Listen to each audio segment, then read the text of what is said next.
Shall we start now? Okay. A very good afternoon to all of you and a very happy Holi.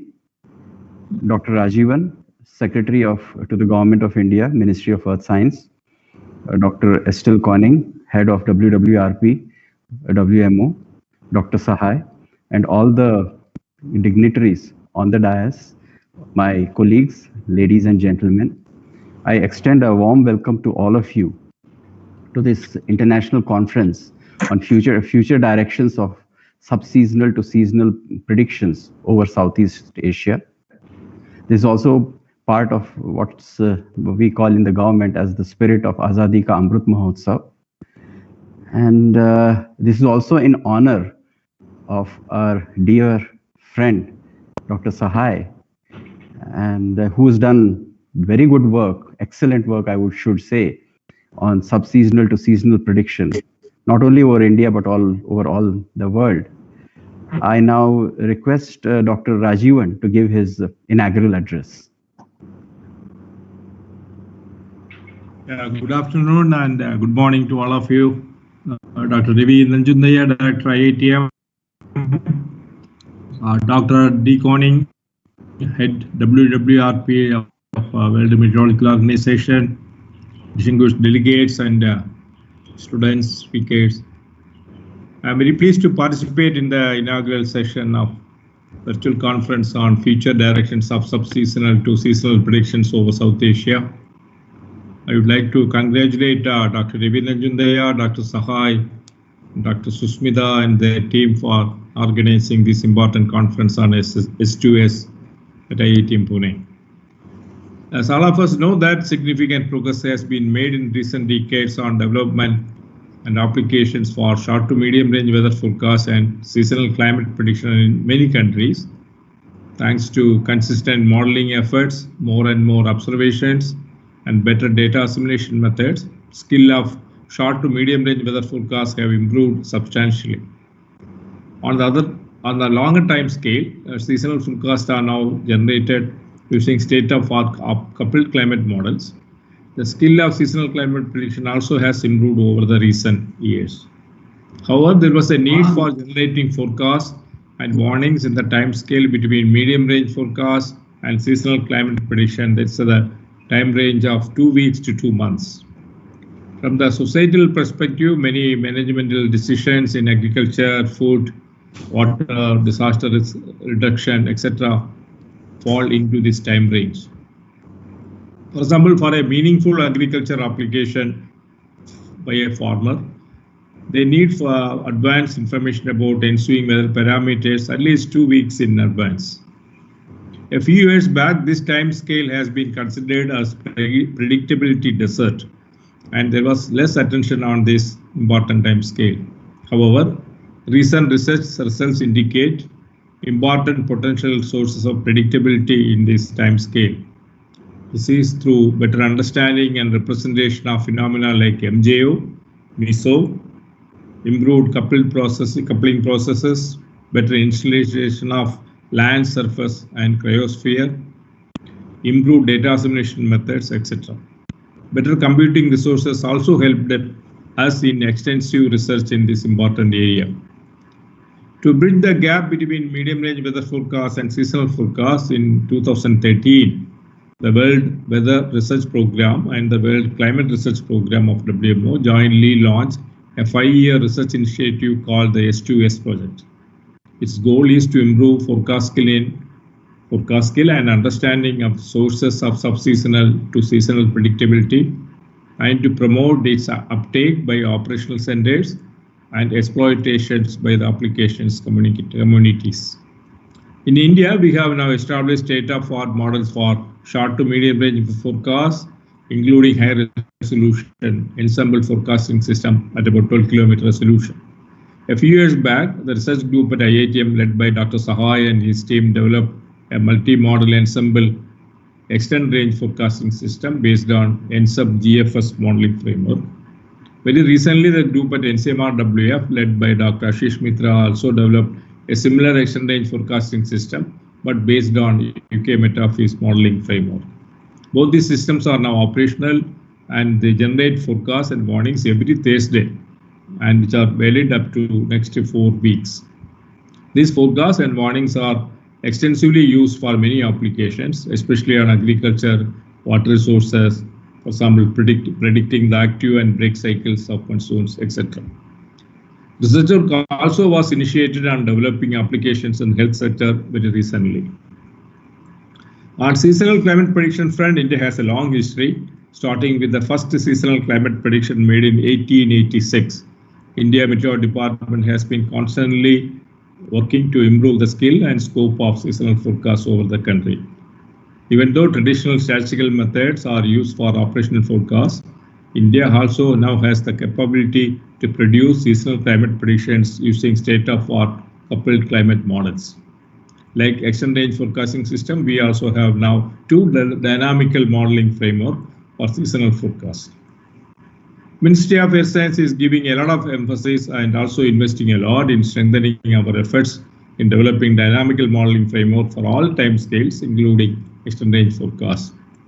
Through the Monsoon mission, we are working closely with the international scientific community in improving our models and also to develop suitable applications. In addition, research by our own scientists within our institutes and also Indian universities also is getting strengthened. Using these models, we also share our forecasts and warnings for South Asian countries under the WMO RSMC framework, and also through the regional multi-hazard early warning system for Asia and Africa, RIMES, which is with the headquarters at Bangkok. Through Monsoon mission, a coupled data assimilation algorithm is being now developed and implemented for our coupled models. We are also improving our observation network, which is being mainly done by IMD, which include both observations, both atmospheric as well as ocean observations by INGOIS and NIOT. I would like to mention that about the installation of a larger national network for high quality soil moisture observations, which will be completed in the next few months. To start with 200, but it will be expanded to 500 stations very soon.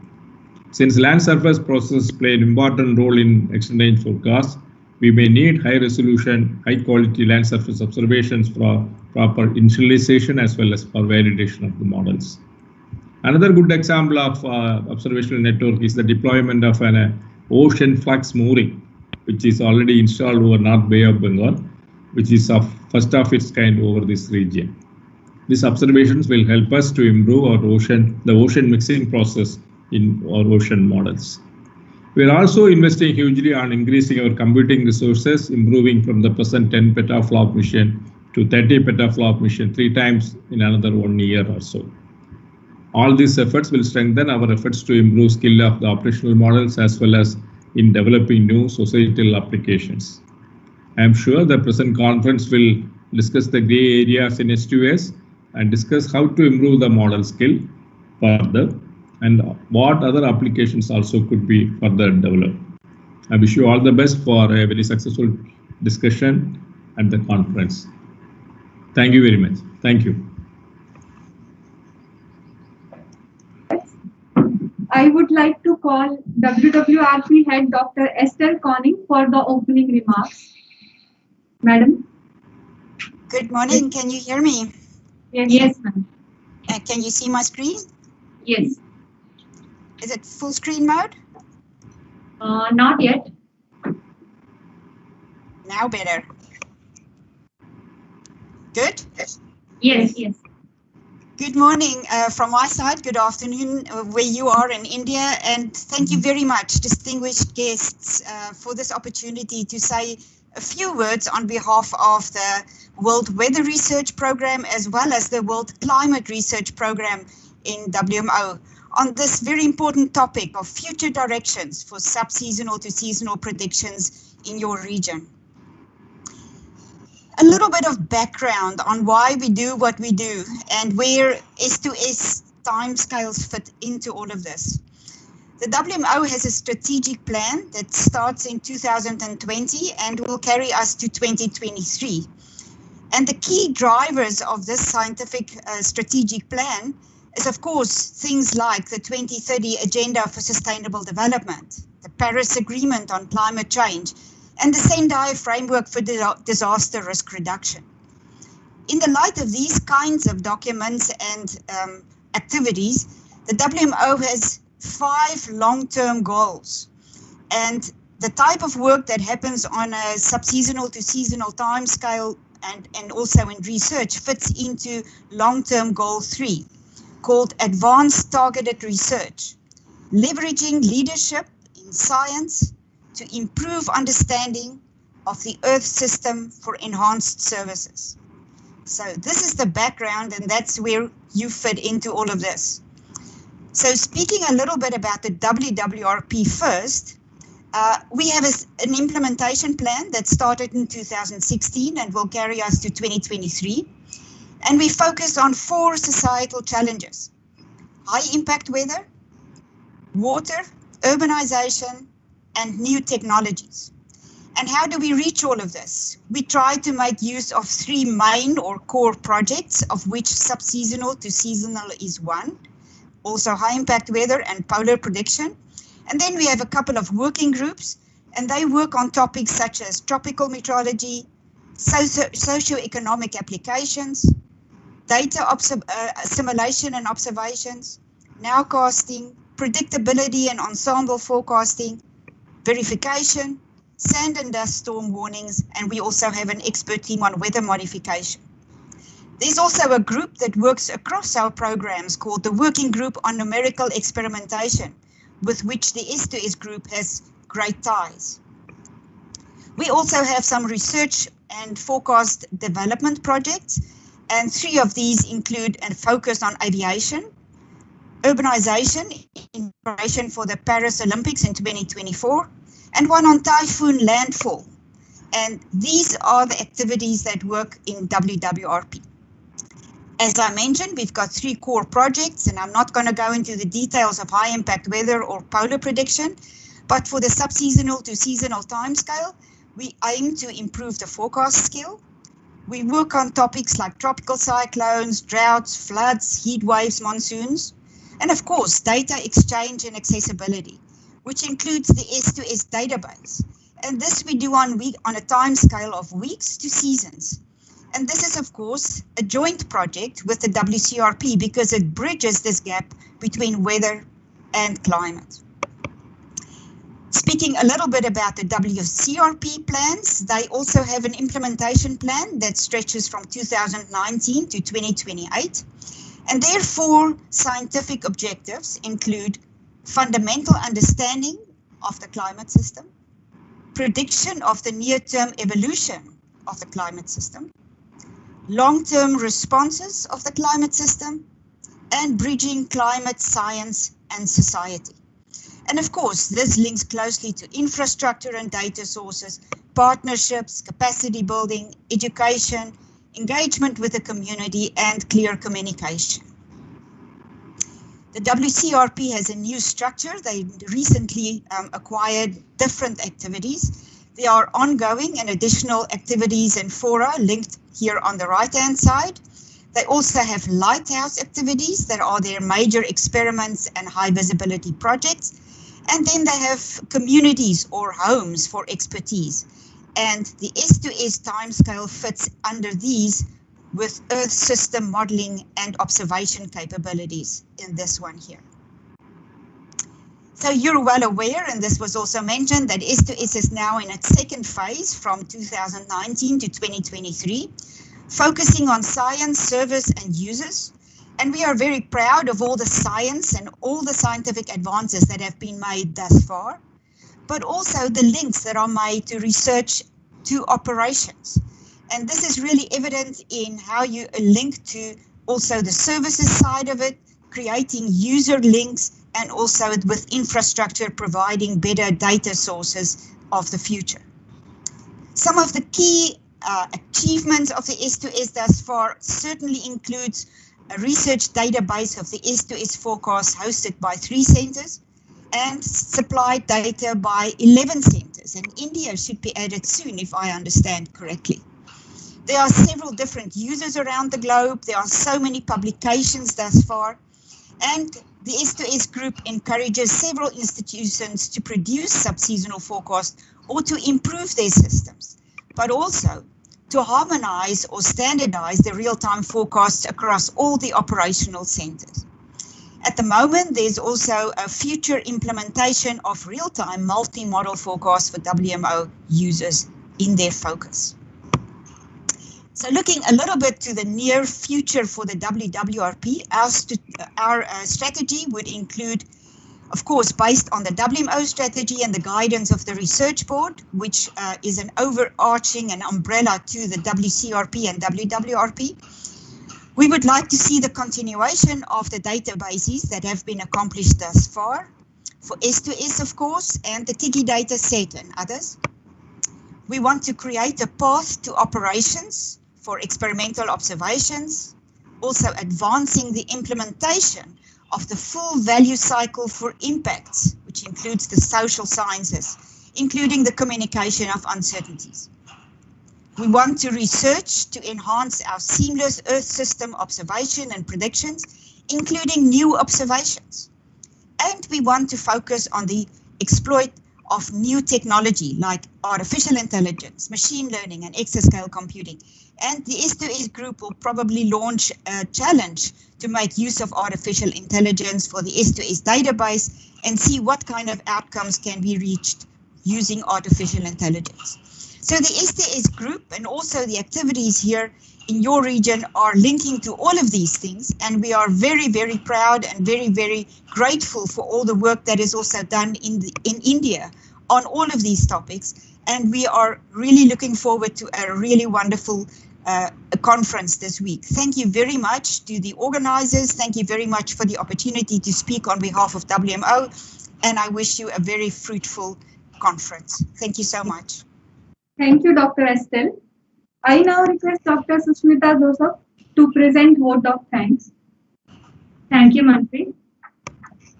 Honorable Secretary of MOES, Dr. M. Rajivan, WWRP Head, Dr. Estelle Coney, S2S Project Leads, Dr. Andrew Robertson, Dr. Frederick Wittard, Director IITM, Professor Ravi Nanjaldaya, IMD DG, Dr. M. Mohapatra, Dr. Parvinder Mani, distinguished scientists, and my dear friends.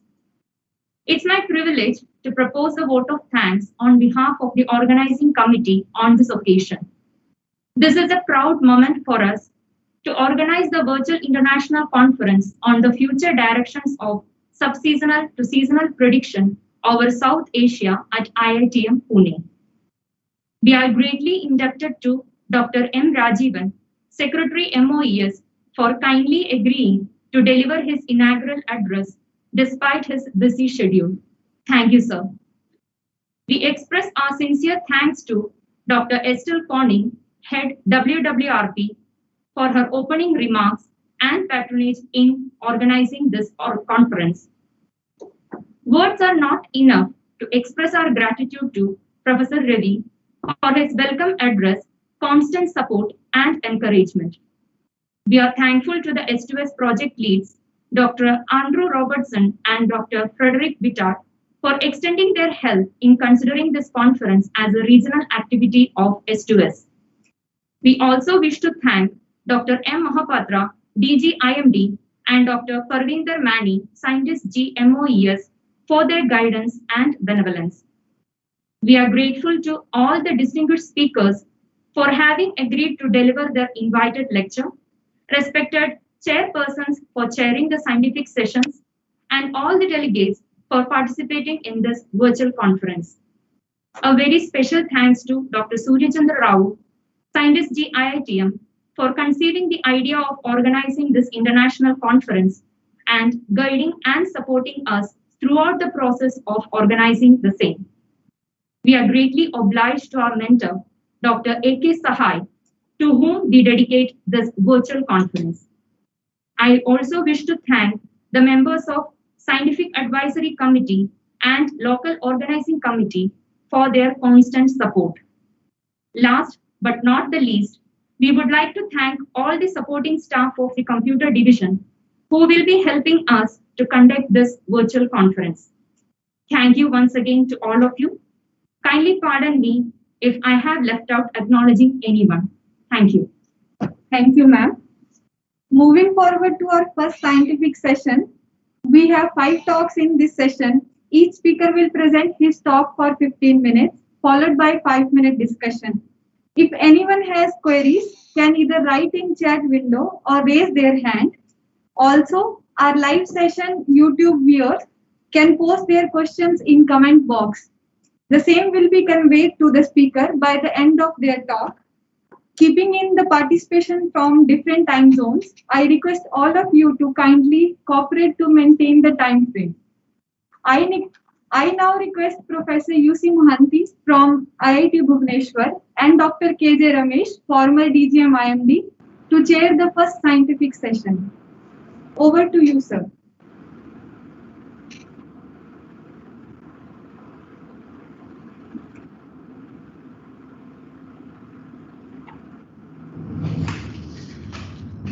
Dr. Ramesh, you are mute. So very good afternoon to all of you. So as it announced, there are 5 talks. Yes. Each talk will be about 20 minutes. Yes. 15 minutes followed by 5-minute question answer, sir. Yeah. So we'll keep question answer with each talk or keep question answer at the end of all the talks. I think that's better maybe. So we will request all the speakers to speak about 15 minutes and after that we can go to next speaker and all the questions can be gathered together, and at the end perhaps we can have if a time permits, so we can have a good discussion of all the questions and answers. Okay, okay, sir. So let us start this session without any delay, and all the speakers are very distinguished speakers. They don't need any formal introduction unless you have written something to speak about each speaker from organizers. No, sir. No, sir. We will not interrupt your session. You can continue. Okay, so now we should go to the first speaker of this session.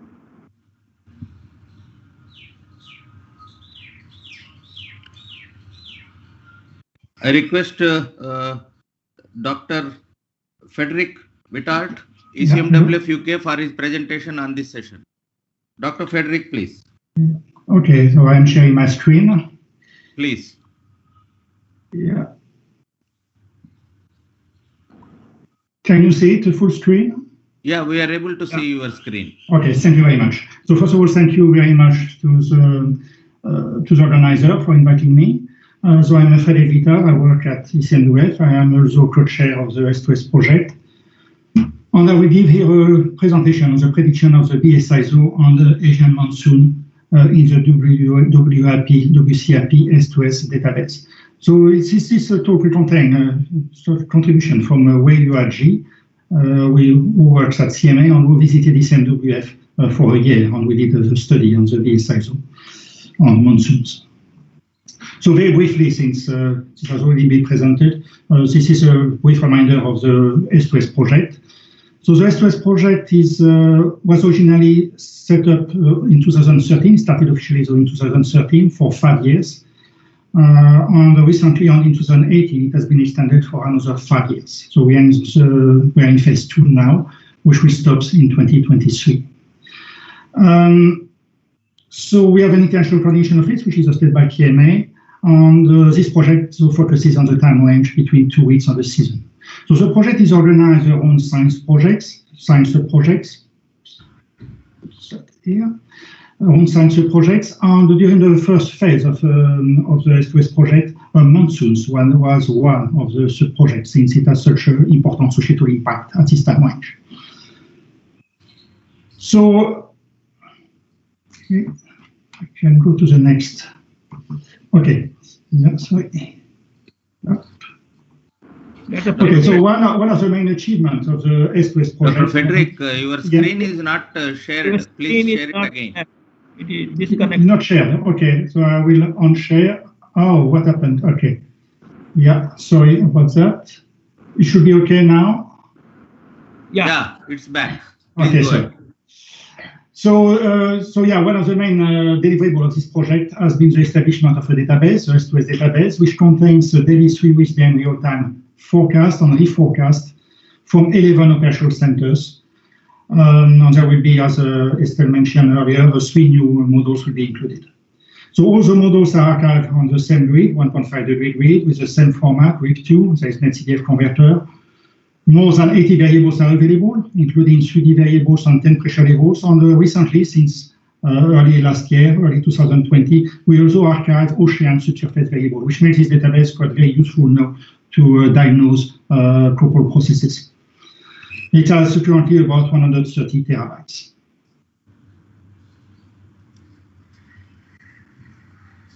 Okay. It's difficult to go from one slide to another. Okay, so this map shows the various contributors to the S2S database now. We are shown as green dots. We have the 3 archiving centers. So one is ICMWF, one is at CMA, one is at II more recently. And there will be 3 new centers soon. One of them will be NASA, one will be Chinese Academy of Science, and one will be IITM. So this slide shows the details of the models. So I won't go into too much details here. First of all, the time range goes up to 60 days. The resolution is quite variable. It goes from about 200 kilometers for the lowest resolution one to about 36 kilometers for the finest resolution model. And the models are run in 2 categories. There's 2 categories of models. Some are run with a small ensemble size, about 4 members per day on a daily basis. Some are run on a weekly basis, but with a higher ensemble size, up to 50 members. Reforecast, there is a lot of diversity in the reforecast. The time range, the reforecast length is vary a lot between models. What is more problematic is the frequency. It's also different. Some are running on a daily basis, some on a weekly basis, on a monthly basis, with very various reforecast size, which makes it quite challenging actually to really intercompare those models. While for the real-time forecast, there is much more consistency. All those models produce a real-time forecast on Thursdays. So you can find more details on this system at s2sprediction.net. So this database is a very useful database to assess the skill of current state-of-the-art models. And here is an example of the skill of those models to predict the MGO in June, July, August. This is for 10 of the S2S models. So this shows the evolution of the MGO bivariate correlation for the period 1999-2010 as a function of the forecasted time. And so we see that the model reached a correlation of 0.5 up to about 30. Some models have some skills to predict this MGO in June, July, August more than 25 days in advance. Now, if we are here interested in the BSISO, we are using here the methodology defined in Lee et al. Paper in 2013. And here the methodology is very similar to the Wheeler-Hendon index used for the MGO, but instead of having 2 combined EOFs, here we have a 4 set of EOFs, which are grouped into 2 indices. So here we look at the combined EOF of OLR and UA50. OLR comes from a trim data, UA50 comes from air interim. And that's the 4 dominant combined EOFs. So the 2 first combined EOF are defined at BSISO 1, and the 2 UF3 and UF4 define BSISO 2. So from those combined EOF, we can define the life cycle of the BSISO 1 and life cycle of BSISO 2. So through 8 phases, exactly like as Wheeler-Hendon did for the MGO. And we can see that BSISO 1 starts with negative weather, so active phase of the BSISO over the Indian Ocean, intensifying, and then propagates east-northward up to phase 8, and then followed by a suppressed convection. So this is very similar to the MGO in June, July, August. While BSISO 2 corresponds more to a band of precipitation here, extending across the maritime continent here to such an sea, north-westward. and once again followed by a negative phase of the BSISO2. And then as for the NGO, we can represent the evolution of those BSISO boreal-thermal oscillation indices into the phase space, defined by the combined UF 1, 2, 3, and 4. So we applied this index to the S2S models, and this plot shows the forecast skill for BSISO 1 and BSISO 2 for the 12 models. The solid line represents the scale of the ensemble mean. The dotted line represents the scale of the control forecast. So it shows that the scale of the model is very variable. For BSISO 1, some models, the scale varies between the forecast scale horizon. For this BSISO 1 goes from about 7 days for the less skillful model to about 24 days for the most skillful model. On average, most models have some scale around day 15, which a correlation of 0.5 on day 15. BSISO 2 seems to be much more difficult to predict. Here the scale is lower, it goes from 7 days a week to 2 weeks. There's less variability between models. On average, here the average scale here is around day 10, which a correlation of 0.5 on day 10. In this slide here, we compare the scale of one model, which is the ECMWF model, ensemble, versus the scale of its control forecast to evaluate what is the benefit here of having an ensemble system. And for BSISO 1, the control forecast for 3 different configurations. Here, the configuration for reforecast period 1999-2010 or 1995-2013, or with a different sampling. But here the main message is that for BSISO 1, we gain more than 10 days about a predictive skill by using a relevant ensemble member rather than just running a control forecast. For BSISO 2, the difference is much smaller, about a few days of forecast gain. The gain is only of a few days of forecast gain. Now the bivariate correlation, just to give us an idea of how well the model can predict the evolution of the BSISO 1 or BSISO 2 several days in advance, but it doesn't tell us much about the representation of the BSISO itself, or only the model are able to maintain the amplitude of the BSISO with lead time. And in this plot here, we show in the top plot the evolution of the amplitude of the BSISO 1 in the 10 S2S models, in the control forecast and in the pattern forecast as a function of lead time. The verification once again is against stream data and error interim for UA50. And we see that all the models underestimate the amplitude of BSISO 1 quite severely by about 50% by day 30. For BSISO 2, we have the exact same problem with the model underestimating the amplitude of the BSISO by about 50 to 70%. Then here we are looking at the errors in the representation of the combined EOF. So here we compute the combined EOF 1, 2, 3, 4 of OLR UA50 from the ECMWF forecast at day 15. So it looks quite similar to the one I showed previously, which were computed from twin data on the error interim. Qualitatively, they are fairly similar, and this plot represents the difference. So that's the one computed from observation minus ECMWF. So it shows that the main errors are over India on the maritime continent, on the West Pacific for EOF4.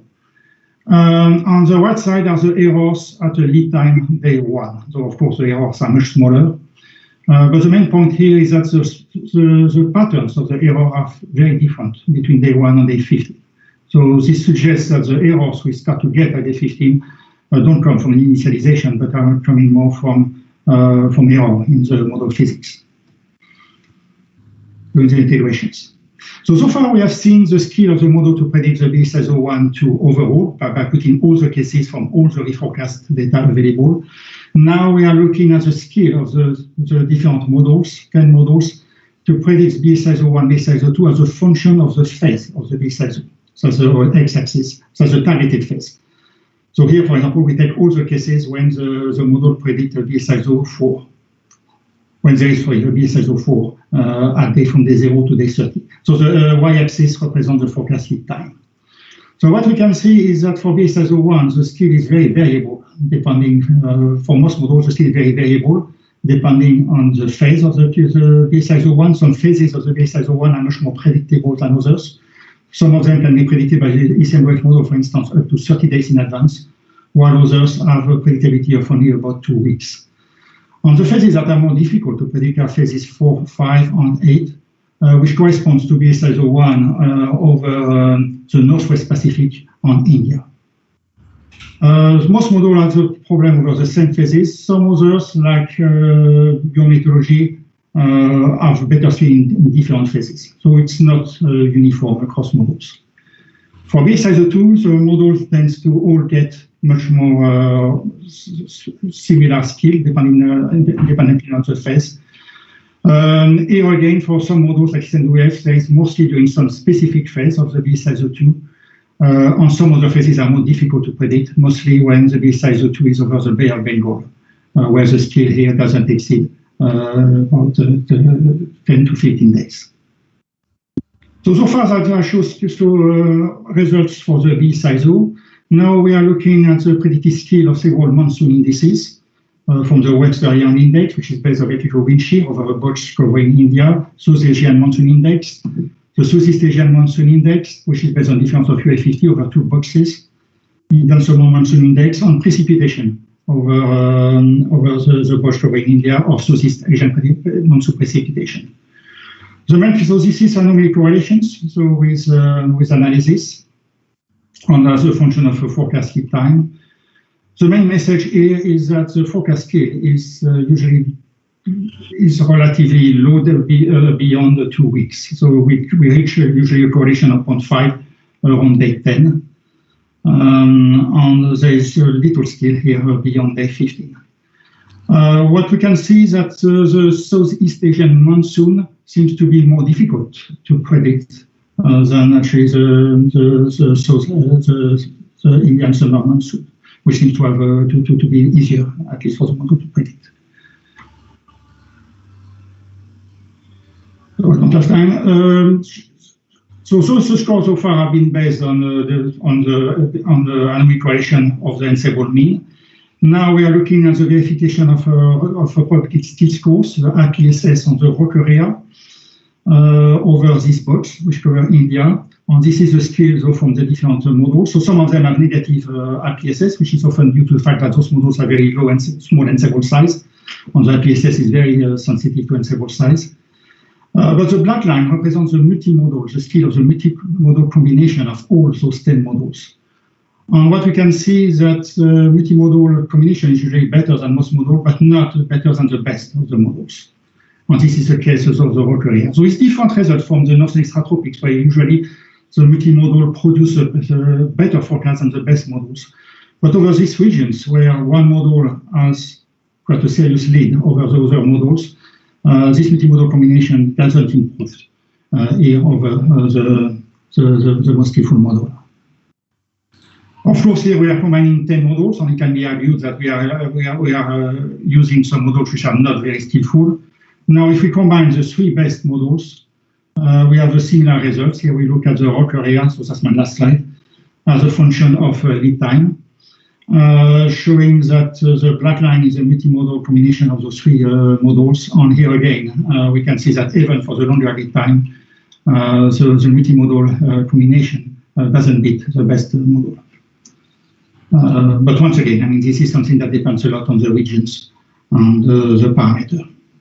So to conclude, so the WWRP database represents an important resource for monsoon predictability studies. The analysis of BSISO1 on the NSWS model indicates that BSISO2, so the northwest population, is much less predictable than BSISO1, with a forecasted horizon of only 2 weeks. South Asian and Southeast Asian monsoon in this display predicted still up to 2 weeks, according to the anomaly correlations. Probability score for weekly mean precipitation index. Precipitation over India indicates still up to 4 weeks for some models over the Indian regions for the period May to September. But the multimodal combination does not outperform the best model. So finally, just to conclude, on that particular property says that the artificial intelligence and methods may help produce better calibration of individual models or multi-models. And there will be a competition actually which will take place in 2021 to assess the potential benefit of these methods for 2-meter temperature and precipitation forecast. Thank you. So I'm happy to thank you, Dr. Frederick. I invite questions from the floor, please. Maybe at the end we'll have. Now, thank you very much for bringing out the latest results on S2S predictions, particularly over Indian monsoon. We'll have more discussion at the end of the session. Now I'll invite Dr. Mahapatra, Director General of Meteorology, Government of India, India Meteorological Department, for his presentation on societal applications of S2S predictions in India, current status and future scope. Dr. Mahapatra, please.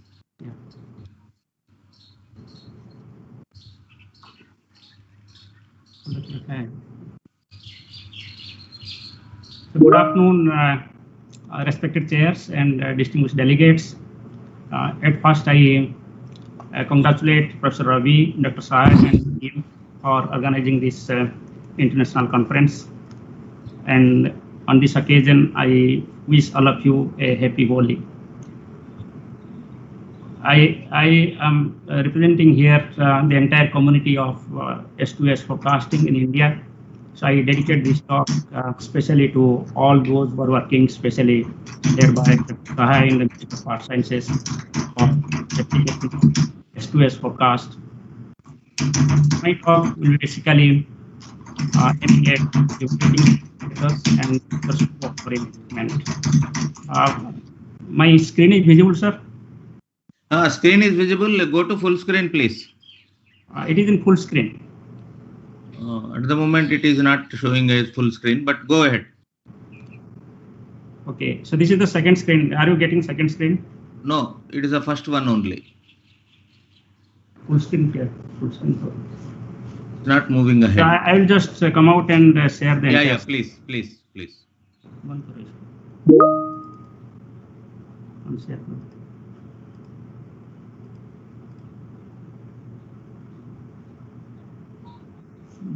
Minus. Close it. Share the screen.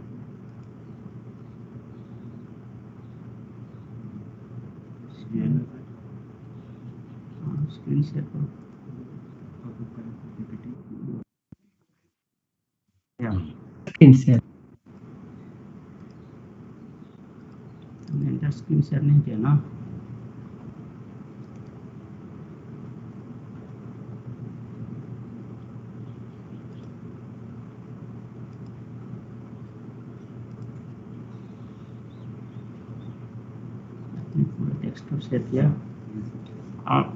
Is it visible now? Screen is visible, but move it to the next slide, then we will know. Is it move? It is moving here. Are you finding out, sir? No, it is not moving. Still, it is on the first slide, title slide only. Now it has moved. Yes. Yeah, it's okay. Thank you. So I think we have listened to the Secretary Minister of Earth Sciences and Dr. Vitat also. So when you think about the application of weather forecasts, basically we are dealing with the three scales. One is the short to medium range forecast. Other one is the seasonal outlook, and in between we have got the S2S predictions. While the seasonal forecast over the years have improved, and we are able to provide a realistic outlook. At the same time, the weather forecast in the range of say up to 7 to 10 days, it has improved significantly, and hence it could lead to the early warning of the various severe weather events. So in between, the S2S therefore has come into play in the recent decade, and hence it can provide the gap, it can fill up the gap between the weather forecast and the seasonal outlook. The objective of this one is to provide the early lead period and hence the early preparation by the disaster managers in various sectoral applications. But the problem is when you go for the science behind, as we have discussed in the previous talk, the S2S predictions needs not only the atmospheric conditions, but also it needs the climate conditions, and hence the observations from land, sea, ice conditions, stratosphere, and other sources. So when we go for user needs, there you can see that yes, certainly the user needs the information in the S2S scales apart from the short to medium range scale and the long range scale.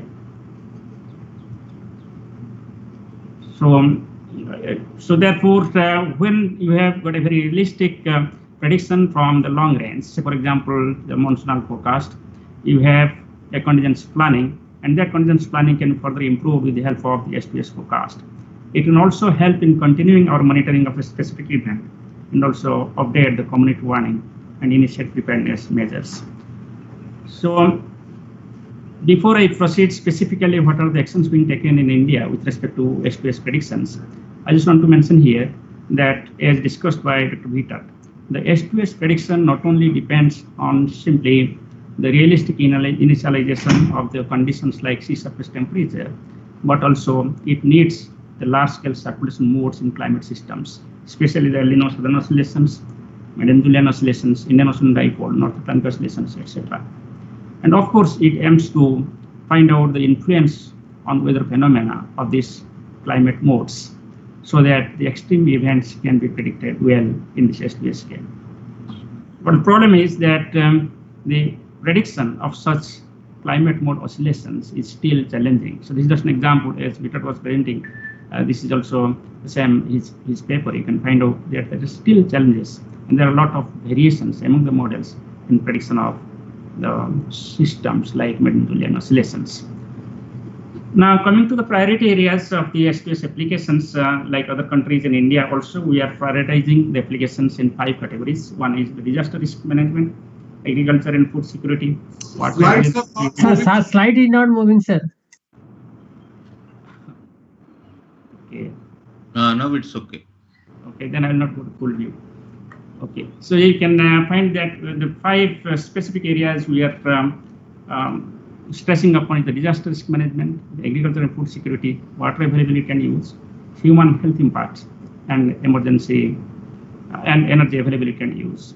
If you just look at the Sendai framework, that also stresses upon linking the seasonal forecast and short to medium forecast with the S2S forecast, so that we can have a well-defined approach for the disaster risk management.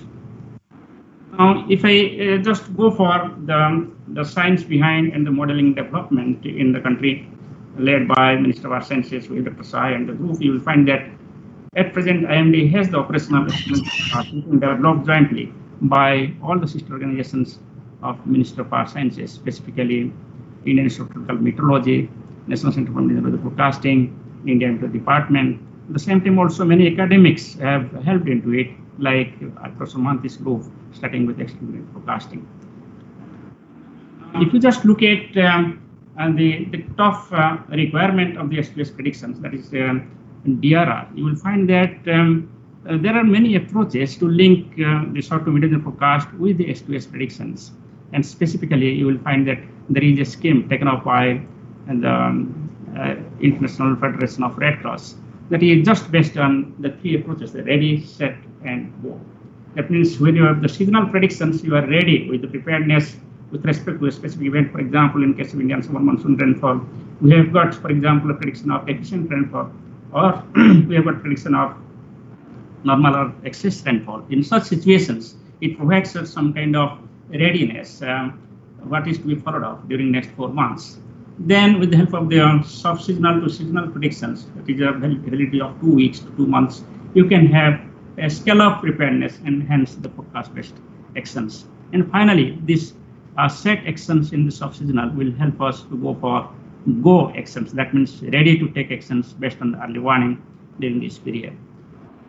So therefore, if you just look at the DRR plans, we can have the DRR plans with respect to heat and cold wave early action plans, and flood and drought preparedness plans, cyclone preparedness plans, heavy rainfall warning plans, and also all these things can go into the framework of the readiness within that set, ready, and go.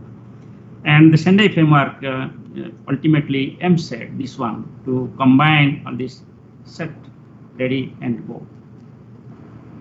Now, if you just look at before going for whether it is feasible to go for S2S predictions and what is our status with respect to the short to medium range predictions, you will find that here just a representation of the skill scores with respect to various types of severe events like cyclones, heavy rainfall, heat waves, etc. You will find that over the years, Minister of Earth Sciences and India Meteorology Department has improved significantly, and hence we have got a very reasonable high skill score with respect to severe weather events, and hence for disaster risk reduction, we have been able to provide very accurate forecast in the short to medium range, and hence now expectation from disaster managers has come up to improve the lead period, and hence the quality and accuracy in the extended range. So therefore, we have also come up with various types of products. This is just an example of heavy rainfall guidance based on the extended range forecast. You will find that in the monsoon poor zone, it could very well predict the excess rainfall, and hence it can provide the idea about the expected occurrence of the heavy to very heavy rainfall events. So to help it also, we have the standardized precipitation index outlook based on the extended forecast for the week 1 and week 2. We also prepare some kind of hydrological guidance, for example, for different river catchments. Based on our extended range forecast, we prepare the basin-wise forecast for week 1, week 2, week 3, and week 4. This is a specific action which was taken last year. This is called as for 10 specific targeted river catchments, we try to provide our extended range forecast. And these 10 river catchments were distributed across the country, and we found that it can be provided. But however, when you go for the smaller river basins, the forecast accuracy goes down. If you consider river bigger basin just like Hirakud, there your forecast accuracy becomes quite reasonable. But however, this is the demand of the day from the stakeholders and disaster managers to have very specific improvement with respect to quantitative precipitation forecast in to a scale, and hence to provide the volume of water which will be required to be managed during this monsoon period. So when you go for the flood and drought management in the S2S predictions, so some centers are already introducing the probabilistic seasonal stream flow forecast as part of a climate outlook services for 3 months outlook, which India has not started yet. It has been a beginning in Australia and USA. We have just started last year to provide some kind of extended range forecast, but the accuracy was quite low. But we have to design our products in such a manner that we can provide the stream flow forecast as for this extended range forecast. S2S can be used to highlight the increased chance of flooding or deficient rainfall during the season. Now, seasonal stream flow forecast actually are the contingent on the climate information for short-term planning. So, for example, water accumulation within the reservoir, or setting up a contingency plan in view of the expected flood situations. So, what we require actually, it requires some kind of updated seasonal forecast during the season itself based on the extended range forecast. So that's what we are planning this year, to have some kind of monthly update of the forecast, and also bi-weekly update or weekly update about the actual total amount of water expected over a river basin, over a river catchment area, or for a reservoir. So basic aim is that therefore the S2S forecasting is helping us with an opportunity to integrate flood warning and stream flow forecasting community for a seamless hydrological forecasting services. And there, India Meteorology Department have to work with various hydrological service providers within the country and outside to have a seamless forecast on the S2S scale. Now, if you just look at the death toll recent years due to cyclones, which is a multi-hazard, you will find that it is a success story, and number of deaths has been reduced very significantly. And there is no cyclone where death has exceeded 100 in recent years. And it is possible because of the improvement in forecast and accuracy, not only in short to medium range, but also in extended range. In 2018, we have introduced operationally the extended range forecast of cyclogenesis, and prior to that, we started operationally the model-based cyclogenesis forecast for next 1 to 2 weeks. So what is found that we have been successful to provide some kind of extended range forecast guidance, just like the example of Ampan here. 2 weeks in advance, we could provide the genesis of Ampan with the extended range forecast. So now the time has come to integrate this information. Hence, the disaster managers can improve their lead period for the preparedness of the events like the tropical cyclones. If you just look at the heat wave, similarly, in recent years, heat wave has improved significantly, and there is a significant reduction in the number of deaths. Now, death has been reduced from 2014 and 2015 to only 2019, 2018, and only 6 deaths were reported last year. It has been possible because of the improvement in forecast accuracy in short to medium range. Now, it is prompting now to have this type of accuracy in medium range, the extended range, and hence we have gone for some kind of S2S over heat wave forecast. The heat wave forecast S2F has been appreciated. We have been able to provide and identify the area of heat wave where we are expecting in the week 1 and week 2. And accordingly, that forecast based on week 1 and week 2 has been interlinked with the forecast on daily basis in short to medium range. Now, if you just look at the cold wave also, similarly, we have got the products in the cold wave for the entire country, and it's also helping to provide some guidance, which is taken up again in short to medium range to provide early warning. Now, if you therefore consider the step forward, what is to be done, we have to undertake the rapid assessment and continuous surveillance and hazard mitigation with respect to, for example, water release from dams, etc., in the S2S scale. We have to activate our institutional processes based on this S2S scale. And we can also go for activating existing contingency plan and coordination structures. Even we can provide the media distributions in the S2S scale so that they can work upon when early warning is received in the short to medium scale. We can also have distribution instructions to the amongst public, just like the FAQs, do's and don'ts, etc. in the S2S scale when we have the expectation of the wet spells or dry spells or cyclogenesis, etc. So that in early warning scale, entire community is well prepared. We can ensure the emergency supply in week 2 period when we are expecting some kind of disastrous weather. So therefore, a lot of avenues are available now to translate the success in S2S forecast into the real-time applications for disaster risk reduction. Dr. Mohapatra, you have consumed already 15 minutes. Please. I'll just take 2 minutes. I'll just take a few minutes. So we have got therefore various strategies we have to follow up, just like user need assessment, offtake integration of decision making, then pilot testing, product development, and there are different strategies we have to go for further. Similarly, if you go to agriculture, yes, we have come up also. We have got a ready, set, and go concept also in agriculture. We have got the forecast for southeast monsoon. We know our production during monsoon season is entirely dependent on agriculture, and there is nothing to repeat here. You can find out a lot of economic activity depends upon the monsoon, and hence the economic impact of the monsoon is huge.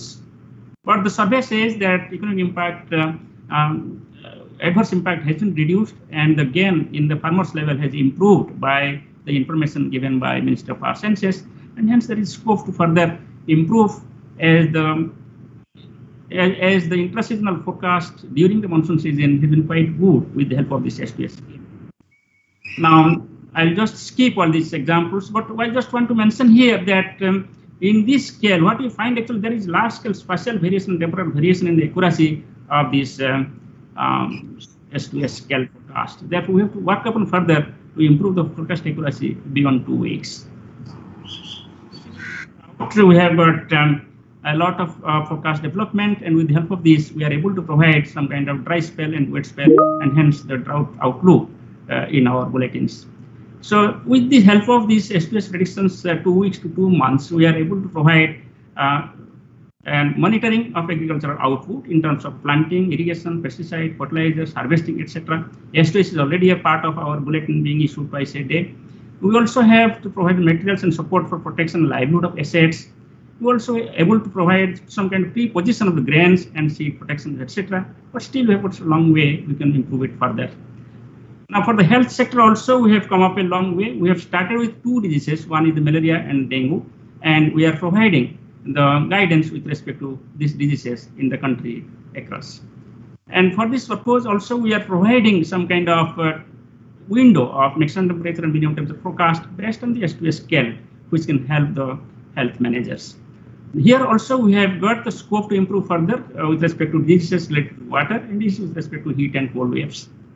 If you just look at the energy sector, yes, we have come up a long way to minimize the loss in energy sector, but still in the S2S scale, we have to go further, and there is scope to improve our S2S predictions, hence to provide support to energy sector, especially with respect to solar energy and respect to wind energy.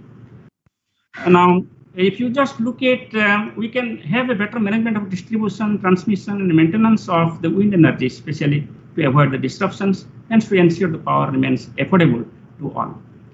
Now, if you just look at emerging sectors, there are other sectors like, for example, marine fisheries and aquaculture, where also you can go for S2S predictions, and wildlife risk management, that also we can go for in this sector. Retail sector, for example, is very demanding in India, where also we can go for the S2S predictions. So I just summarize with these challenges and opportunities with respect to systematic model deficiencies. What we found actually that there are systematic misrepresentation of the coupled atmosphere-ocean feedbacks, which compounds the existing error and generates the new biases.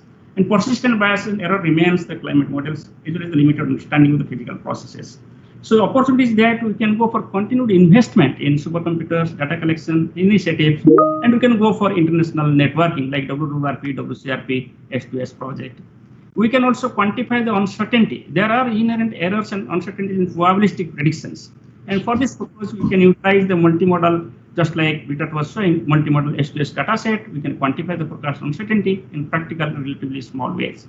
Verification of S2S forecast is still critical at present, but we are just doing the verification based on certain specific scales. But we can go for some kind of seamless verification methods from time revealing week 1, week 2, etc. We can have better verification methods. With respect to awareness of S2S, yes, we can raise the awareness in S2S timescale. There is a huge scope now. And for this purpose, MME and S2S project repositories, integration of S2S forecast can be utilized in regional climate outlook forum.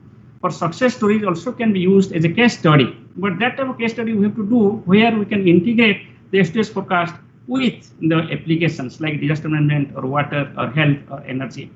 We have to go for some kind of integration with social sciences. There is a huge scope there where collaboration with social science communities will help us to improve our knowledge, information, and create, communicate, use, and evaluate and value the S2S predictions.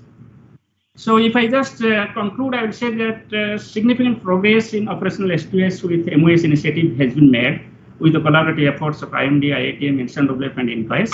Implementation and operationalization of coupled model system at IMD has led to improvement of S2S forecasting. External forecast at present are skillful up to 2 to 3 weeks. It is being applied in agriculture, hydrology, energy, health, and disaster management, but still integration is lacking. Skillful forecast to S2S can have the positive impact on economy. So there is scope, therefore, to utilize the big data, latest tools like AI/ML for improving our S2S applications, especially for hazard monitoring predictions, decision making, and integration with other applications.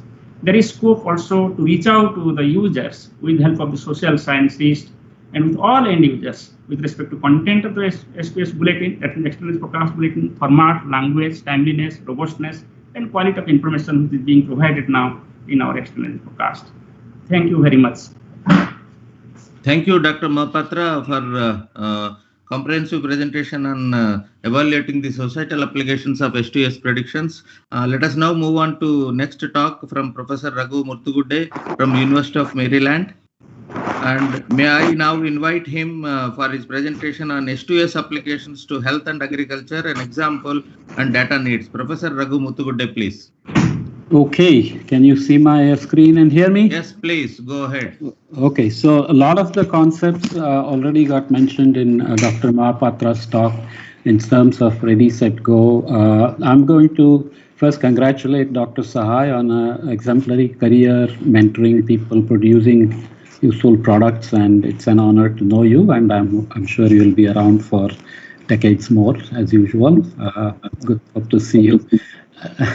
And so I'm going to just give examples of some of the work we have been involved in. Just want to start by mentioning that India is actually a very nice petri dish for human health problems, because already we're a warm country and the warming is already happening. This is the historical surface air temperature data from the last year's IITM climate assessment report, and this is the rainfall trend. So warming always favors growth of microbes, pathogens, and all sorts of things we don't want, and rain spreads it nicely around so everybody can get sick. The work I'm reporting on is led by Adrija Roy, who's a graduate student at IIT Bombay under Subimal Ghosh on some irrigation work that I was involved in. Vinaya from Indian Institute of Public Health, and Amit Sapkota from Maryland, who is an epidemiologist. We work together on several issues. I have also started serving on INCOI's Research Advisory Council this year, and one of the things I've been trying to get involved there is to continue the work I had done in the US in terms of forecasts for harmful algal blooms and pathogens. We did cholera and several harmful algal blooms. India reports the changes in harmful algal blooms. Here we have diatoms, dinoflagellates, cyanobacteria, and rhapidophytes for 1908 to 1950. And you can see that there are few spots where they were found a few decades ago, last century. And now if you look at 1950 to 2009, the spread of these, not all of them are pathogens, but many are. So you have to worry about this trend, which is obviously related to land use change, runoff, warming of the coastal oceans, eutrophication, and destruction of mangroves, coral reefs, and so on and so forth. So the National Center for Coastal Research is doing lots of very nice data gathering and development of ecological models for prediction, and the transition is supposed to happen to INCOIS so that they can make operational forecasts in addition to the huge suite of products they already have. So hopefully this will become a smooth process, and number of products for harmful algal blooms and pathogens will increase. But it definitely highlights the need for data. India doesn't still have enough sustained monitoring along the coast, that there are plans, there is funding, so hopefully that will continue to grow. As for the work on enteric fever or typhoid in India, what I want to highlight is this work with led by Veena Iyer at Indian Institute of Public Health in Gandhinagar. This is showing normalized enteric fever incidences per 100,000 from 1995 to 2017 for Ahmedabad and Surat. They are just a couple of hundred kilometers from each other, and yet you can see that there is a remarkable difference in the enteric fever incidences as well as the low frequency behavior here. Obviously, it's related to the El Nino teleconnections being subtly different between them, but also Ahmedabad is a richer country with fewer slums. Surat has ended up putting maybe more funds into sanitation systems and so on. Maybe there's human factors involved as to why this latter part, Surat is showing a decline in a number of enteric fever cases, whereas Ahmedabad seems to show this upward trend. And you can see the box and whisker plot, and also shows that they are seasonally different phenologies, which obviously tells you that there is some relation to how strong the El Nino is, whether it's a Central Pacific El Nino or a canonical El Nino, and how La Nina affects. So temperature, humidity, and rainfall are three key factors, in addition to contamination with sewage water and other things that cause enteric fever. Bad news is that India is still one of the worst. It's the top 3 in terms of enteric fever morbidity in the world, along with our neighbors. So that has to be dealt with. So this is to take Dr. Mahapatra's talk a little bit further to say, in addition to the physical, empirical habitat kind of information that is used typically to predict for malaria, dengue, and other things, actually having health data will be of great importance to advance these reliably in terms of S2S forecasts and the ready, set, go framework. So the health data is there, it's distributed among various agencies, it's very hard to get a handle on. In fact, Sahai has worked on this a lot, and he knows the difficulties associated with them as well.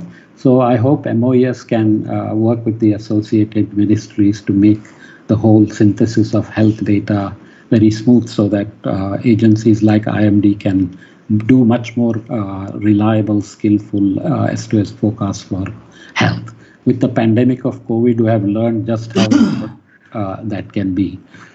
Switching a little bit to this work with Amir Sapkota and the postdoc we have, we looked at just simple heat exposure and extreme rainfall event exposures around 150 cities across the world.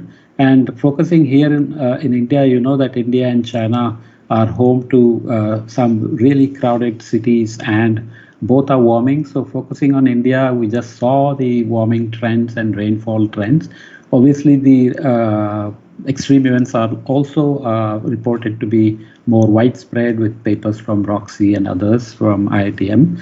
And this shows up in terms of the exposed population. So there is the population increase in green and the population that is exposed in terms of increases in percentages to extreme precipitation event and extreme rainfall events. And not surprisingly, both are going up tremendously, in some case more than 400%. So in terms of forecasts, I don't have to tell IMD much about it, but just to add some details, if we look at the seasonality of the extreme heat events and extreme precipitation events, you can see that some cities like Hyderabad here, Delhi, and Mumbai, Bengaluru, and so on, appear in different seasons. So there is extreme heat events in the pre-monsoon seasons as well as post-monsoon seasons, and even in so-called winter months in Hyderabad and Bengaluru here, in terms of the 95th percentile of the extreme temperatures. You take daily values and then we aggregate them into months for creating seasonal profiles.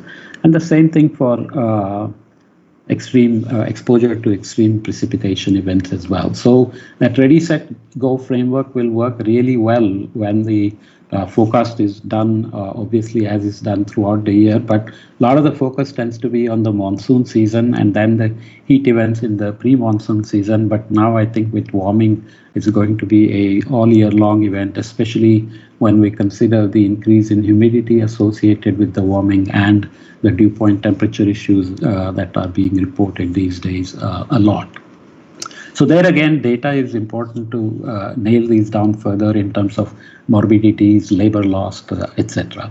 The last piece of the work that I'll conclude with is this work that Rita Roy is leading. That paper is now in press. We worked with Sahyadri Farms and worked with the farmers to get their model of how they actually do irrigation. And it's actually empirical, looks simple, but it's actually quite sophisticated. They use a kind of a bucket model where they track water content down to the root depth, and based on the soil properties and crops, they have crop coefficients, they monitor soil moisture, and they have, based on how rich they are, they will do either irrigation every day or every 3 days or 7 days, depends on how much access they have to resources they have to do irrigation. And they monitor crop stress. So they want to make sure that the crops are not stressed and the yields don't go down. So what we did was to use all this information and work with them and their data to see how we can use weather forecasts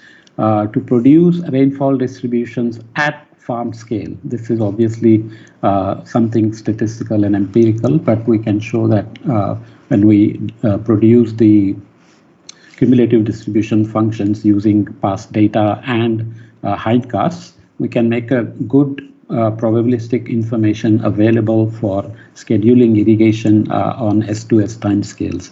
The paper was focused on 1 to 7 days, but now we have got S2S forecast from Sahai sir, and we are doing that now for longer timescales. So we create 1,000 rainfall scenarios using Monte Carlo, given the forecast, obviously to look for non-zero rainfall depth and then what is the actual rainfall depth and so on. There is real-time soil moisture available, and optimization model usually tries to minimize decision variable in this case, which is irrigation water application. And there is a farm scale eco-hydrological model which uses various soil properties, hydraulic conductivity, hygroscopic soil moisture, wilting point, specific crops, root depths, distance between rows, etc. And we constrain the root zone soil moisture and set a water stress threshold and use some kind of reliability factor so that if farmers decide that they will allow the crops to be stressed a little bit, then we give them an option to say, okay, you want to go down to 70%, 80%, 90%, and so on. And then it produces optimized irrigation water to be applied. And lots of details there. I won't go into it, but the study region is basically Nashik district of Maharashtra. And it's not a dry region at all, but still irrigation water management. Surprisingly, the big concern for this company, Sahyadri, which is a cooperative of almost 10,000 farmers, and they have a revenue of almost 500 crores, biggest exporters of table grapes to Europe, and now they are into vegetables and juices and dried fruits and so on and so forth. So we looked at IMD data, we looked at a couple of sites, we used GFS ensemble forecasts available at these two green sites here, and then ran the model for 2 years where the farmers provided us the data. Without going into too much details, as I said, farmers have a method they have been using that is quite sophisticated, although empirical, and wants to minimize yield loss and minimize crop stress and so on. And our approach, which is much more sophisticated and uses an eco-hydrological model. Sorry for the crowded slides. I just wanted to put them in there so that if people wanted, they can ask for more information later on. We have a cost function which is minimized with precipitation and a reliability factor, as I said, to decide on a given day whether irrigation is needed or not, based on whether there is rainfall coming in the next 1 day or 3 days or 7 days, depending on which way the farmers are doing their own irrigation. The results very quickly, this is showing here reliability factor. So this is like 50.5 as a factor for allowing crop stress, 0.75, 0.95 basically means you make sure that the crops, the soil moisture never drops below the threshold you have set for crop stress management. And then this is the savings in water use here. So we have 3 cases, case A, B, and C, which is daily irrigation application, once in 3 days irrigation, and once in 7 days. And the top charts are for Kharif and Rabi, bottom also Kharif and Rabi. Here we are showing savings in water use for various reliability factors in Kharif and Rabi. And here we are showing change in relative yield, which is using a FAO formula. You make sure the yield you are getting from your irrigation scheduling decision tool is not much worse than what the farmers are doing, but in fact it turns out that we're almost better than them in terms of reducing crop loss, because in the empirical method they use, actually there is a bit of a loss of soil moisture, and it does go below wilting point on many occasions, which they are not properly capturing in their method. So essentially, I would say when you have a low reliability factor and you allow for more stress, and you have lower frequency of irrigation, the savings are much larger, sometimes up to 30–40%.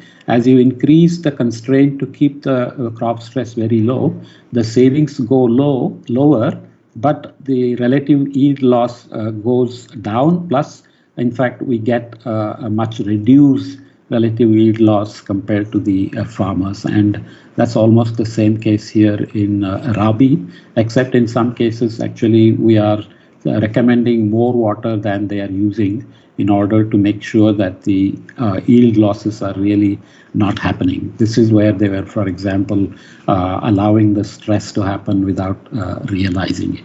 So when data is available and when farmers get involved, then obviously there is a huge scope for developing these tools, making sure that they are used and they are usable. So this kind of soil moisture network may help, whether it will come from farmers themselves or whether MOES will make it happen, and then how that data will be shared. So I think S2S forecasts, which are doing so well with all the investment by MOES and IMD efforts, IITM efforts, high source efforts, and so on.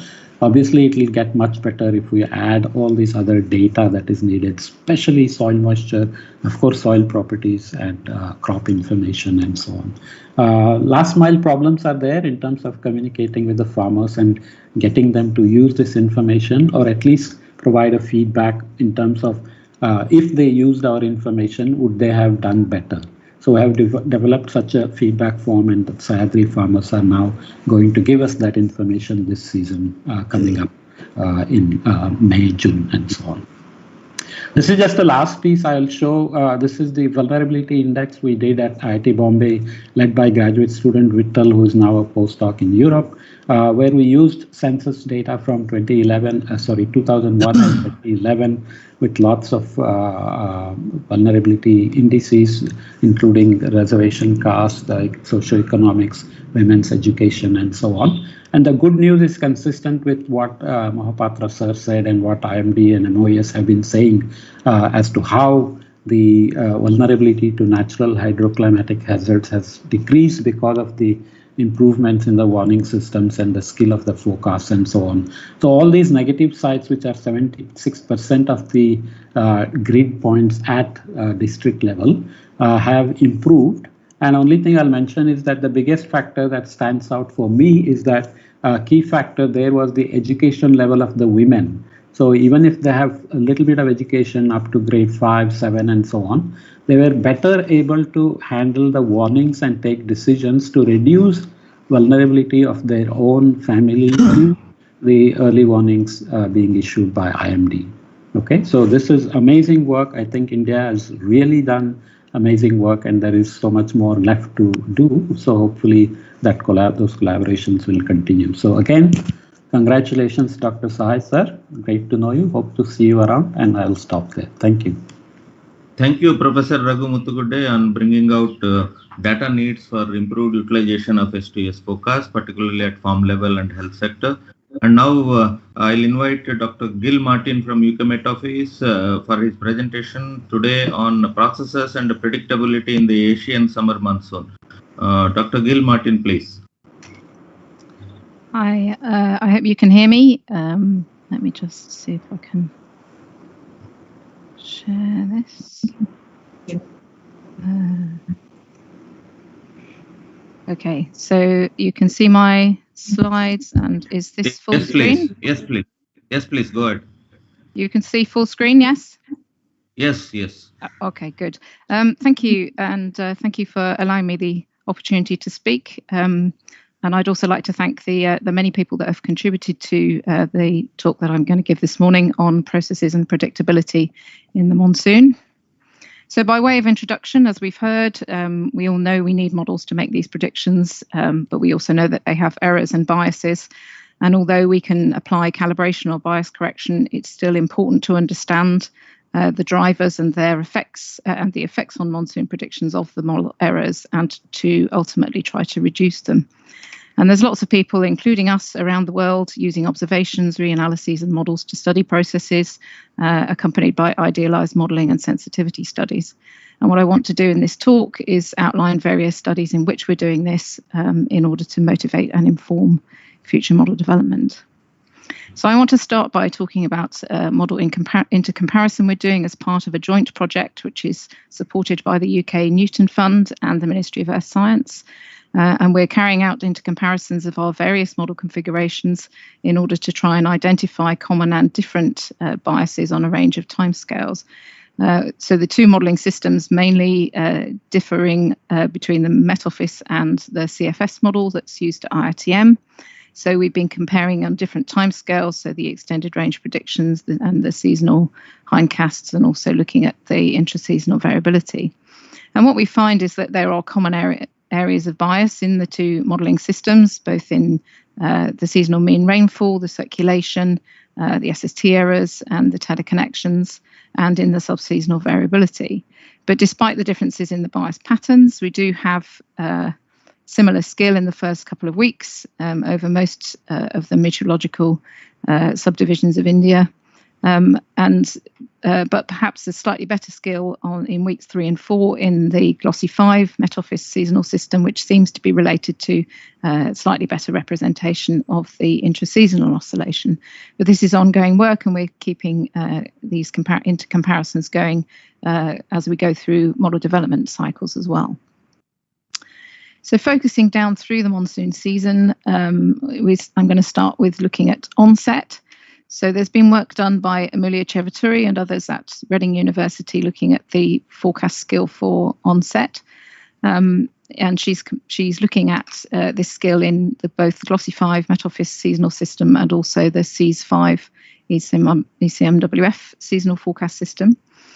And I think in common with other studies, she's found that generally the skill for identifying onset variability in the large-scale indices, such as the temperature gradients, the vertical shear of the wind and horizontal shear, are pretty good.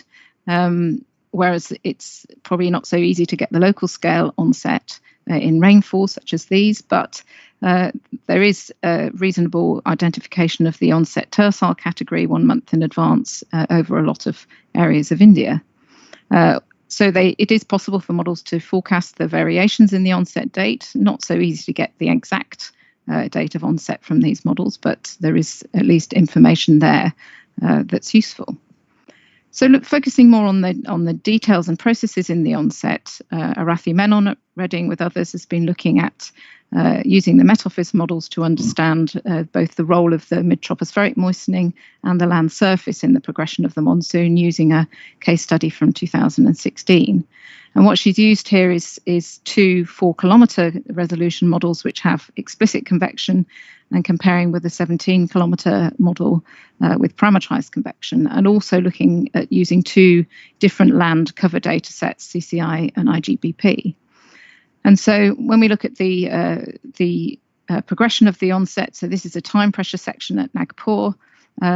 So 0 here is the onset date at Nagpur, and looking at the 30 days before and the 30 days after. What we see here is a dry intrusion we can see in theta E in the mid-troposphere, which is gradually eroded from below and above as the moist layer is developed from below by convection, and you end up by the onset date with a gradually deepening moist layer throughout the troposphere. And this seems to be represented rather better in these higher resolution models with the explicit convection. But there's actually not that much difference between the 2 land surface data sets in how that's progressed, but it is notably better than the progression in the parametrized and coarser resolution model. But looking at the land surface itself and the way the land surface wetting affects the relationship with the rainfall, over here, these are plots averaged over the monsoon core zone. And in the top, we've got the 3-day mean rainfall progression through May, June and July. And then this is the correlation in red between the evaporative fraction in the morning and the previous antecedent 3-day rainfall. And then in the bottom plot, we've got the sensible heat flux and the spatial standard deviation of the sensible heat flux over that core zone. And so we can see in May, you've got dry soil, you've got high sensible heat flux, and a high correlation between the evaporative fraction and the antecedent rainfall. And then as we go into June and we start to get some rain, the rain's patchy, so there's high variability in the standard deviation of the sensible heat flux, and the flux itself starts to decrease as the soil gets moister. And then by the time we get to July, when there's been a lot more wetting of the soil, we've reduced the sensible heat flux, and this correlation is starting to decrease. And you can see in these 2 different land surface data sets, this is the 4-kilometre model, the solid line is the CCI and the dotted is the IGBP, that there is some difference in this relationship, in this correlation with the antecedent rainfall between these 2 data sets. So it's suggesting that it does matter how you represent the surface, particularly in the pre-monsoon and as you go into the onset. So staying with onset, there's another study here where Jennifer Fletcher and Richard Keane from Leeds University have looked at the effect of irrigation in the pre-monsoon and an onset period. So here they're using 1-month simulations and a series, a 1-month simulation and a series of 10 3-day simulations, and where irrigation has been applied. And so these plots are the differences, so the effect of adding that irrigation in those runs. And you can see this is the soil moisture, so this is where the soil moisture is wetter and the sensible heat flux in the contours, a lower sensible heat flux there. So even in the 3-day runs, you can see that effect.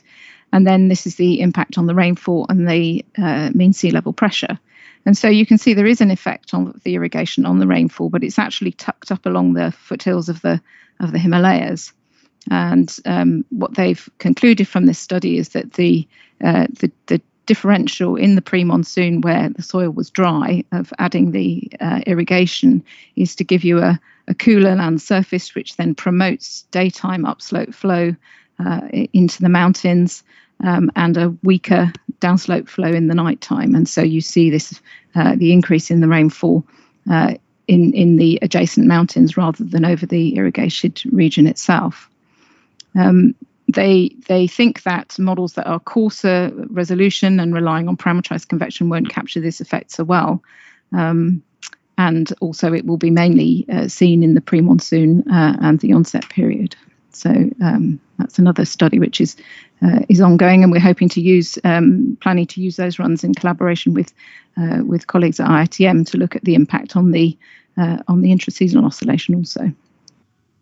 So we've also, coming up a scale, been looking at the monsoon depressions and the role of resolution and ASC coupling on those. So Richard Levine's been using a mixed layer ocean model where you can apply local coupling in different ocean basins and also globally, and comparing two different resolutions.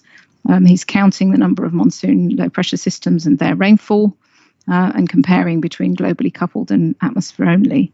And generally what he's concluded is that if you couple the model globally, you have a small but neutral or negative effect on the monsoon low pressure systems through a negative ASC feedback on the convection, whereas the resolution has a much larger effect, and increasing resolution has a large positive effect on both the numbers and the associated rainfall.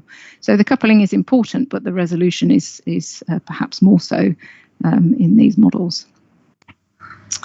So again, coming up now to the intraseasonal scale, Richard Keane has been looking at the way biases develop in 7-day forecasts, both with our NWP atmosphere only configuration and in GLOSSy, which is our seasonal coupled system. And so he's been dividing the results between the different phases of the BSISO, and then looking at the difference between the day 1 and day 7 rainfall in these two systems. And what he's finding is that the tendency for our model over India to dry over the first 7 days is larger in these first 2 or 3 phases of the BSISO, so the sort of break to active transitions, than it is in the later numbers here, so the active towards break transitions. Okay. And that's borne out also. Sorry. No, please go ahead. Okay, that's borne out also in the couple model in GLOSSy, and that's showing consistency between these two systems, atmosphere only and coupled. We've also got a second configuration of GLOSSy here, where there's a difference to the land surface initialization to make it more realistic, as opposed to initializing from climatology, and that is making a small difference to this error in terms of reducing it slightly. So again, this is work that we're continuing to do, and again, going to be discussing this kind of analysis with our IITM colleagues for comparison with the CFS model. And then now coming up to kind of the global scale and the climate scale, some colleagues at Reading University, James Mollard and Andy Turner, are looking at the effect of the global sea surface temperature biases we tend to get in our climate simulations, and looking at their effect on the intraseasonal variability. So this is the SST errors in the GC3, which is our global coupled simulation in its climatology. We tend to have cold errors in the North Pacific, a sort of dipole error in the Indian Ocean with cold in the east and warm in the west, a bit like a positive IOD type pattern, and then a warm bias in the Southern Ocean and cooling in the Atlantic. And the effect on the rainfall and the U850 winds you can see here. We tend to get a response, particularly in the Indian Ocean and over India, which looks a bit like the response to a positive IOD, and that's the effect of the biases themselves. When we look at what happens to the intraseasonal oscillation, we have slightly better correlation when we apply that ocean relaxation to that ocean state with its errors. Actually gives a slight better correlation of the pattern of the northward propagation with the observations than having the observed ocean in this model. So there's obviously some compensation here, that we get better northward propagation when we actually have the biases applied in that model, both in terms of the speed and the pattern of these correlations. These scientists are also applying ENSO and IOD anomalies in a sort of cyclic way to this mixed layer model that they're using, and then also looking at the impact on the intraseasonal oscillation. And so far, that what they found is that having these anomalies, having these errors, are reducing the sensitivity of the subseasonal variability to ENSO and IOD. But there is at least they do see a sensitivity to it. It's just a reduced sensitivity when you've got those errors in place. So again, this is something to be aware of when we're using our coupled models. And then finally, I wanted to highlight work that I've been doing in collaboration with various people, including ANCOR at IITM. So we've been looking at defining a sort of methodology for using our seamless systems where we have more or less the same model configuration from NWP through extended range and seasonal up to climate timescales, to see if we can understand how errors develop and use the models as tools for this. And this is motivated by a striking similarity between the kind of errors that we get in our seasonal mean rainfall and 850 winds in multi-decadal climate runs here. And this is our seasonal hindcasts after maybe a month or two of spin up. So the errors themselves develop very quickly. We've known this for a while, and then they persist to climate timescales, and that's true both for the rainfall, the winds, and also to a large extent for the SSTs. So we've been using this using the seasonal model to look at how these errors develop. And so, for instance, this is the development of SST errors in these two boxes. At different start dates of the seasonal hindcast, and you can see the cooling that we get is developing pretty quickly from the start date. Although, interestingly, in this northern box over the Eastern Indian Ocean, if you initialize early in sort of May time, late April, May, you actually get a warming first, which is then has cooling after that. So we're interested in how what's driving this, how much of its atmosphere, how much its ocean, how much the coupling and feedback is affecting this. And we're applying various different techniques in order to do this. And ANCOR's been doing some similar work comparing this between CFS and Glossy to see whether the errors develop differently between these two models. And so we're hoping that we can work together on understanding how this works and ultimately motivating model development to reduce the errors. So as my final comments, understanding monsoon processes and improving the representation is essential if we want to improve the forecasts on a range of timescales. And it is really useful to be able to do joint research and intercomparison between different modelling systems so that we can accelerate this process for everybody. And we can make use of our seamless modelling systems where we've got these models running across different timescales to examine how the monsoon errors develop over time and space and how they affect the forecasts on different timescales.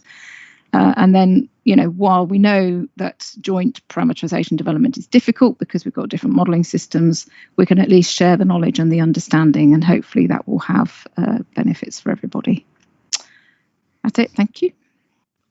Thank you, Madam Gill, for your excellent presentation, bringing different resolutions and getting the features like large-scale features like monsoon and depressions, low-pressure systems, etc. Let us move on to the next presentation by Professor Ravi Nanjundaya. On this occasion, he is going to talk to us on use of machine learning techniques for seasonal and subseasonal studies and predictions. Professor Ravi Nanjundaya, please. Thank you, Dr. Ramesh. Let me share my screen and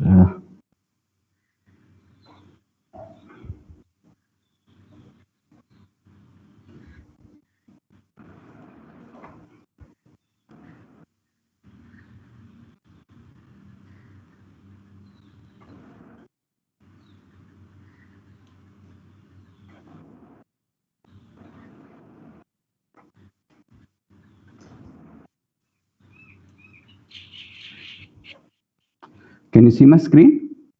Yes, screen is visible. Please go ahead. Okay. Very good afternoon to everybody and a morning to my friends in Europe. I would like to talk about some work that we have been doing on use of machine learning techniques for seasonal and subseasonal studies and prediction. Before I do that, I would like to kind of compliment Dr. Sahai. Firstly, of course, he's superannuating, so I wish him the very best. But also the fact that even before AI and ML were buzzwords, he started doing pretty path-breaking work on these subjects. His is one of the earliest works on using ANN for monsoon prediction. This was way back in 2000 when we hardly knew what ANN was. Later, he used ANN to predict SST anomalies. And then he has been using self-organizing maps to predict active and break cycles. And then he went on to use self-organizing maps for ISO studies in 2014 and also for bias correction. And I'm sure there are many more other works which I may not remember or I may not be aware of. So please pardon me on that. So having said that, this is the outline of my talk. I'll kind of start with machine learning and the motivation that we have for it, which is quite obvious. That is, it's a large data problem. And then using it for various problems especially related to monsoon, which is like the seasonal prediction, the ENSO and Equino indices. And we'll move to a finer scale where we talk about solar irradiance and then what future directions we would like to work on with this new tool. So when we talk of emergence of machine learning, it's basically because we have lots of data that is there. And now we also have very user-friendly algorithms and libraries and computational capabilities, especially GPUs, which are very, you could say, tailored in some sense for using techniques of AI and ML. And of course, large data sets, which kind of make it helpful to use AI, ML, and other similar techniques, which are they are data greedy techniques, so to speak. And this is a motivation. I'll not go to too much time, but basically what I would like to say is we have huge climate data coming from various sources, from under the sea, in the sea, on the surface, and from various terrestrial and satellite data that we have. And so we are fairly rich in data. So using AI ML is kind of logical, and to kind of see how we can exploit it to kind of improve our understanding of, let's say, any climate phenomena, or even especially for monsoons on various scales. So when we talk of machine learning for climate science, we are talking of either forecasting of climate phenomena, which could be framed as a regression, where you have a numeric output, or a classification, where you're looking at a categorical output. And then you also have ML models, which can be either linear regression, logistic regression, decision tree, or neural networks. These are various techniques which are becoming very common for study in the prediction in climate. Other area there which it could be useful is extreme events, which could be framed as an anomaly detection problem. And the machine learning models could be a Gaussian mixture model or a Bayesian change detection model. Another area where it is also being extensively used is downscaling of climate variables, which could be framed as a mapping problem, and ML models that could be artificial neural networks and TSNE neighbor embedding techniques. So we can also use ML for data assimilation, which could be framed as an ensemble problem. And the ML models that we could have are CNN, that's the convolutional neural network, or the ensemble regression model. And study of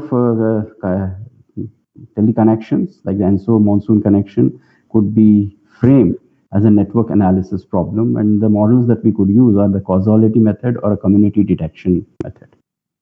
And the detection of various climatic regimes could be framed as a clustering problem, which could be like machine learning techniques such as KNN or DB-scan clustering methods.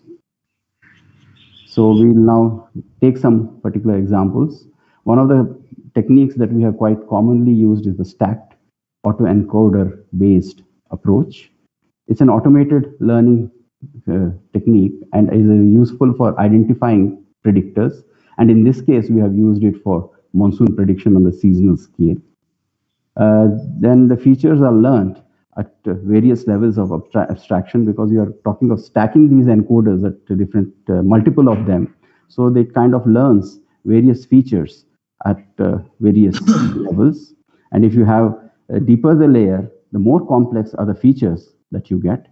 And it's an unsupervised learning technique with a threshold for feature extraction and supervised ranking.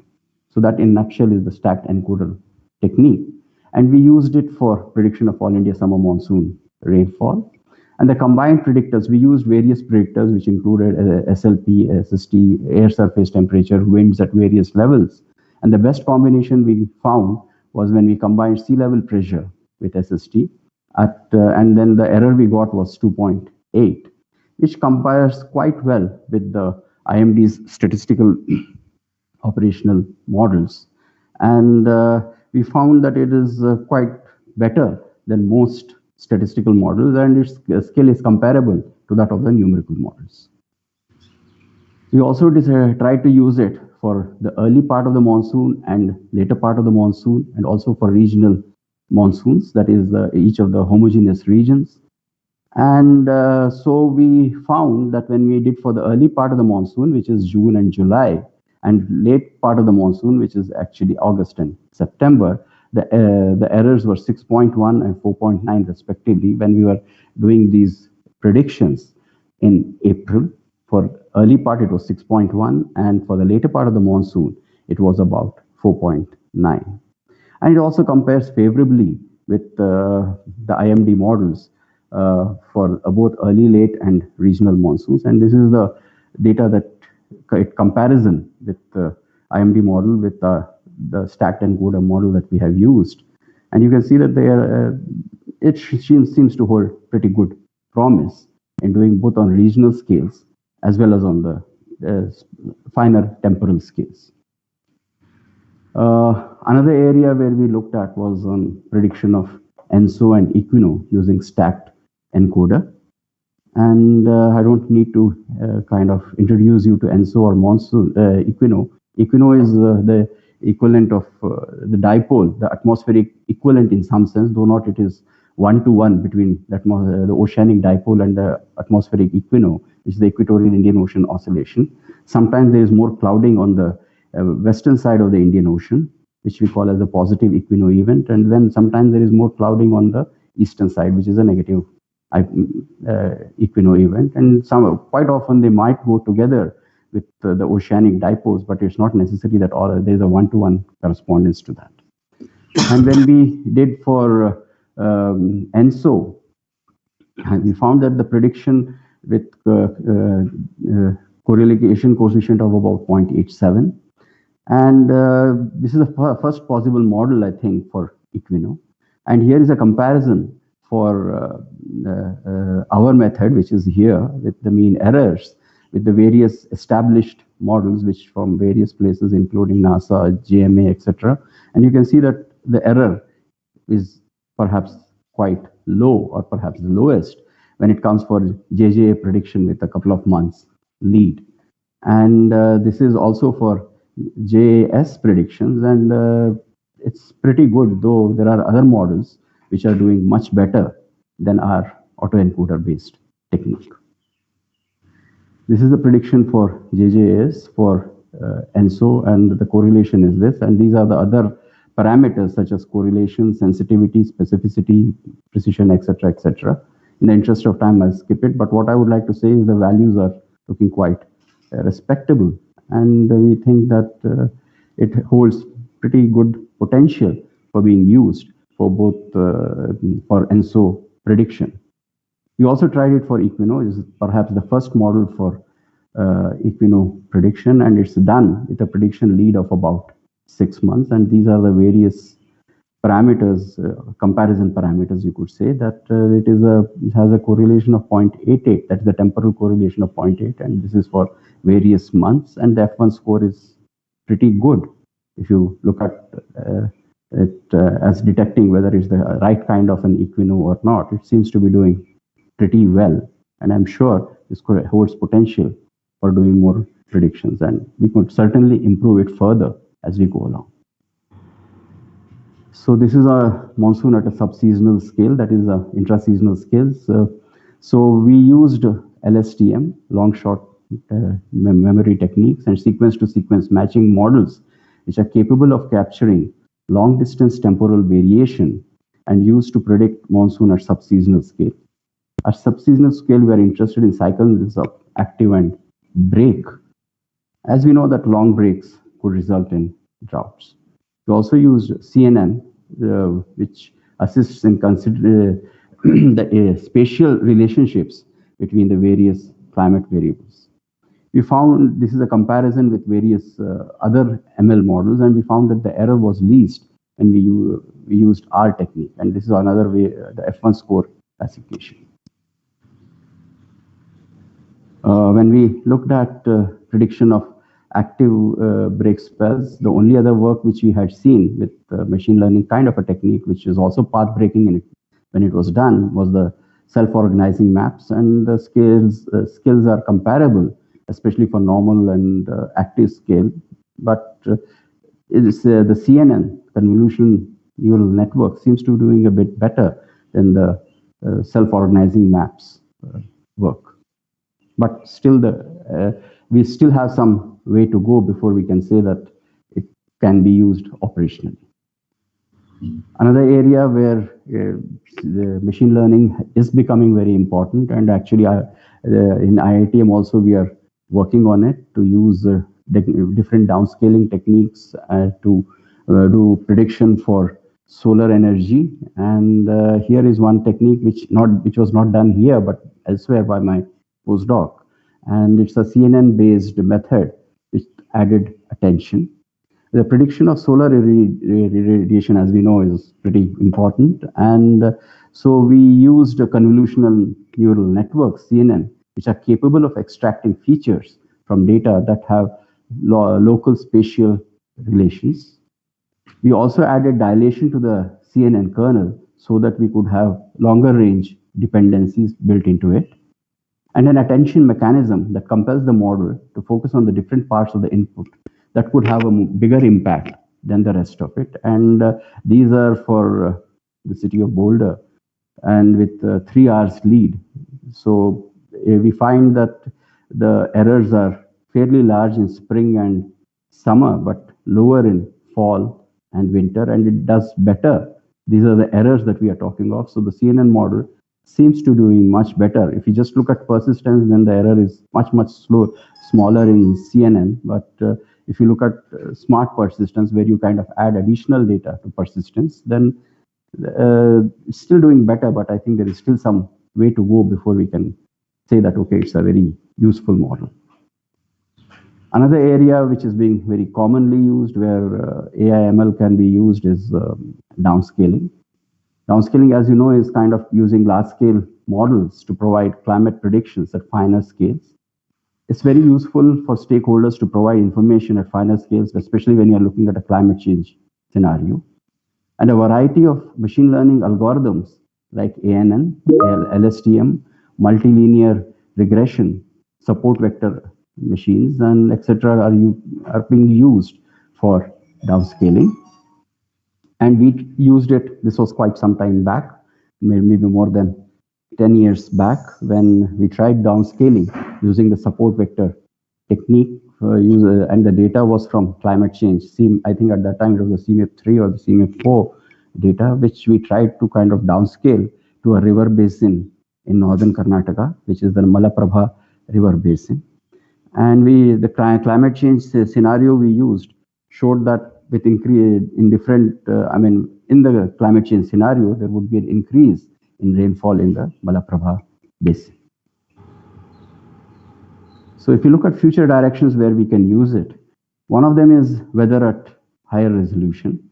We can focus on small to medium scales so that we can use the power of AI and ML, so to speak. And the more demanding problem is prediction or simulation at very finer scales. And challenges include both modeling, that is ML modeling and programming paradigms that we use for it, and also the hardware which could support it. So this is where I think HPC comes in a big way, and newer algorithms, more efficient algorithms, which are now being developed, could come in handy to use the AIML technique to kind of give weather predictions at finer resolution. Many private entities are trying to do that. For example, the weather company and Google, both of them are using AIML techniques. They take data from perhaps various prediction agencies, and then they use that with AIML techniques to kind of give predictions at much higher, finer scales. So I'll skip all this in the interest of time. And when we look at weather modeling at farm levels, that is, we are going to finer and finer levels. Both Google and IBM, as just I said, they provide predictions at much finer resolutions, perhaps in less than a kilometer, they might be going sooner. And essentially, they produce forecasts at coarser scales, then use various deep learning techniques, and of course, some ground data also at finer scales to create ultra-local forecasts. And one of the good, you could say, software set, which could be used by any researcher, is the Weather Bench, which provides codes and comprehensive data sets to train the codes for any problem that one is looking at. And we at IITM are now trying to use the Weather Bench to kind of downscale data, especially rainfall data, to finer scales. And the initial results that we have got is very encouraging. And one problem in modeling at such finer scales is, of course, the availability of ground truth data, especially when you are looking at specific farms. Let's say if you're looking at a wind farm or a solar farm, then you need really long-term data to kind of build up these data-intensive models. And this is where I think there could be interaction with industry and other stakeholders to kind of build these models for ultra-fine scales. Area where we can also use AIML is bias correction for model products. We know that bias is always inherent in any modeling system. So bias correction of numerical model outputs could be attempted. We could use any ML-based model such as a neural network or a deep belief network. And using observations and forecasts of the past, deep learning models could be built so that we can reduce the biases. And that would be very useful, so that any systematic bias which is easier to correct rather than random biases, which are much more difficult to kind of look at and also to kind of reduce. That's maybe a little more difficult, but systematic biases, I'm sure, using deep learning techniques, you could certainly be able to reduce that and get better forecasts. Extreme events is another area where we could use ML techniques. And one of the algorithm that we could use for would be the anomaly detection algorithm. And we could also use a Gaussian mixture model for identifying the precipitation extreme classes. And autoencoder based reconstruction error could be monitored for detecting these extremes. Hybridization, where we kind of use numerical models as well as machine learning, both of them together. Then the physics-based models, which have, and also models based on data, could be used together. And one of the techniques could be like, for example, some part of the model which is empirical in nature. For example, the cumulus parameterization. There, we could kind of build it using AIML techniques, which might be superior to what we use is a empirical model, which could be built on limited data that might have been used on. So this could be one area where you kind of fuse both physics-based models and machine learning models. So this is in short my summary, that it seems to be a very kind of a useful technique and a promising technique that we can use for studying various atmospheric phenomena as well as weather events. And for monsoon prediction, AI/ML on various scales appears to have a good skill, and we could think of using it for data simulation and hybrid models, which could be a forward to traditional numerical weather prediction and also for machine learning techniques. With increased data availability, I think we might be able to do much better and better, especially for shorter scales. And of course, downscaling is where we could use it very extensively. We have made much progress in AI and ML, but I think much more remains to be done. Thank you. Thank you very much, Professor Ravi Nanjundaya. Now I request Professor Mahanti for his expert comments on five talks, and then conduct the discussion on the 5 presentations. Professor Mahanti, please. Thank you. Thank you, Dr. Ramesh. So we have very excellent presentations. We have 5 presentations that you have had. First one was from ECMWF, where various models are compared, and S2S database, that what can be used very efficiently, and particularly you have demonstrated 11 models from various parts, and they are adding also now IITM model from India. So this is very happening, and he has shown the predictability and prediction skills in a range starting from 15 days to 30 days, where the anomaly correlation was more than 0.6 in various models. Similarly, we have a very good presentation, excellent presentation by Dr. Mahapatra, BJIMD, particularly the use of this type of S2S prediction, which is very, very essential in agriculture, water resource, health, and even also disaster risk reduction process. So though India has made a very beginning, and he has demonstrated that how it is already started in various sectors, the use of S2S, particularly the 2 weeks and 3 weeks prediction that's successfully done by IITM group under the leadership of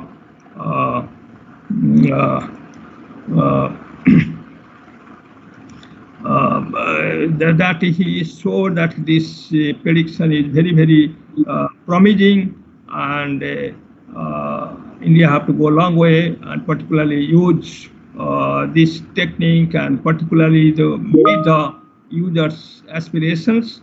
So, and he also demonstrated that how this skill can be useful in the future, and the challenge areas, and the success where that's integration is required by social science with that of the forecasting community, so that the end user can get a maximum benefit out of S2S prediction systems. Then we have a very nice presentation by Professor Raghu Mudgar. He has mainly focused on health and agriculture, taking India as a scenario, and his work with various groups in India on health issues and agriculture, where he has shown that India is a place where actually it is very, very essential, and where actually we have many vector-borne diseases, as well as it is highly dependent upon the agriculture, both Kharif and Rabi crops. So he has shown that what are the data requirements and how it can be translated, so that the maximum benefit can go to the end users. Then we have a also very interesting and nice presentation from UK Met Office by Madam Martin Gill. She has shown the efficacy of glossy pipe and ECMWF seasonal pipe seasonal spell model and the effect on the, and she has shown the impact of soil moisture, SST, and various resolutions, and particularly monsoon and monsoon interseasonal oscillation processes, and most of the work is also with our Indian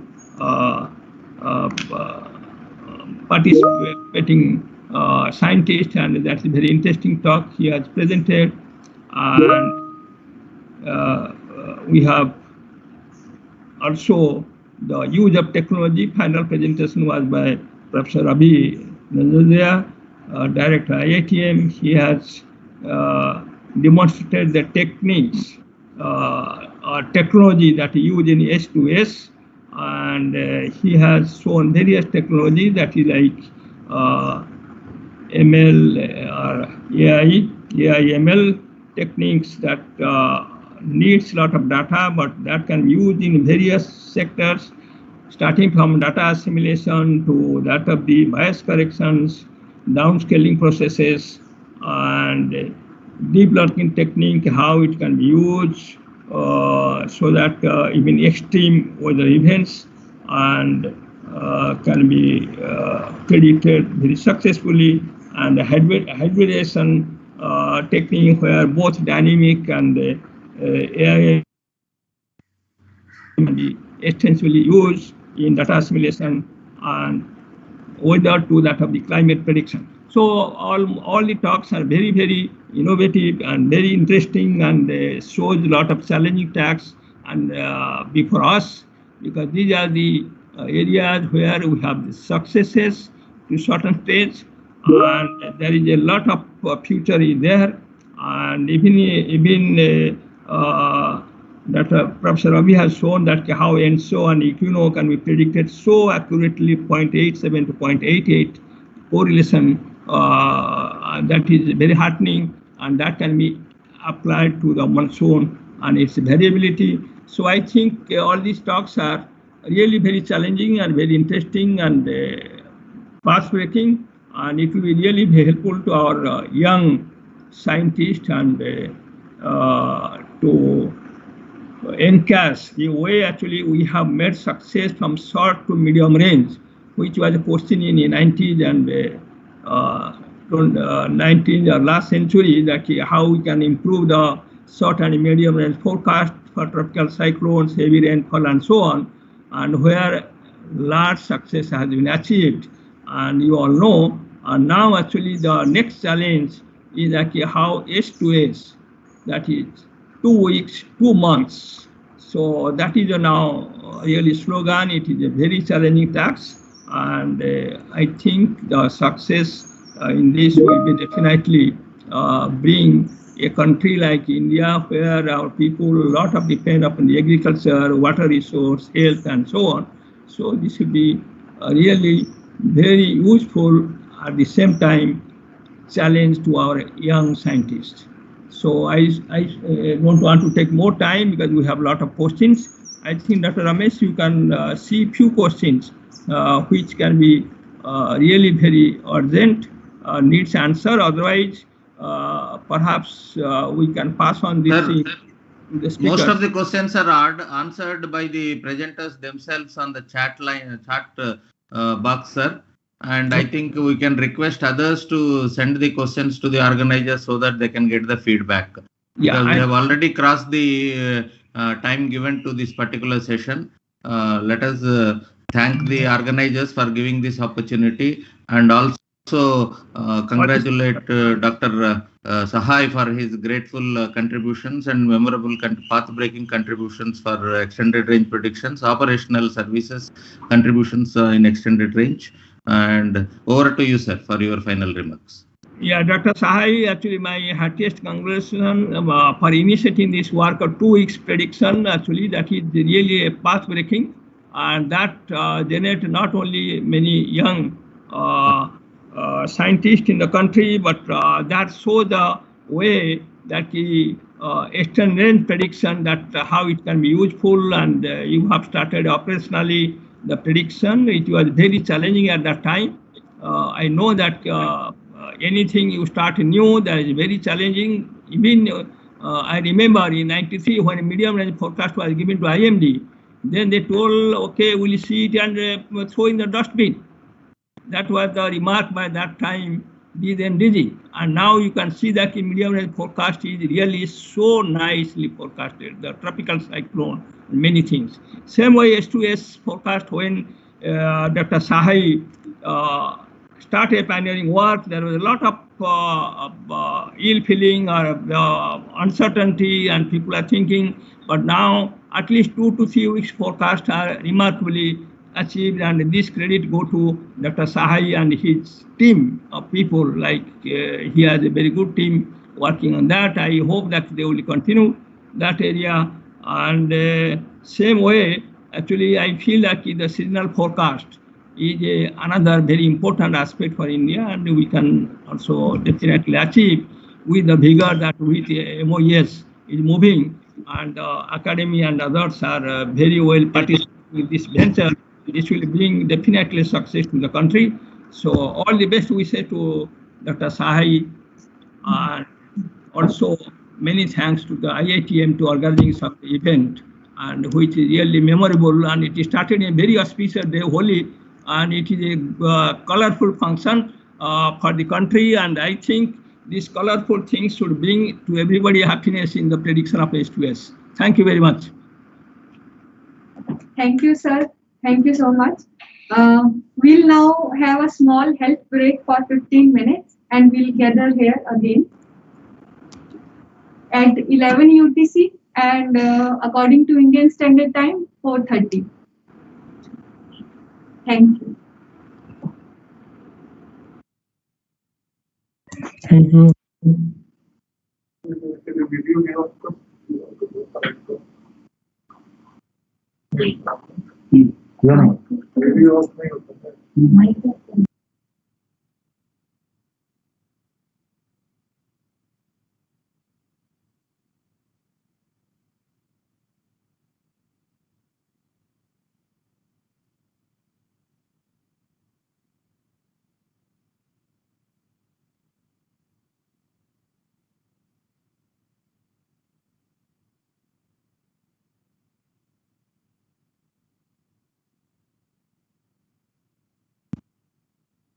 Good afternoon, this is Dr. Rathore. Am I audible?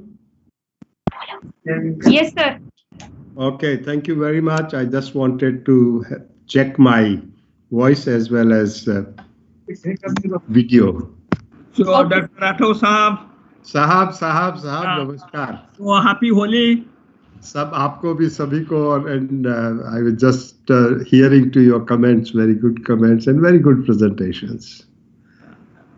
So that is the, you see, success stories of weather and climate forecast in the country. True, you rightly mentioned so. Tabiyat kaisa hai? ठीक है, thank you very much. Great, sir, great. Yeah, nice to see you. Yeah. My pleasure, sir. And I think you see that everybody focus on agriculture, because here where S2S is the really most important thing, which we all started the medium range.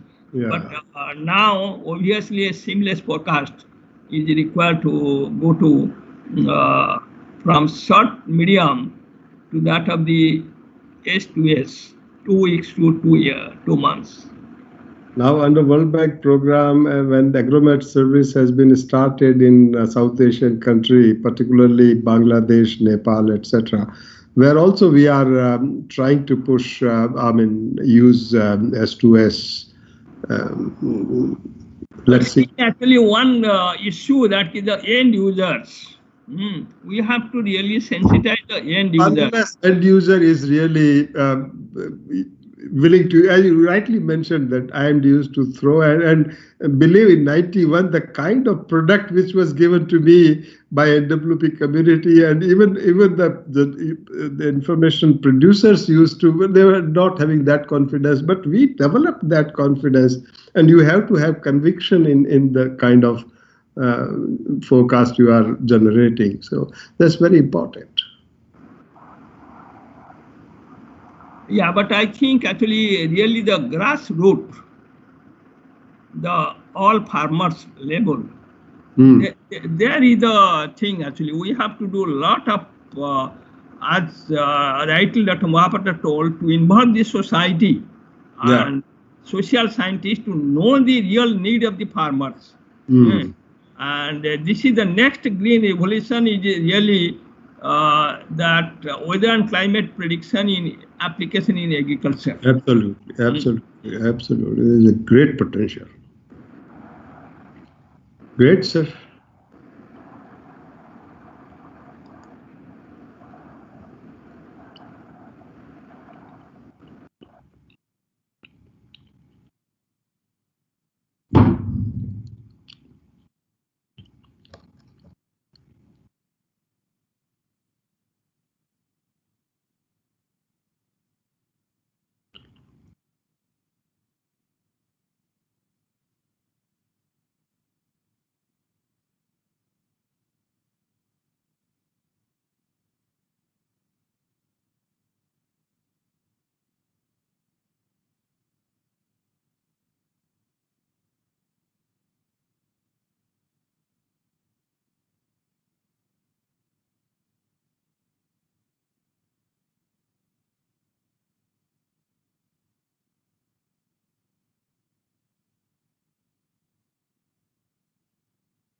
Okay, so far so good. आप सुनाओ. Dr. Sir, namaskar sir, happy Holi sir. Namaskar, namaskar dear. Hello guys, I think it's time, Rathod Saab. Ji. I think Susmita will start. Susmita will. Yes, sir. So Yes, we will start now. Yes, yes. Welcome back. We now have with us Dr. L.S. Rathod, former DGM IMD, and Professor K. Ashok from University of Hyderabad to chair the scientific session 2. Sir, I request you to proceed with this session. Thank you, Sushmita. Welcome to this scientific session 2 on this very important conference on future directions of S2S predictions over South Asia. Along with me, the session chair is Professor K. Ashok, who, as was told by Sushmita, is a renowned climate modeler and currently working as professor at University of Hyderabad's Earth and Space Sciences, Center for Earth and Space Sciences. And prior to this, he was working with Indian Institute of Tropical Meteorology, where he did a lot of good work, initiated good work on climate modeling. I take this opportunity to thank organizers for this wonderful conference and invited myself and Professor Ashok to be part of this event in session 2. And just for housekeeping, that we have started almost at 11 UTC, so we are moral bound to hand over the session back at 1:13 UTC, and therefore I would urge upon all the speakers to kindly stick to the allotted time. So we have 20 minutes time allocated for the speakers. So we make 15 minutes for presentations and 5 minutes for question answers. And if there is a direct question, the speakers will directly address to that. And if there are questions in the chat box, Professor K. Ashok will read out those questions for assisting the speakers. So that is how we are going to organize this session. We all know that the demands for S2S are growing rapidly in the operational prediction and application communities, and to fill the gap between medium range weather forecast and the long range or seasonal forecast. And this is primarily because there is a reasonable improvement in the skill of S2S predictions, and the user confidence is also growing quite rapidly.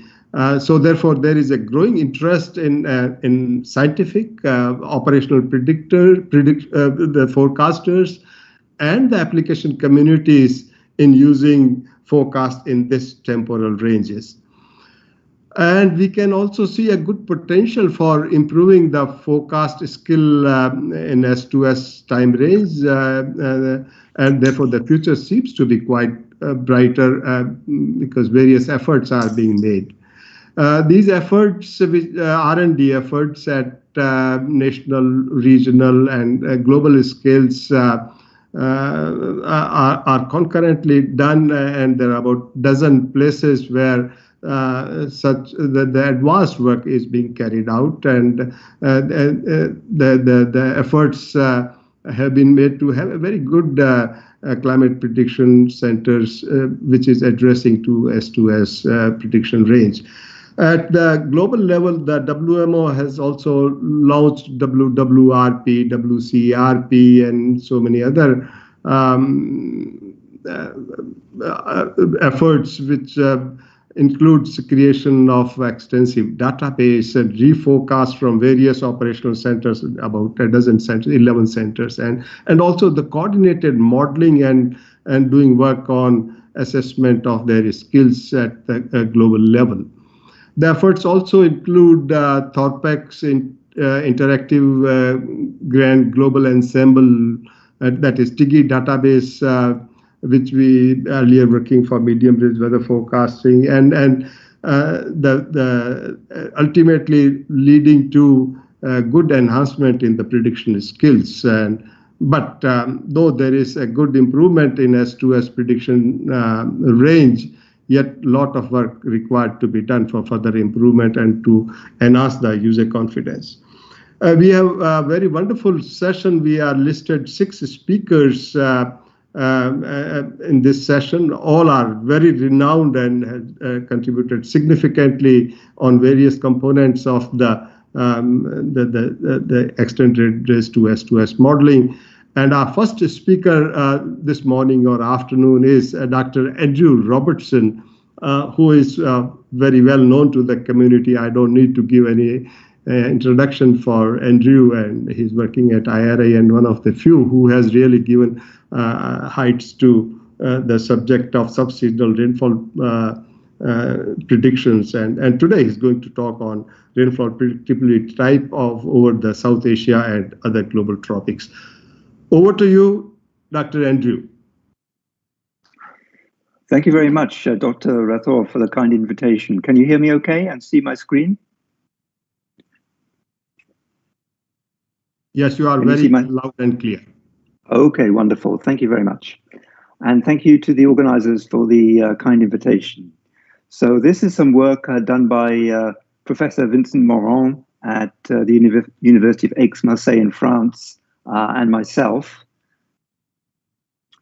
And what we're investigating here, it's an analysis of S2S prediction skill from one of the models in the S2S database that Dr. Rathore had just mentioned, the ECMWF model. And we'll be looking at the skill of that model in the week 3 to 4 range. So that's 15 to 28 days ahead.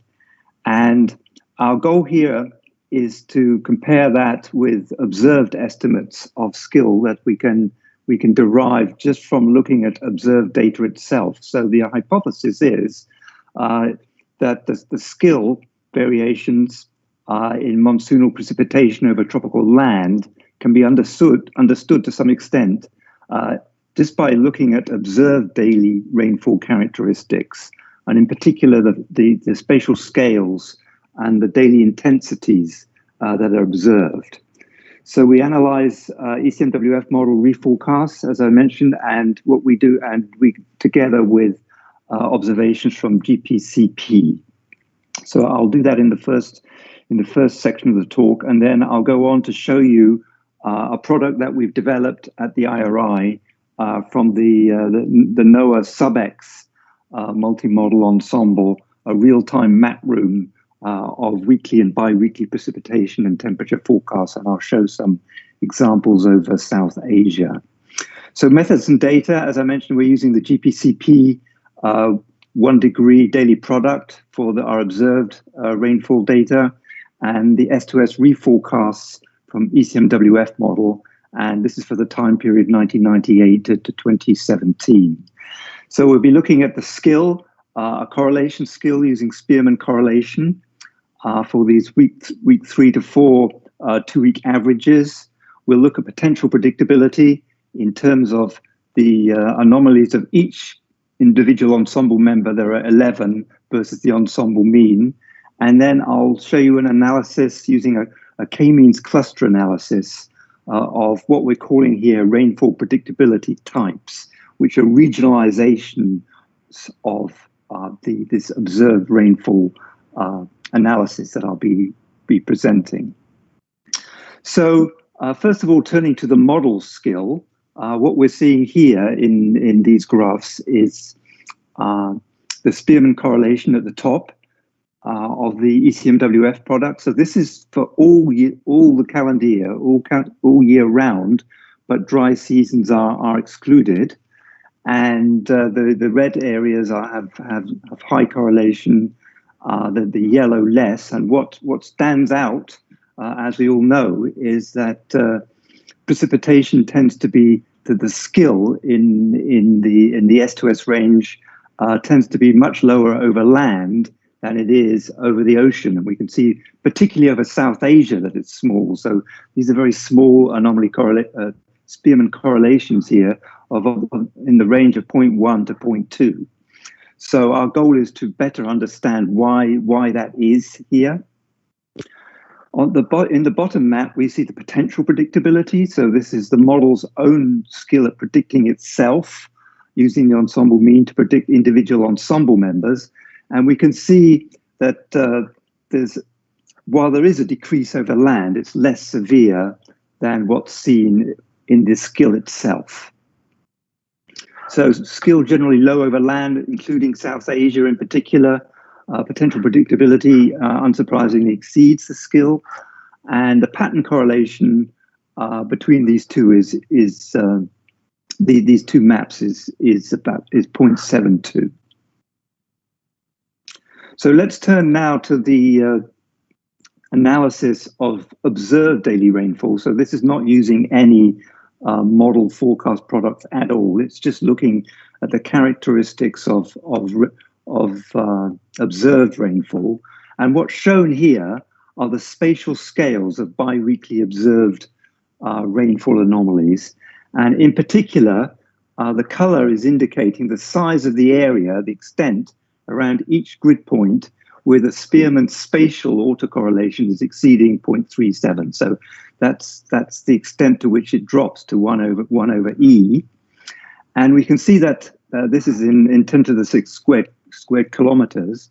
And we can see here that just as in the skill, this measure is much larger over oceans than it is over land. So the size or the scales of the rainfall, bi-weekly rainfall anomalies are much larger, particularly over the equatorial Pacific and Indian Ocean, also over the West Pacific than they are over land. They fall greatly over land, and you can see here that they're quite small over South India. There are some land regions such as over Brazil where the spatial scales are larger.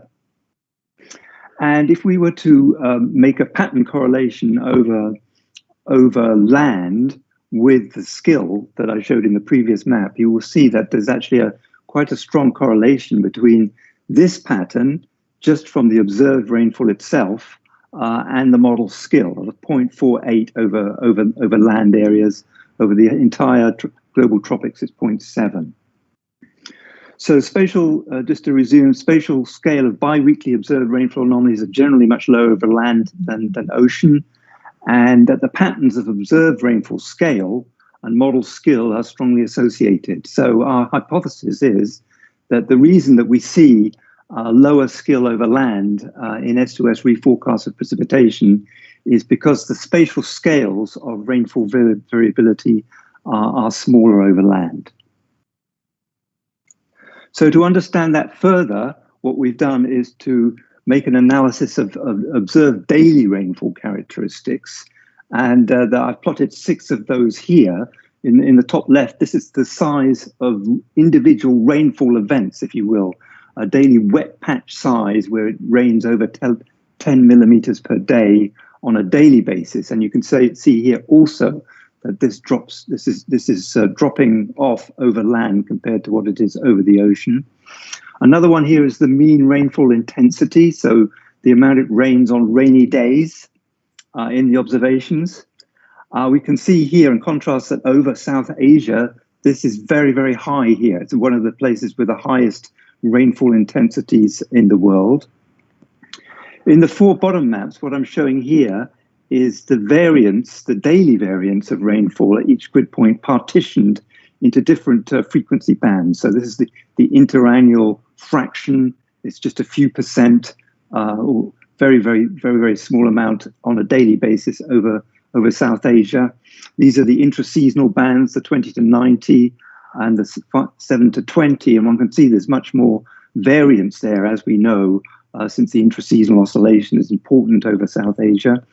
And this is the sub-weekly variance in the last one here. So you can see there's a lot of weather noise here over the land. And that's another factor contributing to the low skill.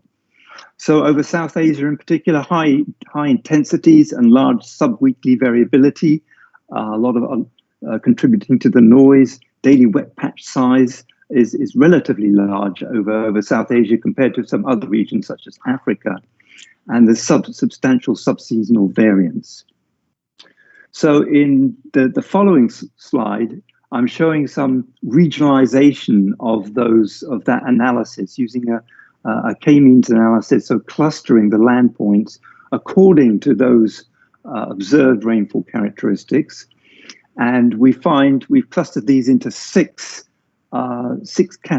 clusters around the global tropics, and the one that's relevant to South Asia is type 2.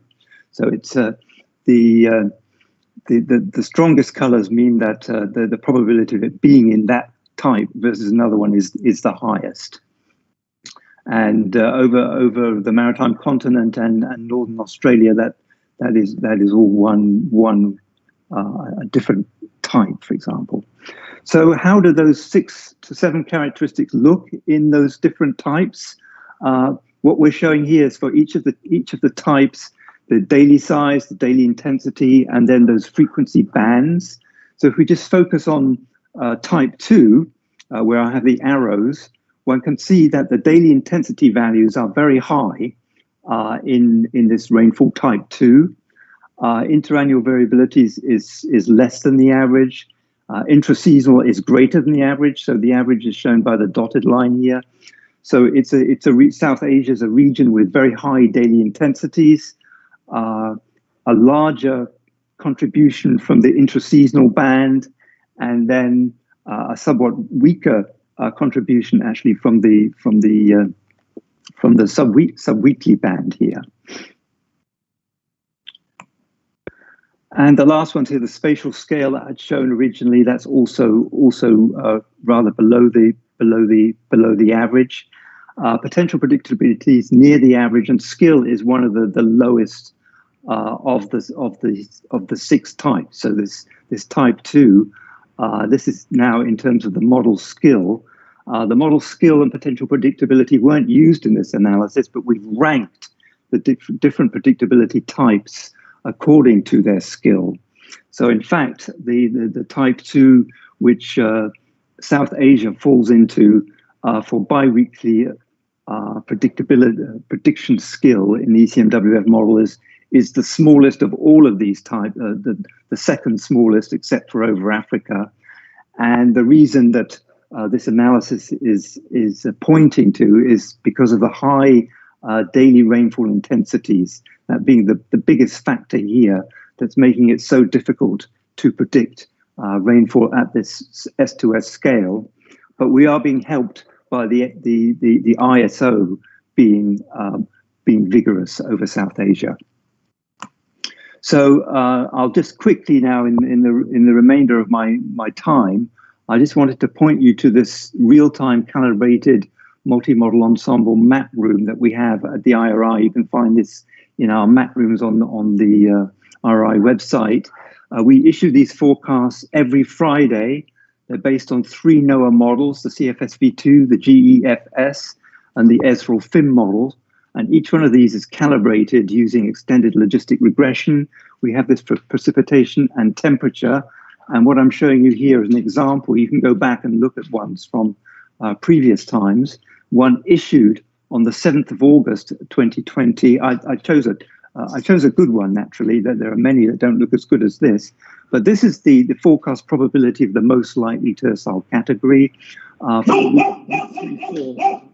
so sorry. I'm so sorry about that.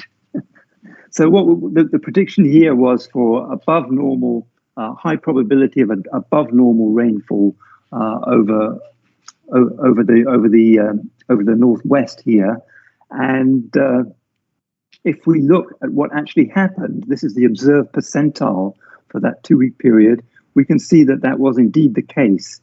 That it was around the 80th or 90th percentile, actually around there. So that was a good forecast. Dry tendency in the south also captured. But as I say, you can find many of these that weren't as good as those.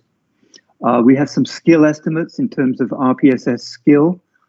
This is showing for August month, showing that there's reasonable skill at weeks 2 and 3, but much less in weeks 3 to 4. If you look in different months, the skill is somewhat higher in June and July. And then, as I mentioned, we also have temperature. So this is one for temperature in the same tercile category format. So we followed the way that we do our seasonal forecasts, as you know, are formatted in this way, where we give the probability of the most likely tercile. And so this is one that was issued on the 19th of February this year for the 6th to 19th of March, week 3 and 4 again. And the forecasts were for a high probability of above normal category temperature over a large region here of South Asia, China. And if we look what actually happened, this is the observed percentile, that it was in the above normal category. So that was also successful. And we can see quite nicely the way it captured this cold, warm pattern over Eurasia here. So that was quite a successful forecast. And then I thought I would just show you the forecast, the current forecast.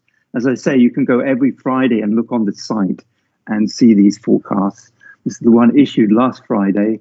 So it's for, again, above normal temperatures across northern South Asia in this for the upcoming time, for the 10th to 23rd of April. So to sum up, we've looked at observed rainfall characteristics, and we saw that and compared those with model skill, and we saw that over South Asia, the reforecast skill in the ECMWF model is relatively low compared to other land areas. And while observed spatial scales are fairly comparable to other land areas, there's the daily intensities that are really high over South Asia, and we interpret the poor skill in terms of those. The ISO band is relatively strong, so that does improved prospects for including for improving the predictions. This is written up if you want to look at it in this paper. And then just showing at the end there are forecasts being made in real time using sub-X models. The difference of the sub-X database, of course, being that they are available in real time. So that's why we're using that rather than the S2S database. You can look at past forecasts, and I highlighted a couple of good forecasts, and these maybe provide a way for further analysis to identify skillful forecasts of opportunity. Thank you very much. I'm happy to answer any questions. Thank you very much, Professor Ashok. You can ask any question if there is anything in the chat box. Over to you. Yeah, I don't see any questions in the chat box, but anybody who is interested, who has some questions can. Nobody has raised the hand, so I take liberty to ask a question to. Yeah, I will also ask a question. Okay. Andrew, it was a very good presentation, and you showed a very good view graphs on the skill. One thing we have noticed that when you go beyond the tropics in the extratropical region, the skill diminishes as you go northward or southward. What is the reason for that? So the main sources of this skill are the intraseasonal oscillation, the MJO, and also ENSO to some extent. So that the sources of predictability, the signals are weaker, while the noise is typically stronger, associated with middle latitude chaotic weather variability. Thank you, Dr. Ashok. Yeah, Andrew, that was an excellent talk and a very good analysis. It's very, at least we have some hope that there is moderate, ensemble predictability is moderate and which can be improved, and things like probably AI, ML nowadays, they probably can help in harnessing more skill. So what is this small spatial scales that you're talking about? They're all entirely random or some sort of, what is, why is it sort of hampering they're not like mid-latitude systems, but once they're in the model daily seasonal pattern, right? So why is it sort of hampering the skill? Pulling down the skill. So it's MCSs. Okay. It's the thunderstorms, mesoscale convective complexes that bring the monsoonal rainfall over South Asia. Just the intensity of that rainfall and the small spatial scales of it make the daily weather noise component of it very vigorous. So in terms of signal to noise, it's a large noise. There's some signal from the ISO, but it's a battle between that signal and noise. Okay, thank you. There is a question from Surya. Why is the Brazil spatial scale very large for 3 to 4 week predictions? Is it due to soil moisture feedbacks? I don't know. Partly it may be due to maybe due to the impact of ENSO on that region. I'm not quite sure.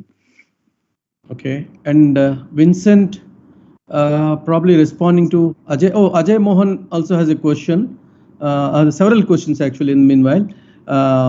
One question was from Ajay. Over South Asia, S2, S3 forecast skill is low, but where in the tropics is it better than South Asia? So Vincent responded, skills are better over Northern Australia, Indonesia, East Africa, Northeast South America.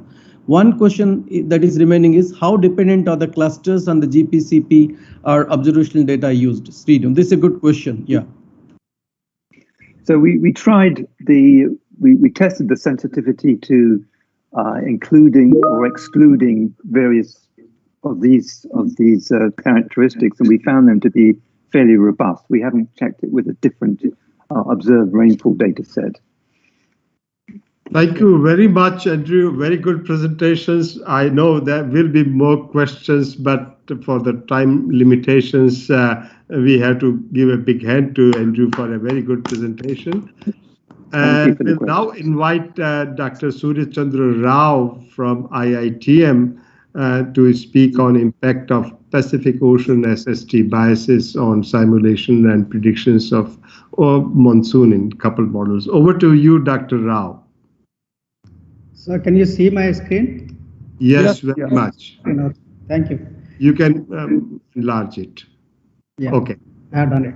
Okay. Thank you.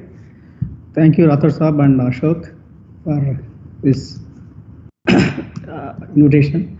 So today I will be going to talk about what is the impact of tropical Pacific SSTs on simulation and prediction of Indian summer monsoon rainfall in coupled models. Mostly I will be concentrating on the seasonal predictions and also simulations. So work is underway for extended range, that is subseasonal prediction, what will happen if these SST biases are persisting in the models.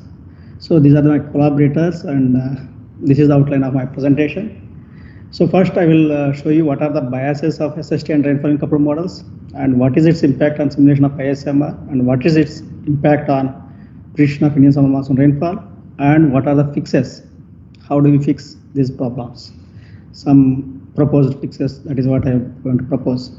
So for you, we are using MMCFS, that is Monsoon Mission Climate Forecast System, at T382 resolution, that is 38 kilometer resolution, and also ES4, that is ECMWF Seasonal Prediction System 4 data that is available to us, and also we use NMME models, North American Multi-Model Ensembles, and for those who are not fully aware of what is ISMR, I don't think anybody will be there. It is Indian summer monsoon rainfall averaged over Indian land points in June, July, and September. So coming to the problem, this is the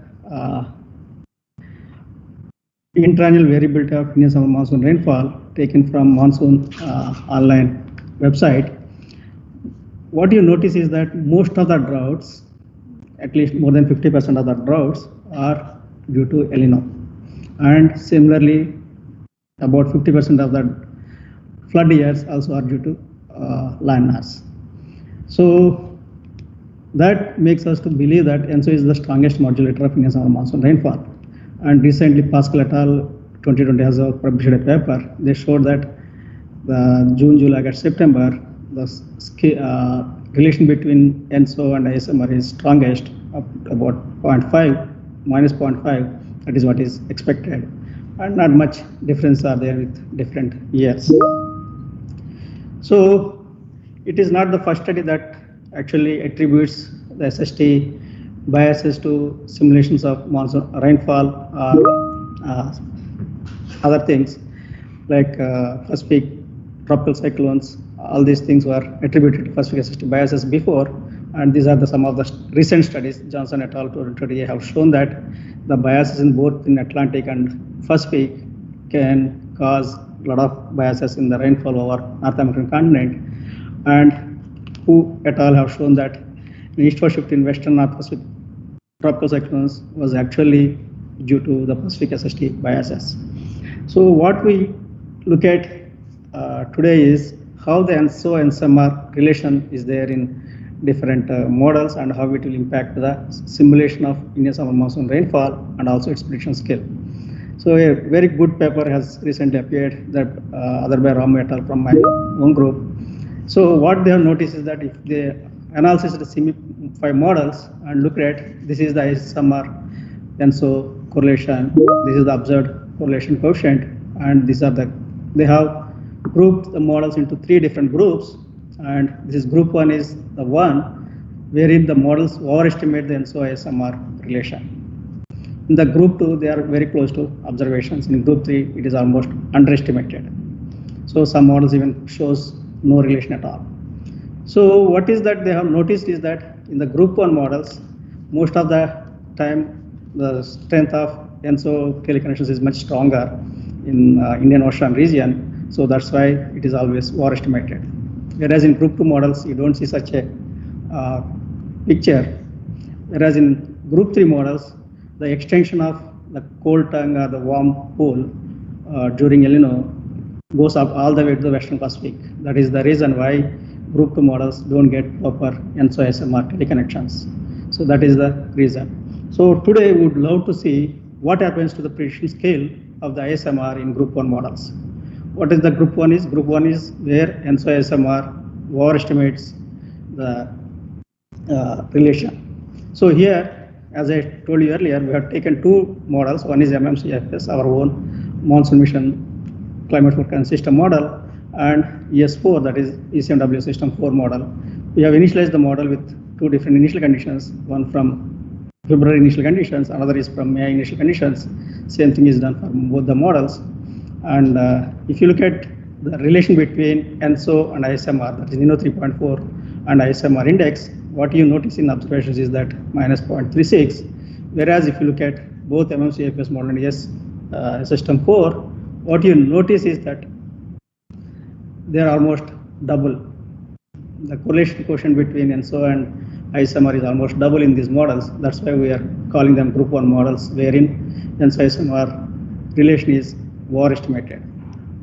So if that is the case, if you look at what happens in the Indian Ocean dipole region, the observed correlation is minus 0.25, whereas almost all models, all initial conditions get out of phase relation, that is positive relation get.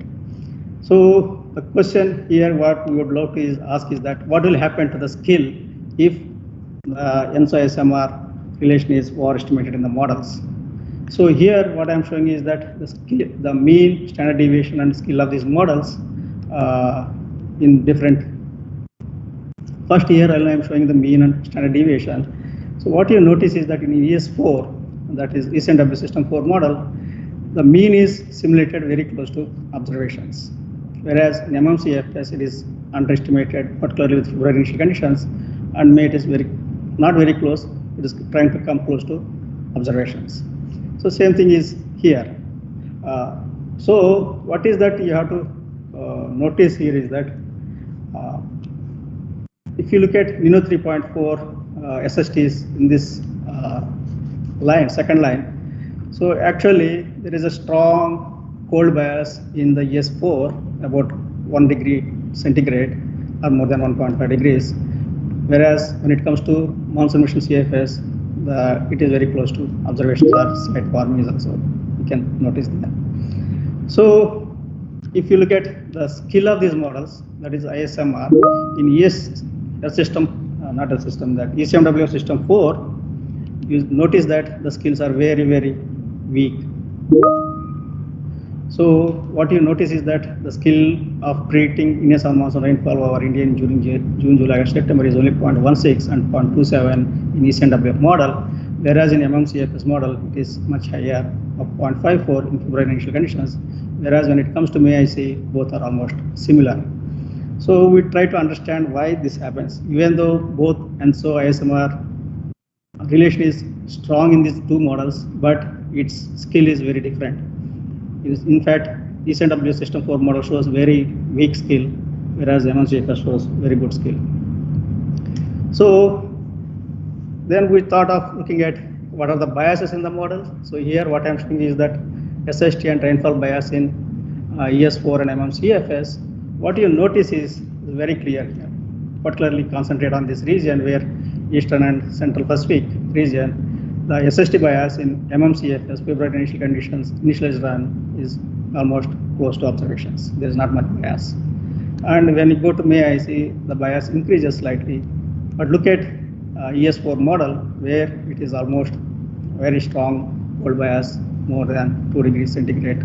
You can see in that whole Eastern Pacific region. So in May IC also it continues, but the intensity of the bias reduces. So similarly, if you look at the rainfall biases, what you notice is that the dry bias is very strong in MMCFS model compared to ES4 model. So mean is very good in ECMW model, and mean is very bad in the MMCFS model. So how does it translate into the prediction scale? And why the models which has cold bias has a better mean compared to the models which has a almost close to observations or very weak cold SST bias in the Pacific, in the Eastern Pacific.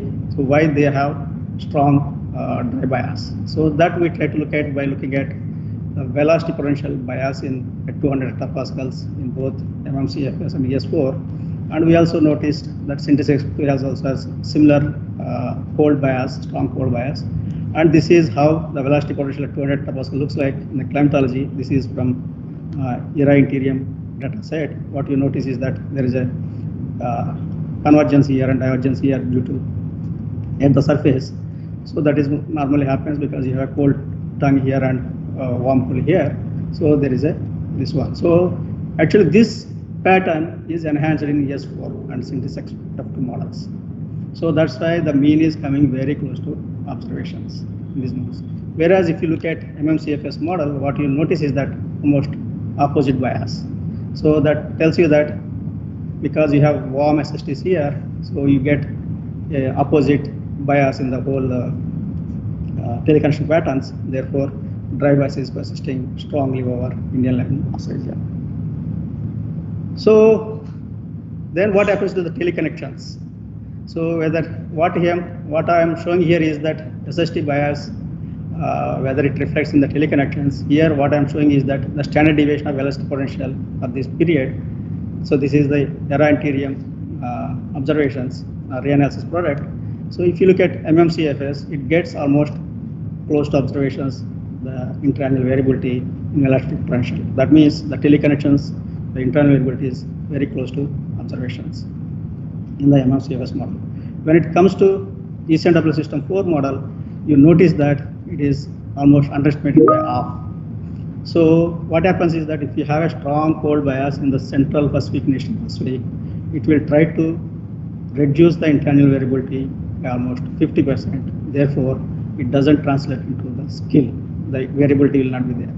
Whereas the same thing, what will happen is that since you have a strong cold bias in this region, it will try to generate global local circulation that will enhance the monsoon rainfall over Indian landmass.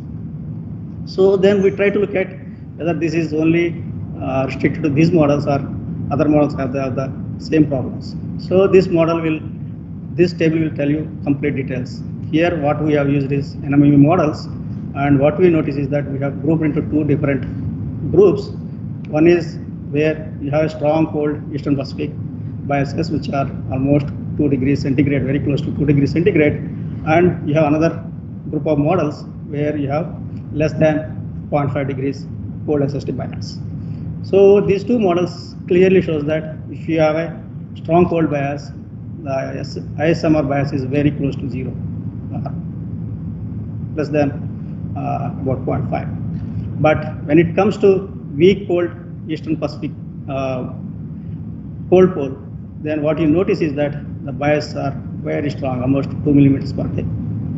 So that is 25% of the bias is coming just because of you don't have cold, strong bias in the SSTs there. But look at the skills again. If I have a cold pole or the stronger cold SST bias, then the skills are very, very weak. So internal variability is not coming into the models. So whereas if you look at weak cold Eastern Pacific cold bias models, the skills are reasonable, moderate. Not as good as MMCFS, but definitely you can easily distinguish between these two tables. So what is that it tells you clearly is that if you have a strong cold bias in the Eastern Pacific and Central Pacific, the models tends to give you better mean, but it will reduce your internal variability.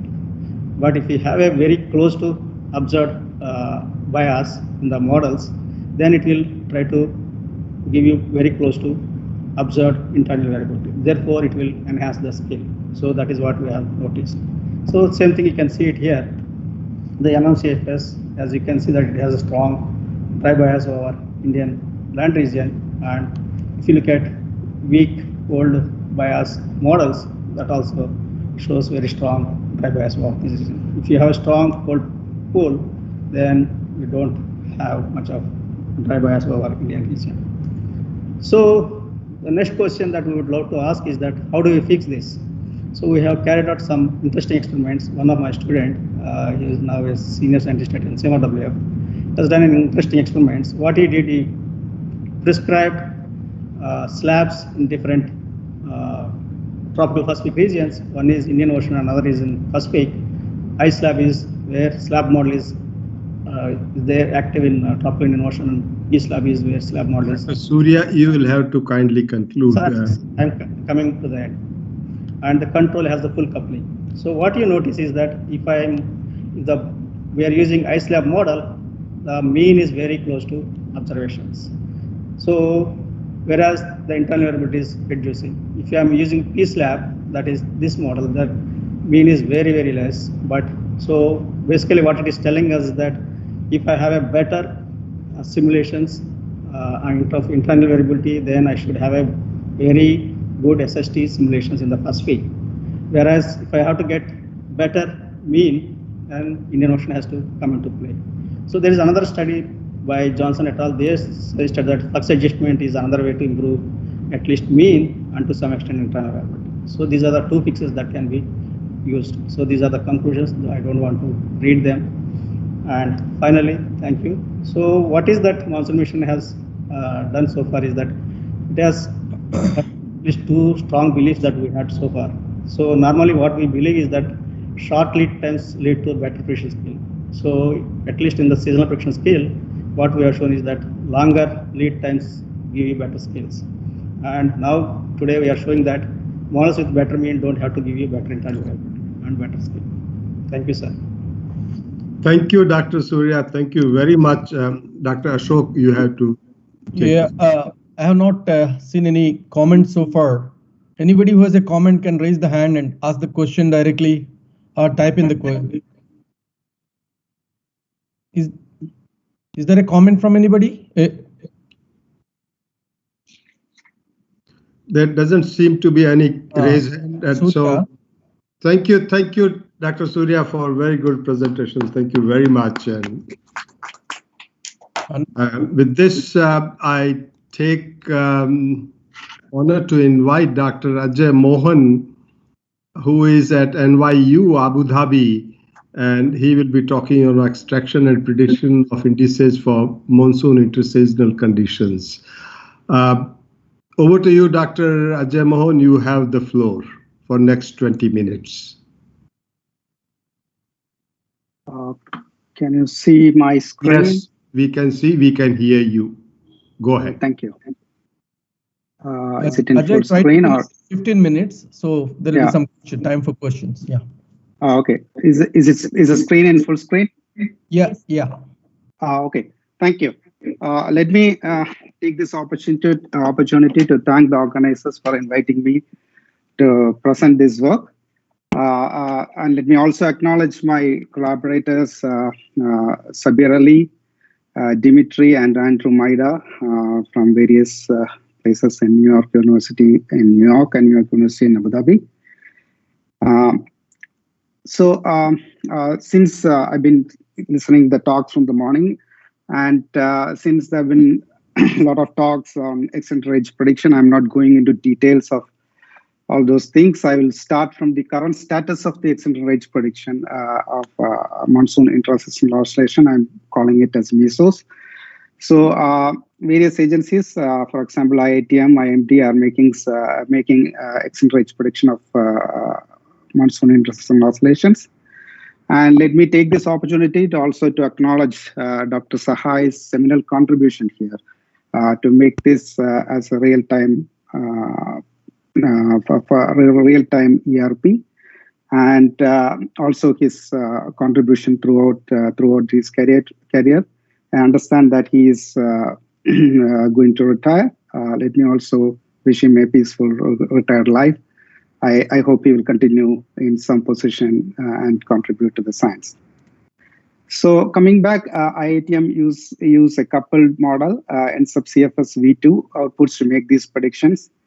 And for doing that, they use extended EOF methods to make these real-time predictions. And ERP is also carried out for various parameters, rainfall, winds, etc. So the question I am asking here is, can we improve the skill of these predictions?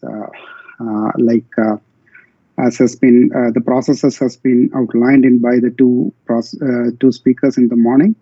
It can be both internal dynamics like intraseasonal oscillation and weak correlations with SSTs, and persistent signals, and all can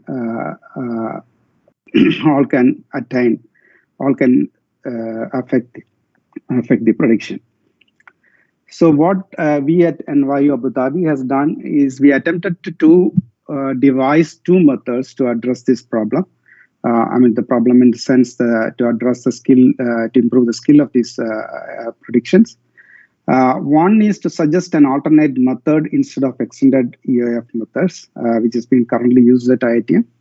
And also to predict, so given you have these MESO modes, like from EOF or NLSA or anything, any base, and can we use a simple statistical model, a physics-constrained lower statistical model to predict the evolution of the MESO modes? So the details of these two work has already been published, and the details are here. I will only be talking on the first part, which is the NLSA. So the objective is clear. It is we would like to make an improved index for the monitoring and forecast verification of MESO. We call it as NLSA, which is nonlinear Laplacian spectral analysis. What is NLSA is actually a nonlinear data analysis technique that combines ideas from delayed embedding of dynamical systems and kernel methods for harmonic analysis and machine learning to extract spatial temporal modes of variability from high dimensional time series. I'll give a brief overview of that. These modes are computed using eigenfunctions of a discrete Laplace Beltrami operator, an operator which can be thought of as a local analog of a temporal covariance matrix, which is typically used in empirical orthogonal functions, but adapted to nonlinear geometry of data generated by complex dynamical systems. So the details of this this technique has been reported by the following paper, Giannikis and Maida in 2012. And a series of papers has been reported. Those who are interested can go through it. So this technique has been used for various intraseasonal signals like Madden Julian oscillations and other techniques, and various aspects like reconstruction of spatiotemporal patterns, so on and so forth. So I will not go into very much details of the methodology for the interest of time, but I will just basically tell what is the difference between the NLSA and empirical orthogonal function, because most people are familiar with the EOF techniques. So we applied this NLSA technique on daily GPCP rainfall data for a period 1997 to 2014. So using GPCP rainfall data, NLSA compute a hierarchy of eigenfunction, which is again similar to empirical orthogonal function, which are temporal patterns, which can be thought of as a nonlinear analogs of PCs in empirical orthogonal functions. And similarly, you can, like UF, also computes corresponding spatiotemporal patterns. So this is what is a typical UF. You have an input data, you compute eigenfunctions, you construct operators, and you have typically UIFs and PCs. So in NLSA, we consist of three main steps. The first step, which is common in both in typical covariance type methods like empirical orthogonal function, is to construct a higher dimensional time-lagged embedded data set. After time-lagged embedding, we have n-q+1 samples of analysis, where q is a number of lag. So here we used q as 64 days. It is a nominal choice of ISO. We also tried different choices, 34, 48, 90. I'll tell why we use slightly higher lag, larger q here. And next step is to compute the kernel matrix, which is also similar to EF. So this is where the difference comes. So when you develop this kernel matrix, you use the machine learning algorithm as well, and you develop a matrix based on the Laplacian algorithm, and you get kernel values which provide a nonlinear measure of similarity between samples. So after computing the kernel matrix K, normalizing it to get a Markov matrix using a normalization procedure. So details can be read from the paper. But basically, conceptually, the difference is these eigenfunctions as nonlinear analogs of principal components of EEF analysis used to create spatio-temporal reconstructions and phase composites. So the key advantage of NLSA over standard covariance space methods like EOF is that by design, it requires no ad hoc pre-processing of the data. So which means there's no detrending, no temporal filtering, no spatial filtering, no longitudinal band filtering, etc., which has been typically used for EOF-based analysis. So let me come to the results. So this is a hierarchy of spatio-temporal modes revealed by NLSA for a particular year, 2003. These are the leading 6 eigenfunctions. The modes 1 and 2, because you are not doing any pre-filtering, so the modes 1 and 2 represent the annual modes, modes 2 and 3 represents the semi-annual variability, and modes 5 and 6 represents the mesoband. How do you know these are mesobands? Because the spectral variability is between 30 and 60 days, and also it can be confirmed by looking at the spatio-temporal structure. You can confirm that these are mesobands. And you have, if you arrange these modes, annual, semi-annual, and meso modes. So you first leading 10 of the with 5 and 6, as I mentioned earlier, 5 and 6 represents mesobands. So the detailed view of these mesobands exhibits the meso 1 and meso 2 has a kind of a 90-degree phases. Detailed view also illustrates that the absence of high frequency noise from these 2 time series. So now I actually try to compare these NLSA eigenfunctions with the standard EOF-based meso modes. So the left side shows the probability density function of NLSA-based meso index, and the right side shows the EOF-based meso index, and which is compared with the PDF of a standard Gaussian, which has a kurtosis value of k equal to 3. So what we find is that the PDFs of this NLSA-based meso modes has a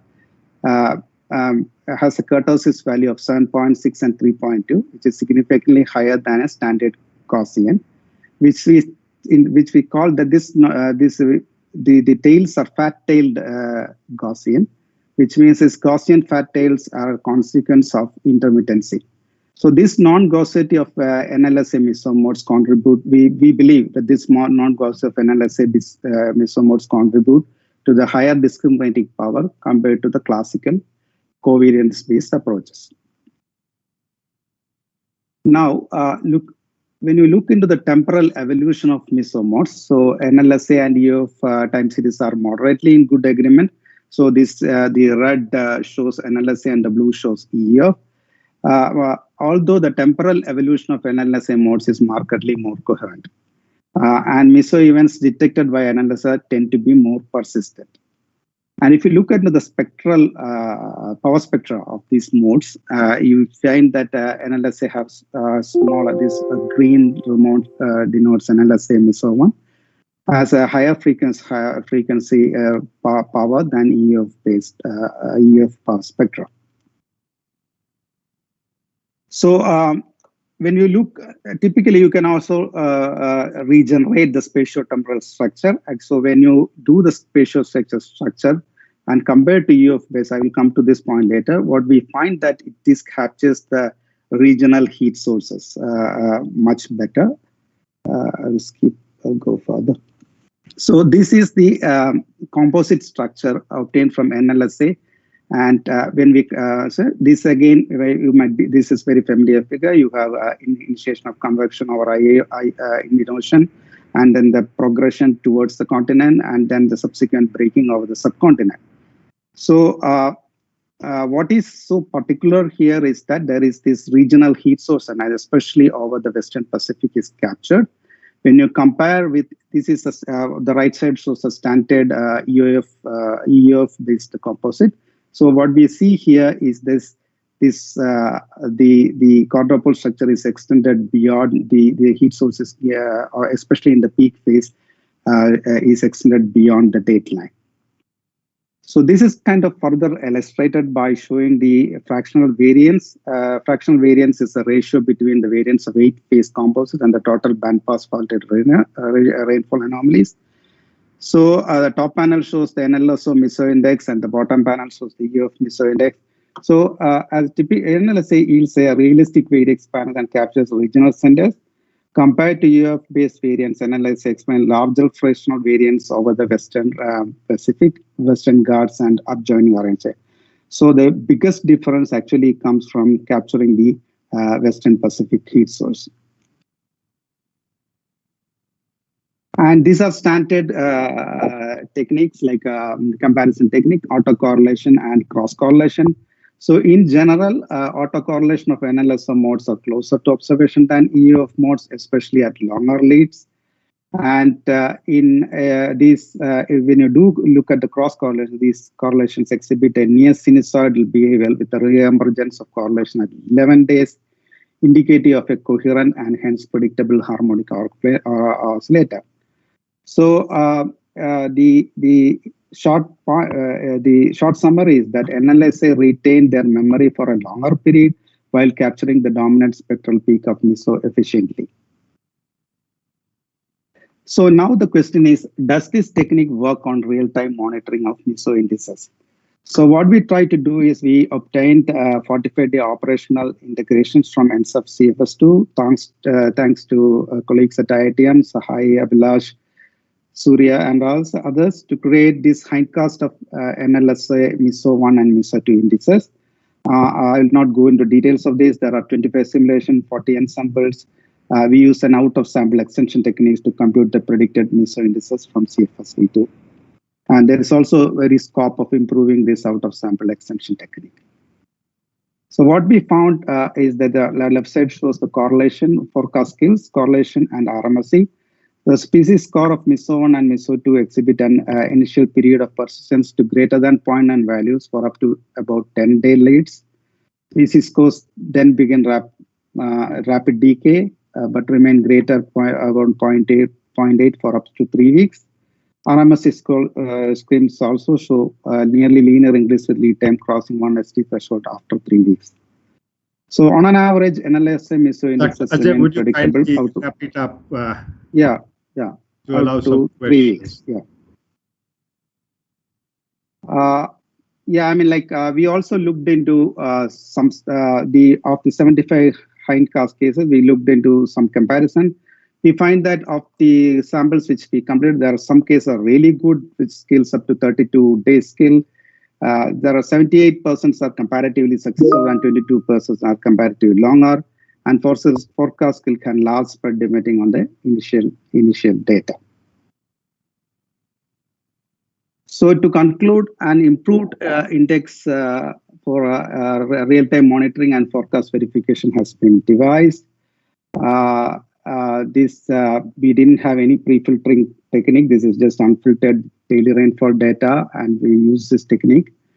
Some of the features like more amplitude over the Western Pacific and Western Ghats has already been highlighted. And I am also we also get hindcast up to 3 weeks predictability. I'll also try to I'll acknowledge the funders, the NIOD research funds, the National Monsoon Mission grants, ONRMEOV grant, and these details are already been published in a paper which is mentioned down. I'll also take this opportunity to pay homage to Professor Antti Maida, who passed away just 2 weeks before. He is one of the person who who introduced all these techniques, and he is also the PA of our center. And thank you. Thank you, Ajay. Thank you very much. The group joins you to pay homage to Andrew Maida, and a wonderful scientist and professor of mathematics. I had a couple of opportunities to interact with him. Thank you very much for a good presentation. Over to you, Dr. Ashok. There seems to be some raising hands. You have to unmute yourself, Dr. Ashok. Are there any comments from anybody? I don't see anything in the chat box except me. Are there any? I think there is a comment. How extended Kalman filter is useful for S2S prediction? Vaishnavi Pandey. I have not used extended Kalman filter here. This is a different technique. Okay. Any other questions? Otherwise, I have a question. Any other questions from the audience? Students particularly? There doesn't seem to be any. Kindly go ahead. So Ajay, it seems to be a very promising technique, and you have elucidated why potentially it's all useful. Another point is it's a non-linear technique as compared to the linear methods. So that's one thing that's probably adding it. But one small query I have is you showed semi-annual and annual modes and all, and meso and all, intraseasonal. But there was no. What about interannual variability there? No, this is actually we are looking only for this 2 to 3 weeks. Yeah, in the seasonal scale. That's why you're not getting. Okay. Yeah. But we compared it for purposes for this annual mode and semi-annual mode and all that to see how. Because you mentioned trend and all, so I was wondering whether you use the long term. I mean, basically when we do other techniques, we actually do seasonal filtering. We also do sometimes bandpass filtering. So those techniques are not. You don't have to. That's all. Yeah, but it seems to have a lot of promise. Thank you very much for the nice talk. Yeah. Thank you, Ajay. Thank you very much, and that's a wonderful presentation. And next in the line is Dr. A.K. Sahai. And Dr. Sahai, we all know, and he is the key scientist working in India, and so much of dedicated to the subject of S2S. We all know that, and I had a great opportunity to work along and work with him for a quite sufficient period of time, and particularly with the aspects related to application of the forecast in different temporal ranges in agriculture sector. And he is going to speak about development of an efficient ERFS for societal application over South Asia. Thank you. Over to you, Dr. Sahai. Floor is yours. Thank you, sir. Whether my slides are visible? Yes, and your voice is also loud and clear. So this is my topic, and I will discuss what we have done in the last 10 years and how we are going to forward direction for prediction in extended range. And these are my collaborators, Susmita, Vilas, Rajiv, and Neer Patnaik, Raju, Abhijit, and the whole IRPAS group. The background is the predictability of a weather system has source in the knowledge of the initial condition, and this is limited by the flow itself. And the predictability beyond weather scale is governed by the large scale singly varying frequency variable. So this is predictability of kind 1 and 2 already known to everyone. So if we have perfect model in which radiation, turbulence, moist posture, everything is defined perfectly, and if we have exact initial conditions, then the present determines the future due to the mathematical equation and physical representation of that. But the approximate present does not approximately determines the future. So therefore, if the approximate present means if the initial conditions are not exact, then we will not get approximately the future in the same way. So then there comes the ensemble, and ensembles perform best when the model error is comparatively smaller than the initial condition error. There are many papers on this. So when we started in 2011, Monsoon mission was just to start, and we got a CFS version, model version 1 from NSEP, and then CFS version 2 also. So we did some experiments, and we found that after 2 pentad, either it is CFS1 or CFS2, though CFS2 is having very good skill, but even after 2 pentad, the skill was not good in this also. So the question was how to improve this skill. So then we thought that, okay, why not to go with ensemble prediction system, and then we started with one perturbed initial condition. This is like this. So the beauty is this: we can generate n number of perturbation using this, because this is just a random number, anything, and this is the tuning parameters. And also the amplitude of perturbation can be adjusted. This is the amplitude of perturbation, and this is multiplied to the tendency of this. So sensitivity of perturbing each individual variables can also be evaluated. So then this is just one example at when we have given n is equal to 1 and n is equal to 0.05. Then this is the actual wind, both are same, and this is the perturbed field, and this is here is the perturbation. So you see, this is how chaotic here and here. But if you see this, but this is not affecting long term. If you see, this is the high perturbation and long perturbation, and error growth is almost same after some time.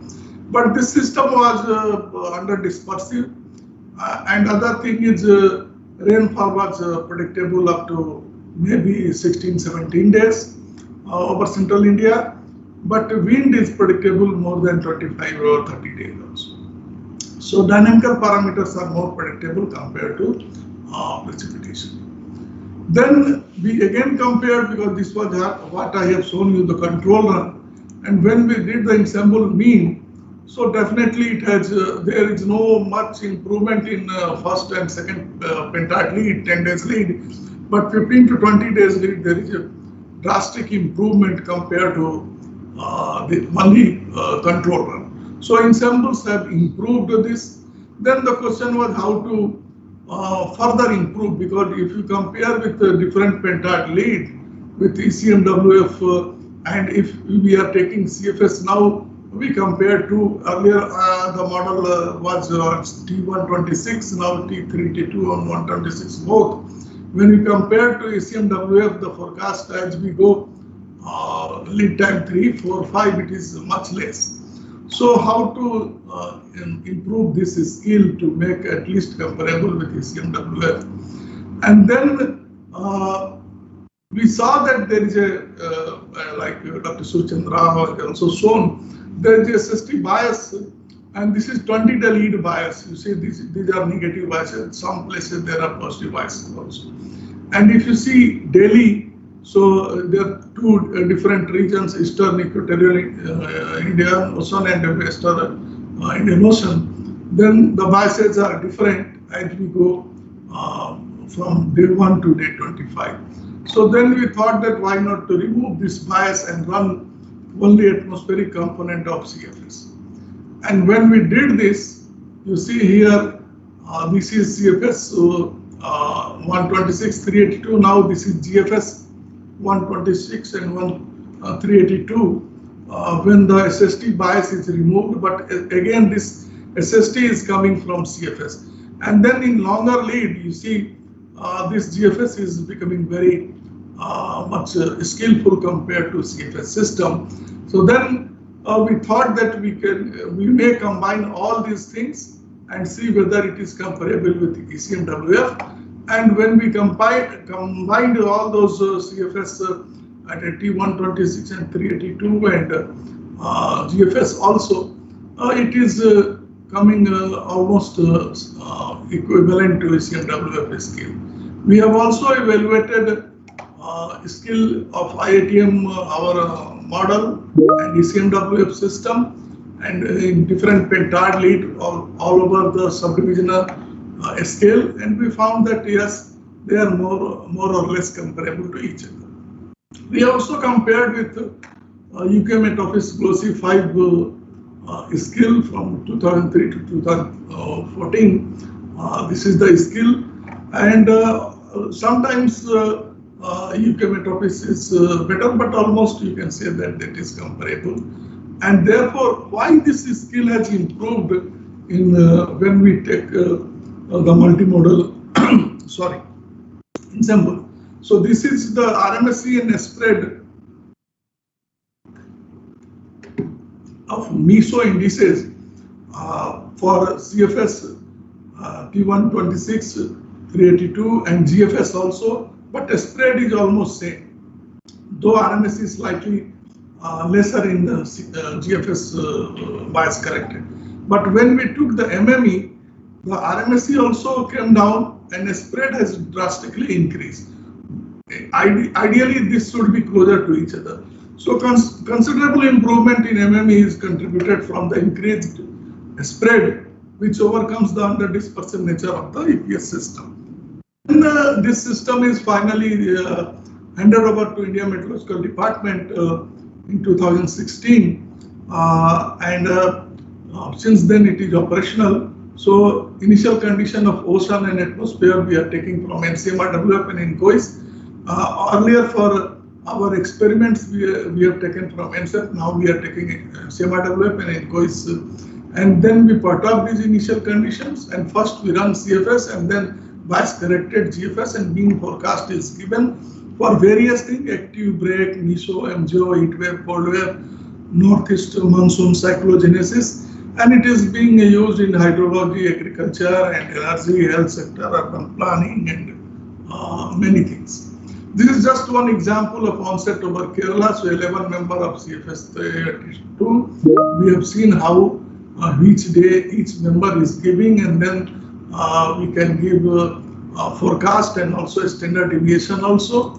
And also we can give a prediction of cyclogenesis. This is 35th May initial condition, and this you can see 12th it is hitting to Oman coast. Black one is the observation, and this is the forecast. So forecast is almost matching from 31st May. At least a track is there.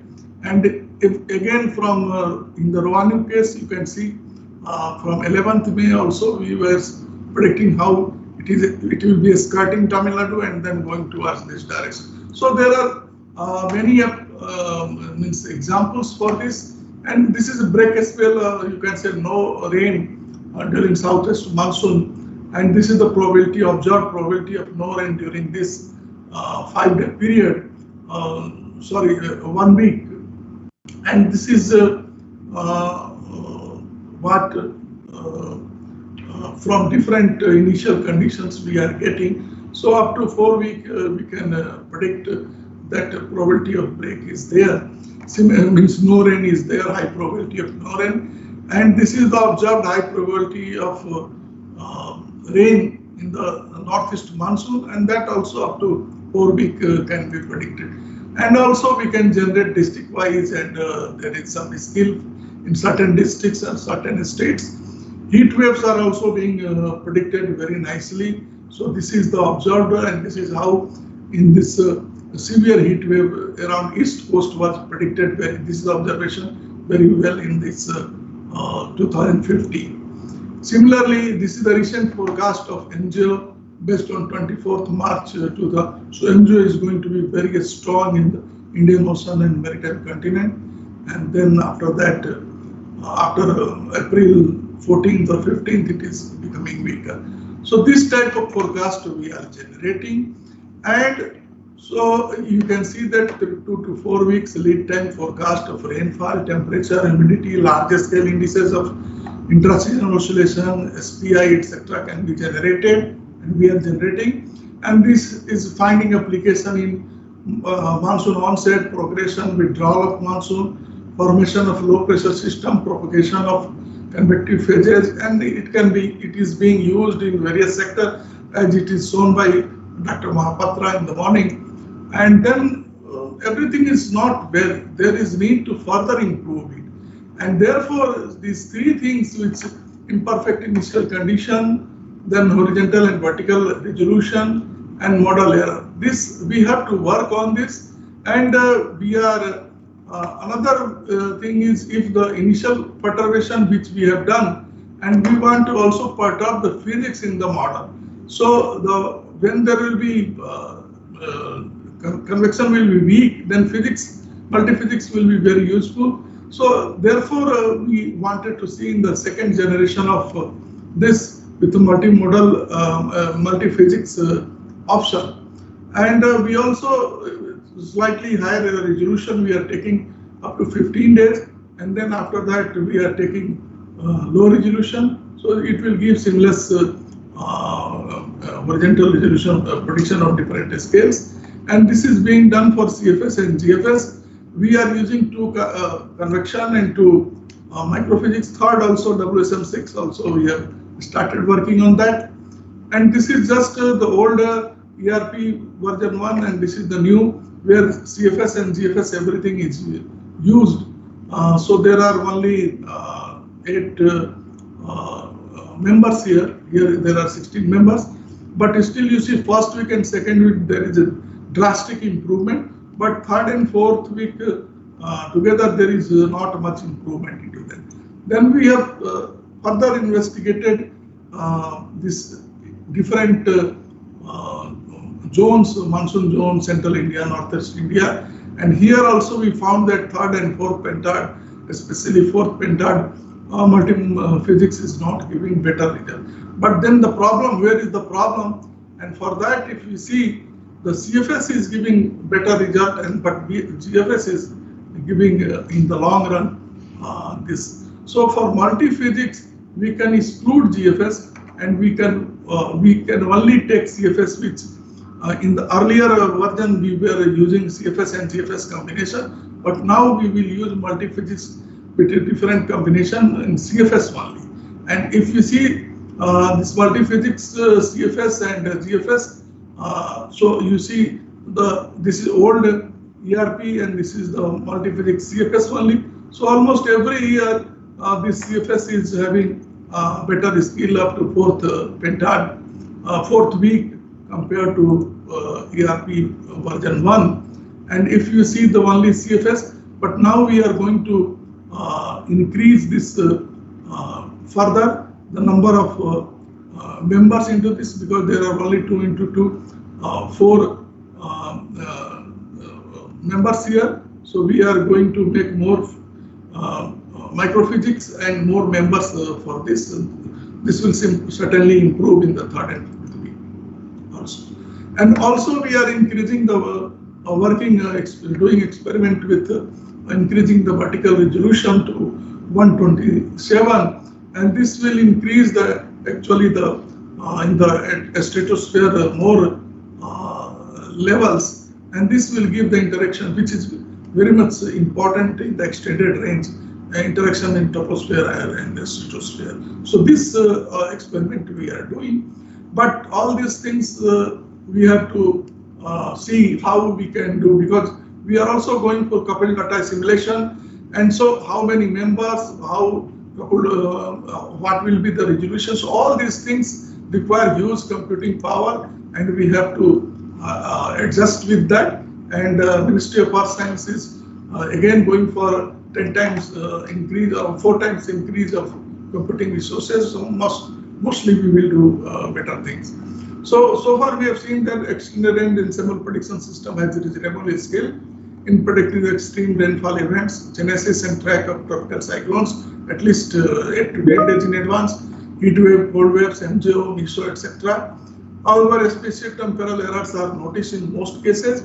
So improvement has seen up to 3 weeks for multi-physics, multimodal strategy over current operational system. Further analysis indicates possibility of consideration of only coupled system, and ensembles can be restricted, saving the computational resources and time. Experiments with increased vertical resolution are going on. Fully coupled data assimilation is being attempted under Monsoon mission, and efforts are underway to improve the skill and download scale to high resolution using AI/ML. Also, the dynamics tissue and other thing is being implemented in Monsoon mission, which will be discussed by Parsati Mukhopadhyay tomorrow. So this is what I wanted to say. Thank you.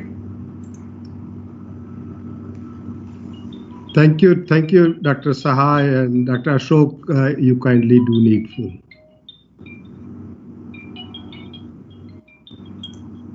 You have to unmute Professor Ashok. question, Sahai, from Raju. What would be the reason for higher predictability for winds as compared to the rainfall? Pardon? What would be the reason for the higher predictability for winds as compared to rainfall? This is a well-known dynamical features are more predictable because the rainfall is the final product of many things that depends on how we parameterize the convection and other things. So the model error will be more in that compared to the dynamical parameters. And there doesn't seem to be any hands, but there have been a couple of congratulations to you, and we all congratulate you, Krishnan and Raju. And you know, the work that you showed is exemplary, a great product. Let's see if there is any other comment.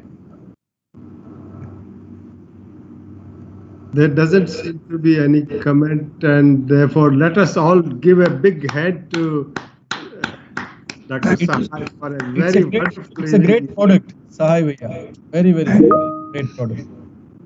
Yeah, there is one question from Akshay Devras. Do we know if Monsoon LPS are better simulated in the new version?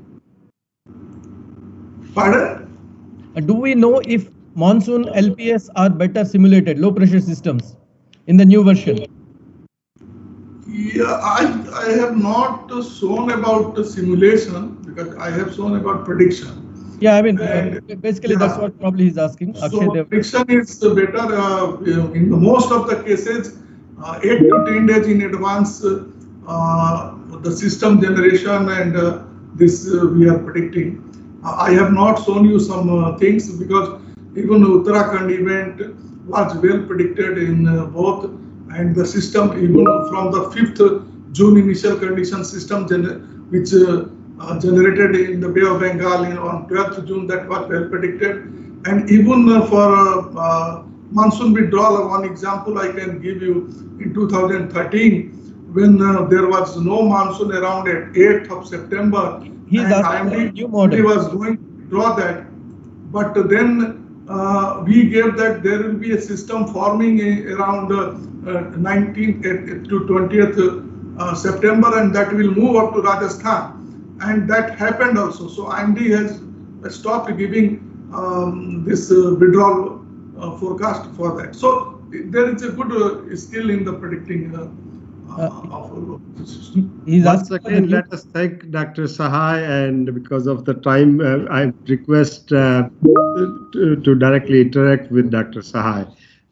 So thank you very much. Next in line is, again, very interesting presentation to be made by Professor Alice Grime from UFPR Brazil. And Professor Grime is to talk about South American monsoon and Indian monsoon, the possible connections at the seasonal, subseasonal scale. Over to you, Dr. Alice. Hi. Well, for me, it's good morning here, but I think it's good afternoon there, or even, well, nearly good evening. I am very happy to participate in this conference. So I will share my presentation without much delay. And let me see if I can, oops, here.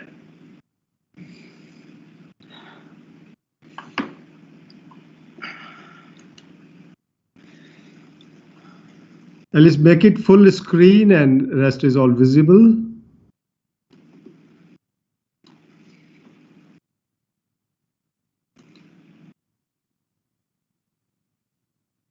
Oops. It's okay? Yes, it's perfect. Over to you. Okay. Well, let me put here my, okay. So as you can see from my title, I had initially proposed two themes, as I'm not an expert in South Asian S2S prediction. In the subseasonal part, I had proposed to describe some issues on subseasonal prediction in South America monsoon, of the South America monsoon. And I wanted to emphasize some aspects that could be common to the South Asian monsoon prediction. And as a second theme, I wanted to present a possible seasonal connection between the South American monsoon and the Indian monsoon, which could be of interest to seasonal prediction or of conceptual interest. This is a theme I have been thinking about for some time, but have not had the time to develop. Perhaps now I find some Indian partner interested in this issue.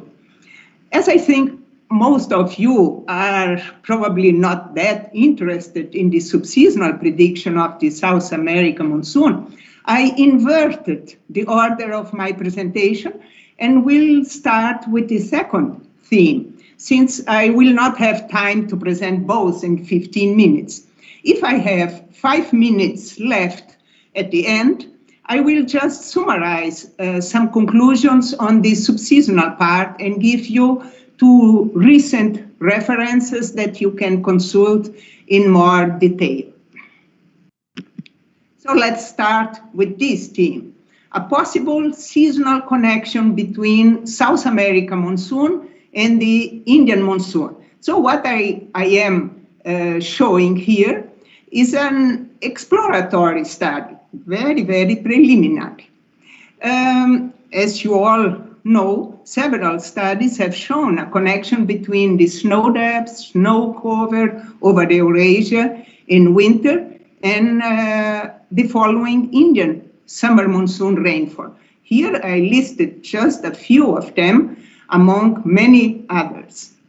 So let's just show the most prominent aspects of this link between snow cover in Eurasia and Indian summer, in winter and Indian summer monsoon. Here we have a reference showing a composite of winter snow cover fraction for strong minus weak monsoon. So you can see clearly here that before stronger monsoon rainfall, there was in the winter a deficient snow cover over West Eurasia and excessive snow cover in East Eurasia. And a similar result was obtained by this study here, but with more spatial detail. They separated West Eurasia and East Eurasia in subregions and did some correlation analysis between snow cover of each of these regions and the following Indian summer monsoon rainfall. Well, they found out that the strongest correlation appears here, and negative appears here in the northern parts of these 2 zones. But when considering the entire west and east parts, the correlation is very consistent, very significant as well. This study here reaches the same conclusion. So in Western Eurasia, this region, we have negative correlation with the following Indian summer monsoon, and in the eastern part, we have positive correlation. And this study showed also the circulation pattern over the Eurasia associated with the snow depth. So this is the composite of 200 hectopascals stream function difference between high and low snow depth years in Western Eurasia, using this region here as a reference for snow depth. So you can see that for high, strong snow precipitation, we have here negative stream function anomaly, so a trough, a ridge, and a trough. Well, this is actually very coherent with with more snow precipitation here in this region and with less precipitation in this region. And so, summarizing, several studies show that the Indian summer monsoon rainfall is connected to the previous winter snow depths over the Eurasia, negatively correlated with snow depths in the west, and positively correlated with snow depths in East Eurasia. This distribution of snow depths anomalies is associated with an anomalous upper level circulation pattern over Eurasia in winter. This is what we saw. Now, a very interesting question arises here. What anomalous tropical convection or tropospheric heat source or associated upper level divergence would be able to trigger such an anomalous circulation pattern over Eurasia in winter? To answer this question, we calculated the influence function for target points at the action centers of such circulation patterns according to Grimm and Silva-Diaz. It's an article in the Journal of Atmospheric Science. So very briefly, let me show you the model we use it for calculating these influence functions. And also for very simple simulations of these circulation patterns. This model is based on a scale analysis of the vorticity equation at high level, and it includes the divergence of the basic state and advection by the divergent wind. So from this vorticity equation, with some scale analysis and some transformation, we arrive at this equation in which we have this forcing of the rotational circulation. And this here is a dissipation curve. Then this equation was linearized about a basic state, which is a steady state solution. And then it was expressed in terms of stream function, and we consider then the anomalous divergence as its forcing. And this is not shown here.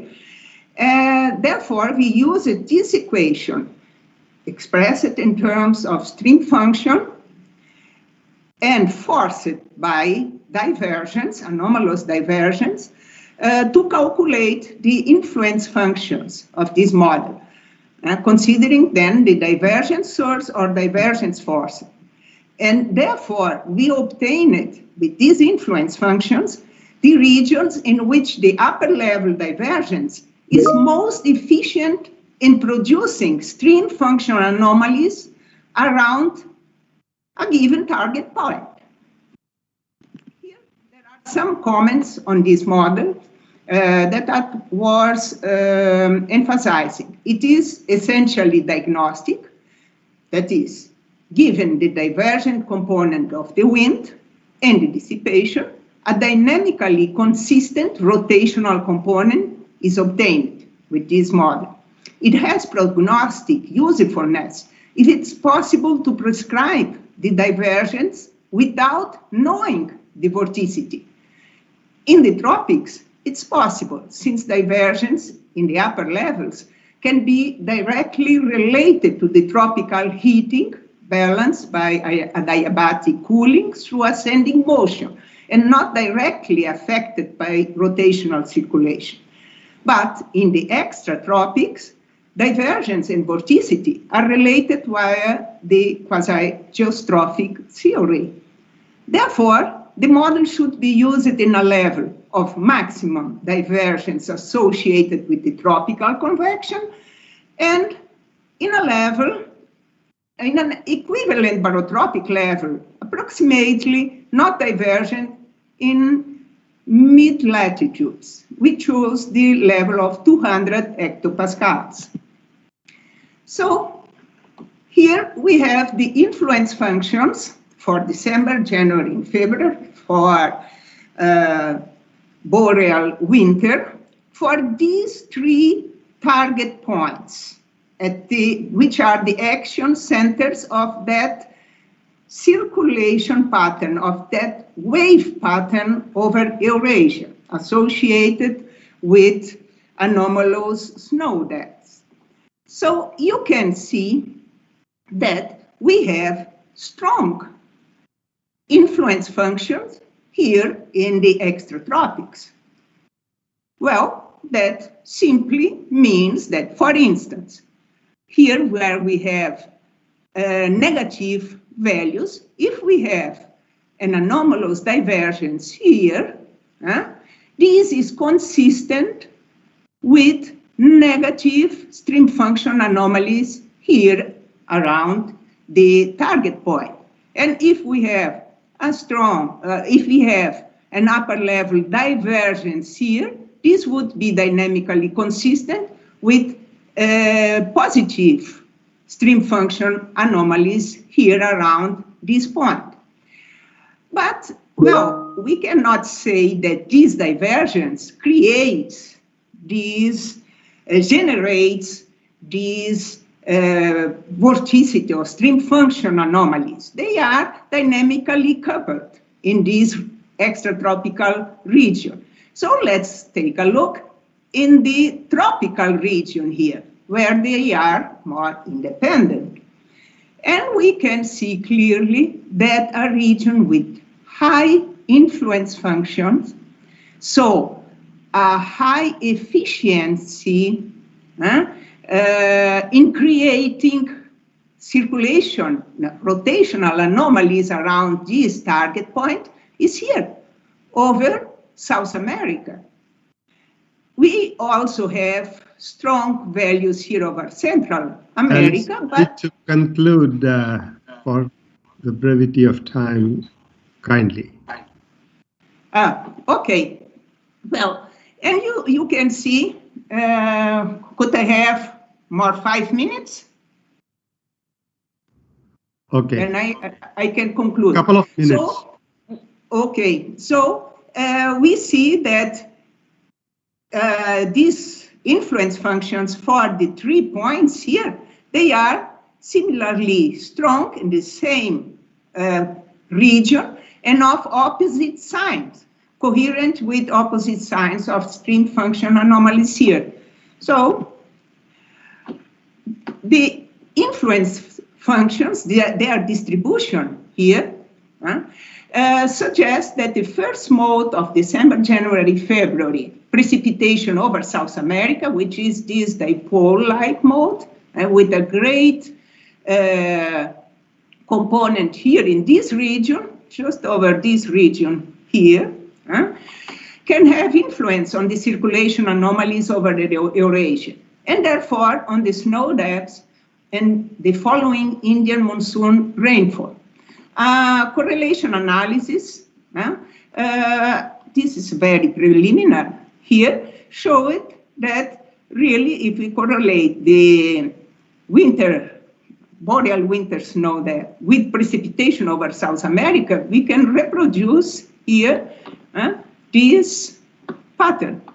And an approximate variation of the snow depths in the Western Eurasia and the temporal evolution of this mode shows that there seems to be a relationship. Here you have a simulation.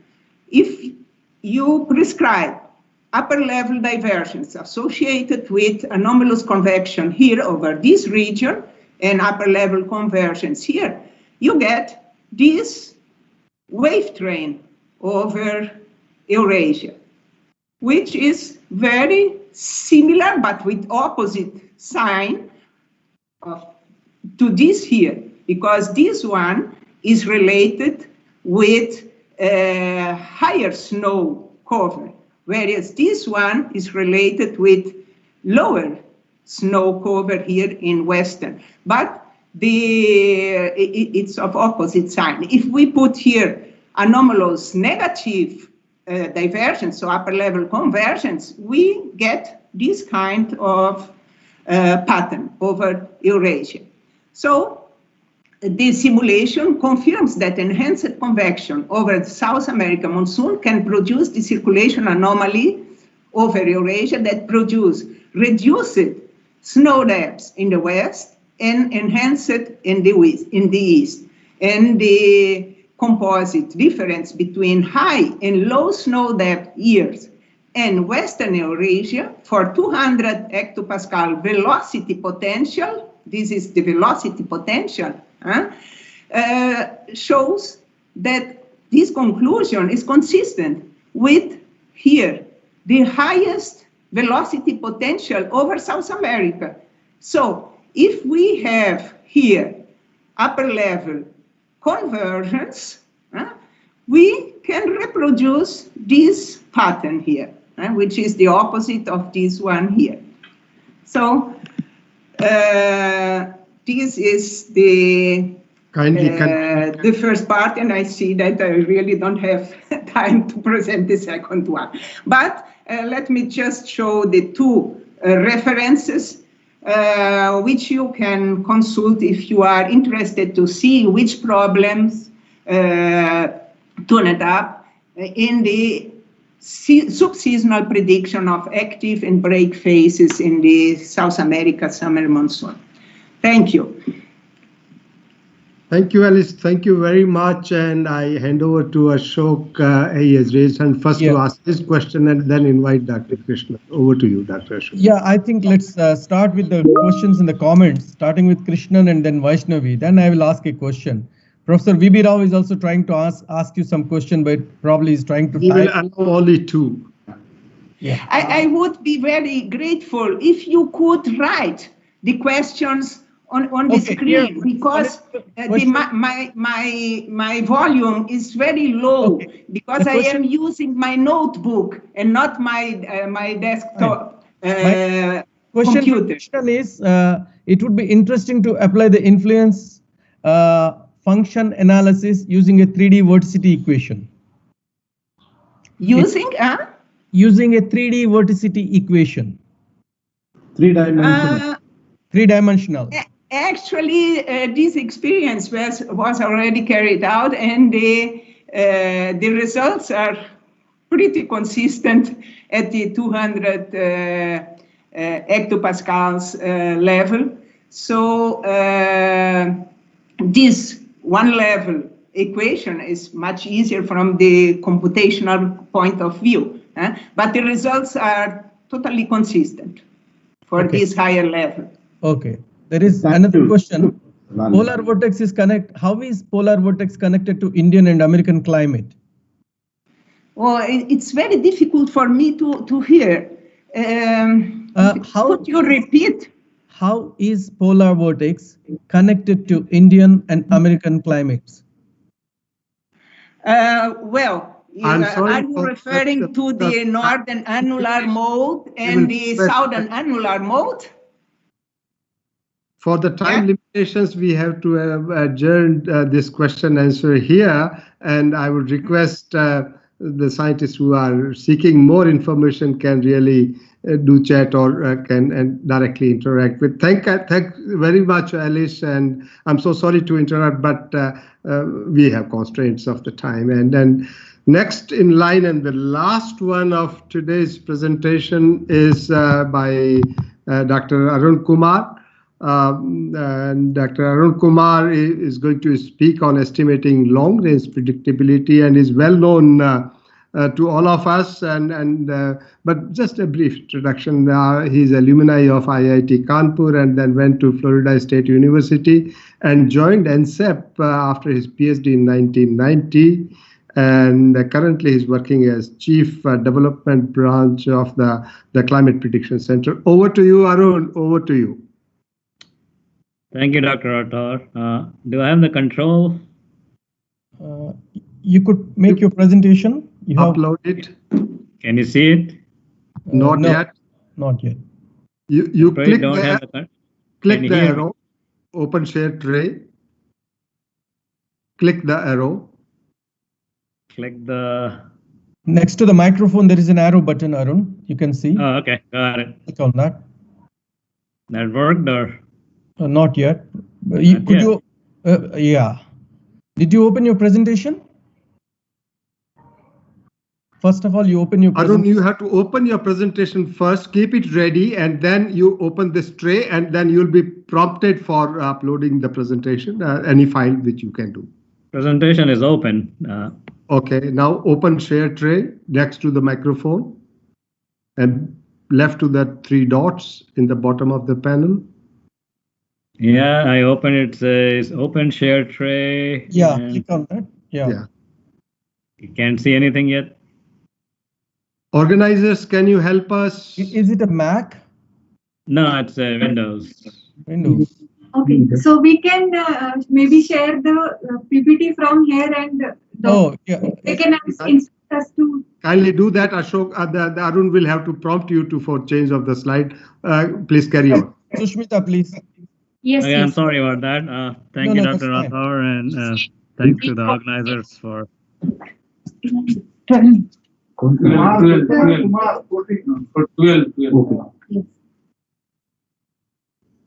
Okay, is it being? I guess somebody is uploading it. You will have to. Yes, yes, we are opening it.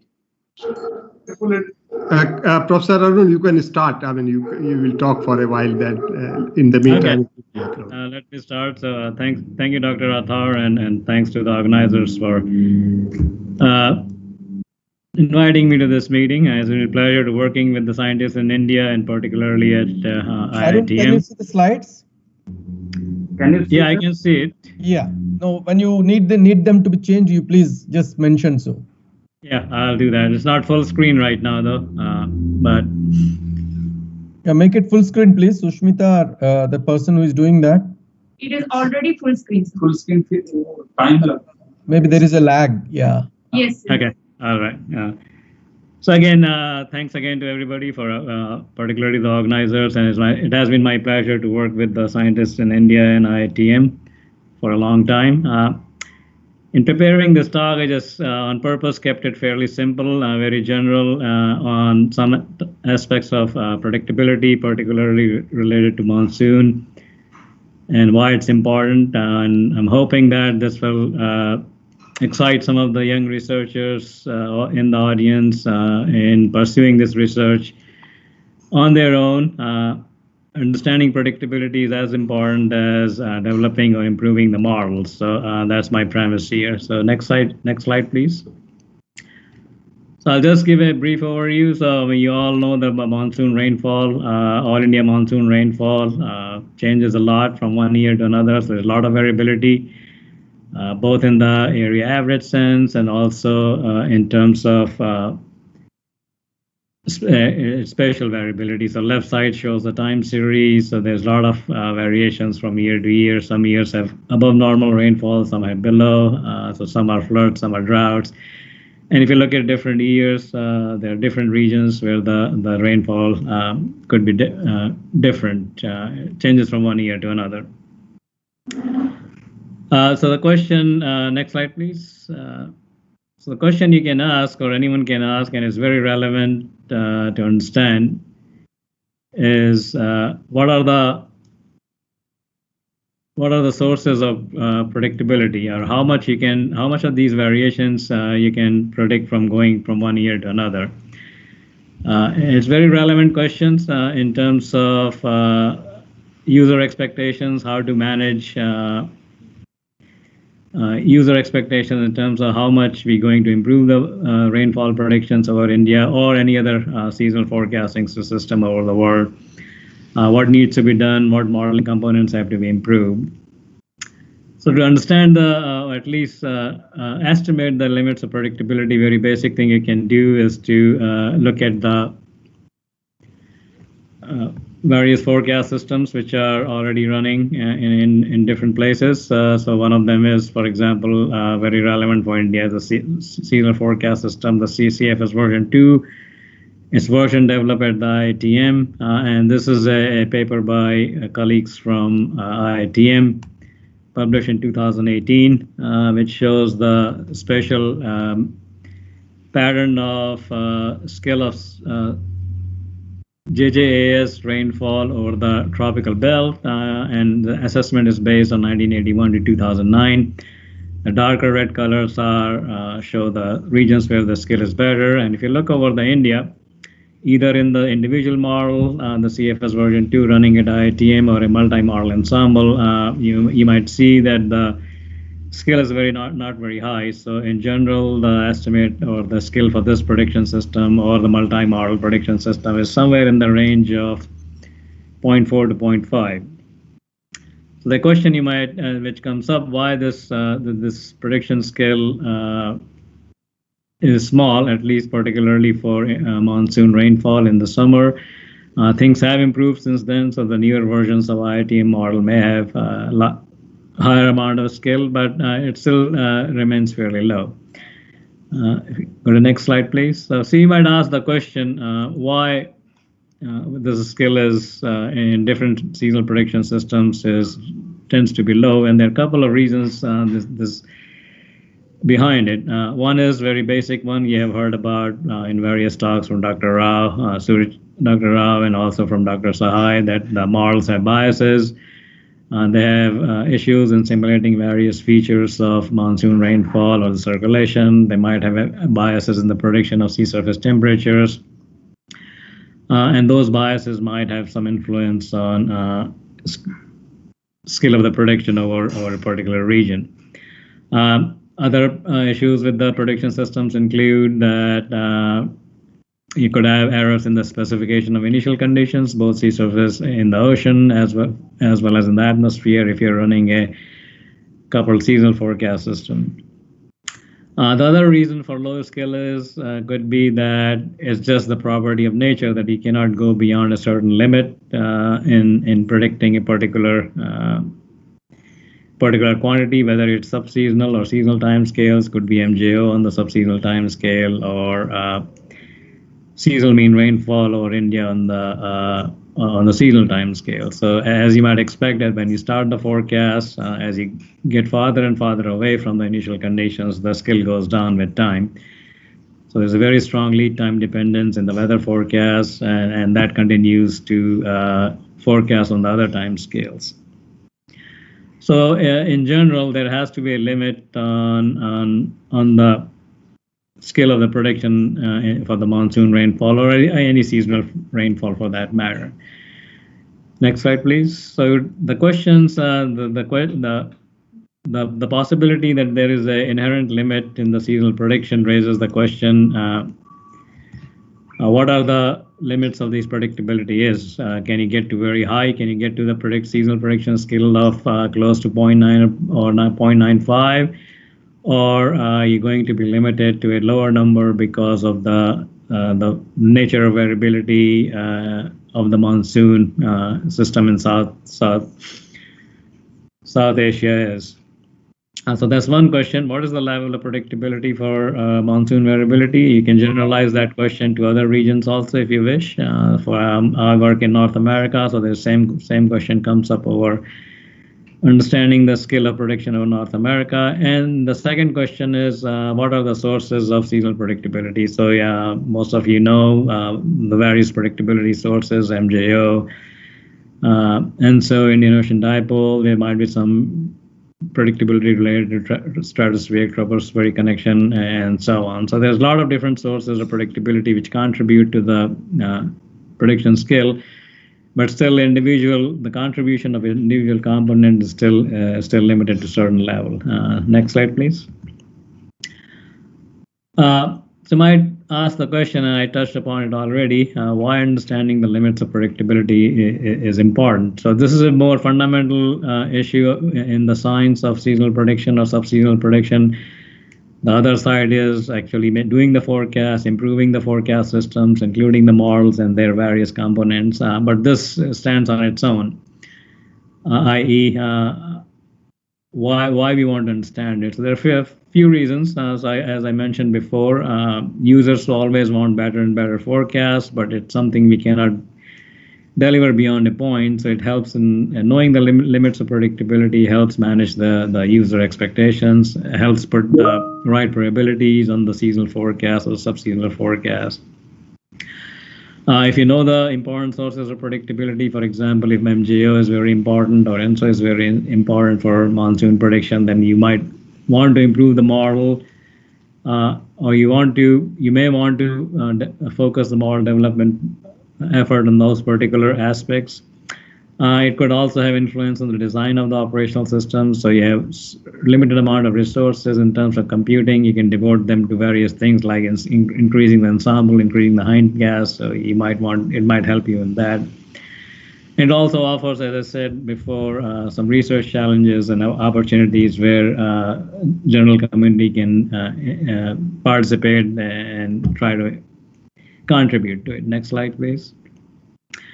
So you might ask, how do we know there are limits to predictability? And very simple answer I have is that if you believe in that if ensemble prediction systems are helpful for long-range forecast, then you implicitly believe that implicitly believe that there has to be limits on predictability, because the way ensemble forecast systems work is you start from very small differences in initial conditions. Those differences amplify with time.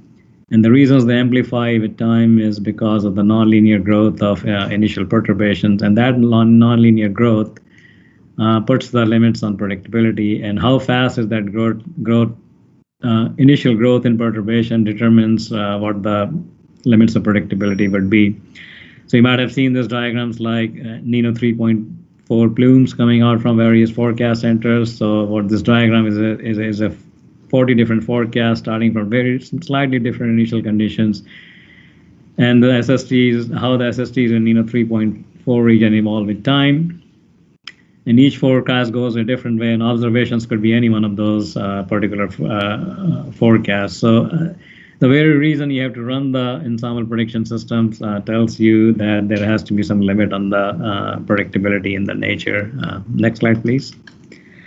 There are various ways to estimating the model, estimating predictability in the nature. They're both observational methodologies and model-based methodologies. Most of the current methods, or most advanced current methods, are based on the models. So what is done is you do ensemble of forecast, or you can do a very long atmospheric general circulation model experiments, force with SSTs, and analyze the ensemble versus the spread within the ensemble to understand what are the estimates of predictability based on that particular modeling systems are.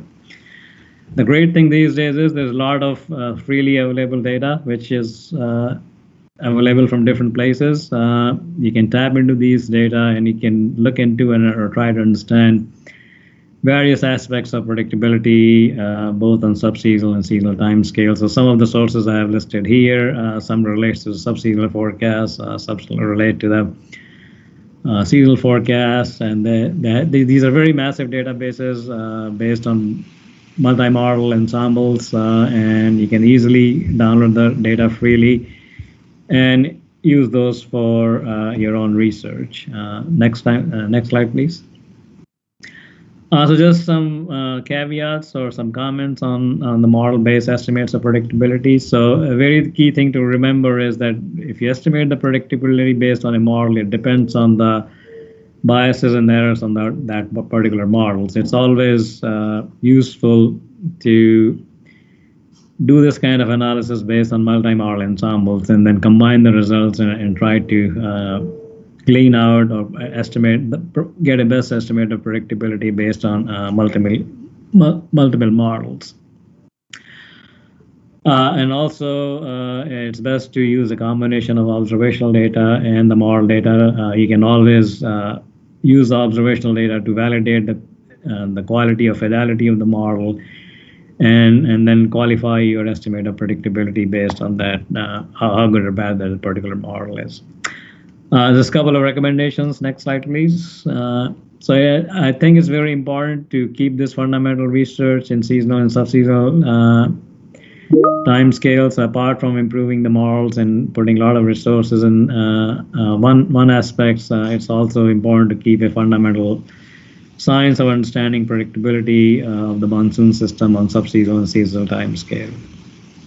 So one of the recommendations is that one should develop a time history of the estimates of predictability to see how the improvements in the models are leading to improvements in the prediction skill or the estimates of predictability, and then one can repeat this exercise over n years. For example, whenever a new prediction system or subseasonal and seasonal prediction system gets operational at IITM, one can utilize that to get a next better estimate of the predictability. The estimate should follow a very open and agreed upon procedure. One can use different ways to explore these things. Just not key on particular methodologies. And next slide, please. And continue our investments in the sources of predictability. So this is an example of what I have done or we have done over North America. This is about a 40-year history of time history of the estimate of predictability over North America, starting from 1976 to 2015. I won't go into the detail, but this gives all these 4 or 5 diagrams give you an estimate of predictability over North America on the seasonal time scale. So something similar could be done or should be done in terms of the monsoon predictions. There's a lot of data available, which is freely available in the community, which could be used by younger generations to look at various aspects of the predictability of the monsoon system. And my last slide is just a very nice paper which came out from our colleagues in IITM. It's the kind of research which needs to continue. And this particular paper gives a very high estimate for the potential predictability of the monsoon system, with an estimate of the seasonal prediction scale reaching 0.85, order of 0.85. It will be interesting to see how the predictions from this particular model pan out in next 10-15 years, and hopefully lead to improvement in the prediction skill of the monsoon. So thank you very much, and I'll stop there, Dr. Sai, if you have any questions. Thank you, Dr. Arun Kumar. Thank you very much for very elucidated presentation. And I can see that Dr. Krishnan's hand raised, and then subsequently Dr. Ashok will take over. Thank you. Krish? Yeah. Thank you. Yeah. Can you hear me? Yes. Yes. Yeah. Thank you, Dr. Arun Kumar. That was a very nice talk, and you have highlighted the importance of estimating the potential predictability for the monsoon. Yeah. So I enjoyed. I don't have a question as such. Thank you very much. Oh, thank you very much. Yeah, there is somebody, Taha Shamim, requests slide number 9 once again, please. Probably there is another question or something that was. What was there in slide number 9? Can you just show that again, maybe? So Arun, meanwhile, the estimates that you showed are ensemble correlations. What is the statistic that you showed there? So the first few panels are the correlation with the Nino 3.4 index. So the one which says 1981, that's the Wallace, Hurrell and Wallace paper, correlating the height anomalies with the Nino 3.4, and gives you an estimate of predictability over the US, about 30% of variance explained. Okay. The other 3 panels are based on ensemble of runs, so those are the estimates of signal to noise over the globe. So signal to noise is very high in the tropics. As you go extratropics, it reduces. So it's a mix of very different things, because this is over a 40-year period history. So. But we're trying to, from going on forward in time, just apply a standard procedure of signal to noise based on multi-model ensemble and get an estimate of predictability as models get updated. Very good. Thank you. Can the organizer share your slide, this particular slide, with people who may be interested?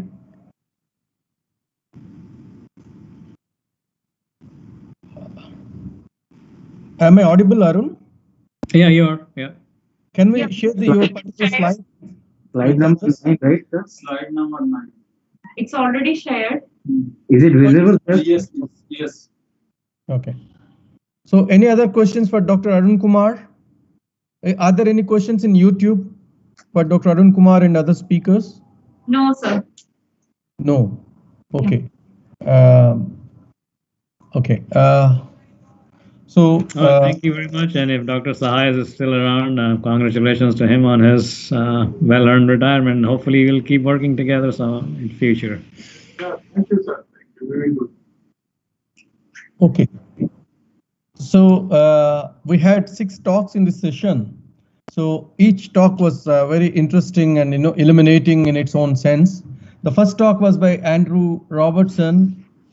He diagnosed, dissected rather the ECMW hindcasts of week 3 to 4 leads from the S2S databases and compared it with GPCP. And his findings were there is a relatively low skill in 3 to 4 week lead because of the small spatial, what we call as MCS. He clarified that. And these are sort of limiting the prediction skills. However, because of the strong ISO signal, hopefully there is a moderate prediction skill, which probably we need to harness it better and build on that. And Dr. Surichandra Rao's talk was is sort of a postmortem analysis of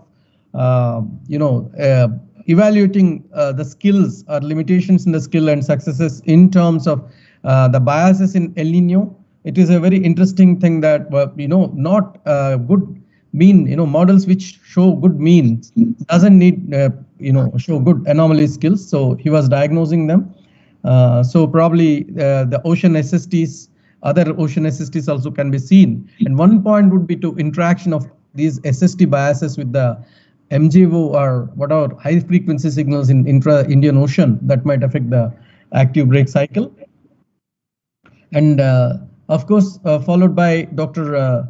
Ajay Mohan. Ajay Mohan has brought to table a new technique, NLSA. Sabir Ali, whom many of you know, is working. Both of them have been working, and the nonlinear Laplacian spectral analysis seems to be a very good, viable alternative, better alternative for the UF analysis that we still use to decompose the modes and predict. That's a very promising tool. Then the talk was by Dr. Sahai. I don't have to explain. Most of us know what Dr. Sahai has been doing. I mean, the whole baby to the complete grown adult of this, extended range prediction is his baby. So he has been doing it. It's a fantastic tool, not only for IMD, but the whole nation. It's a great achievement.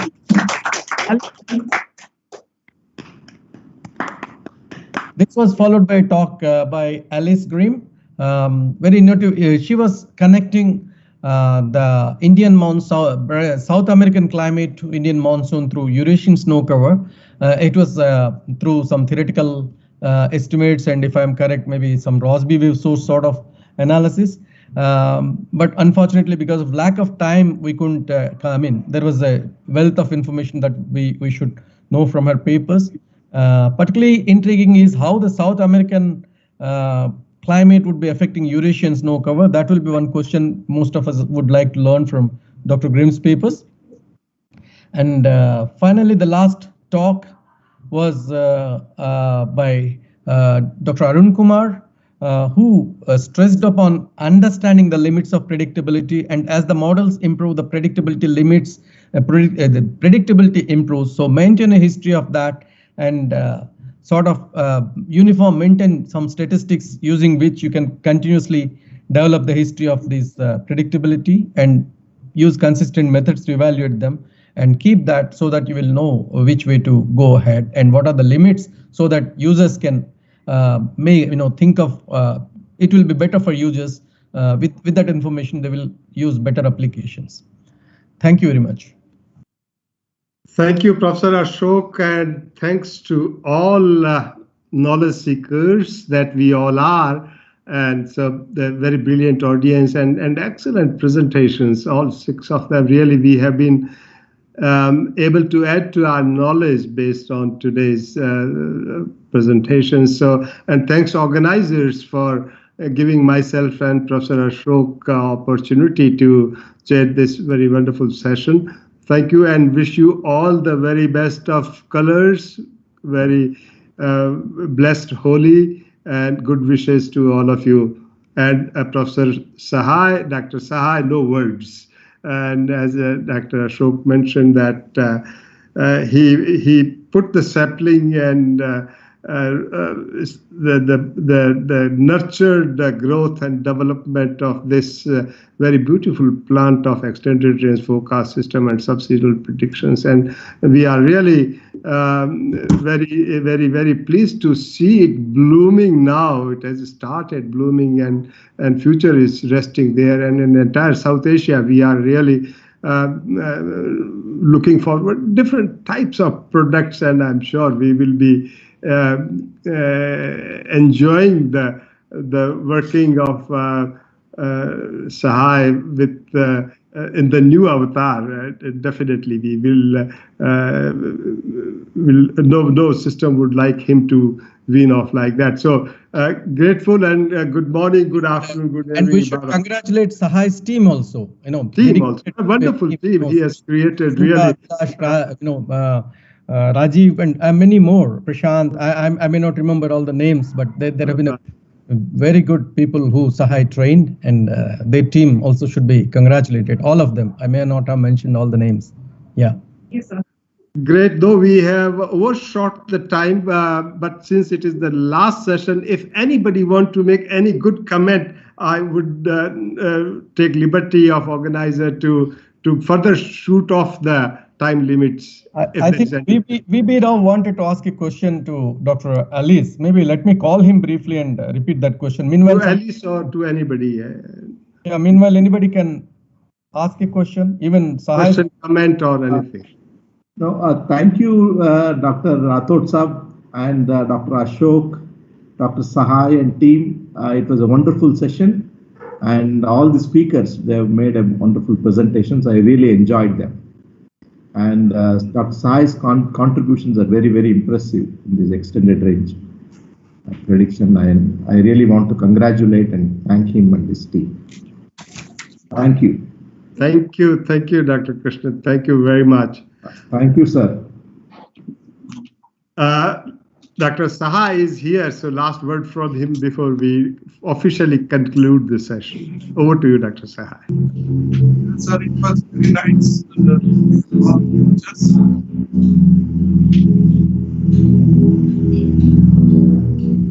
I'm thankful to you and all the chairs and the speakers for this.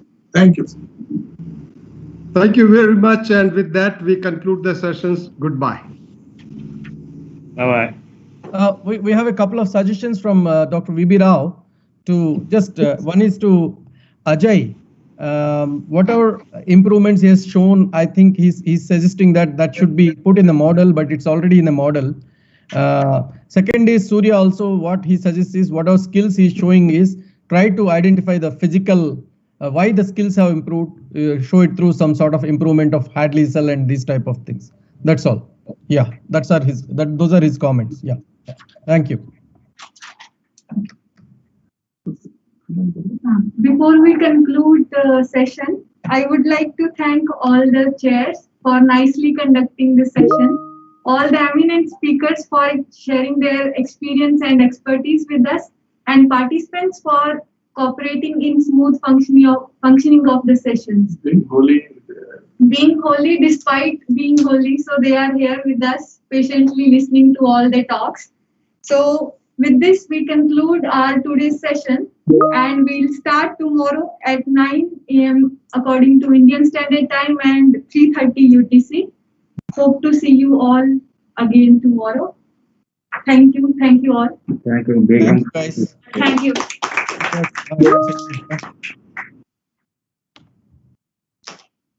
Okay, thank you all. Now you may come. Yeah.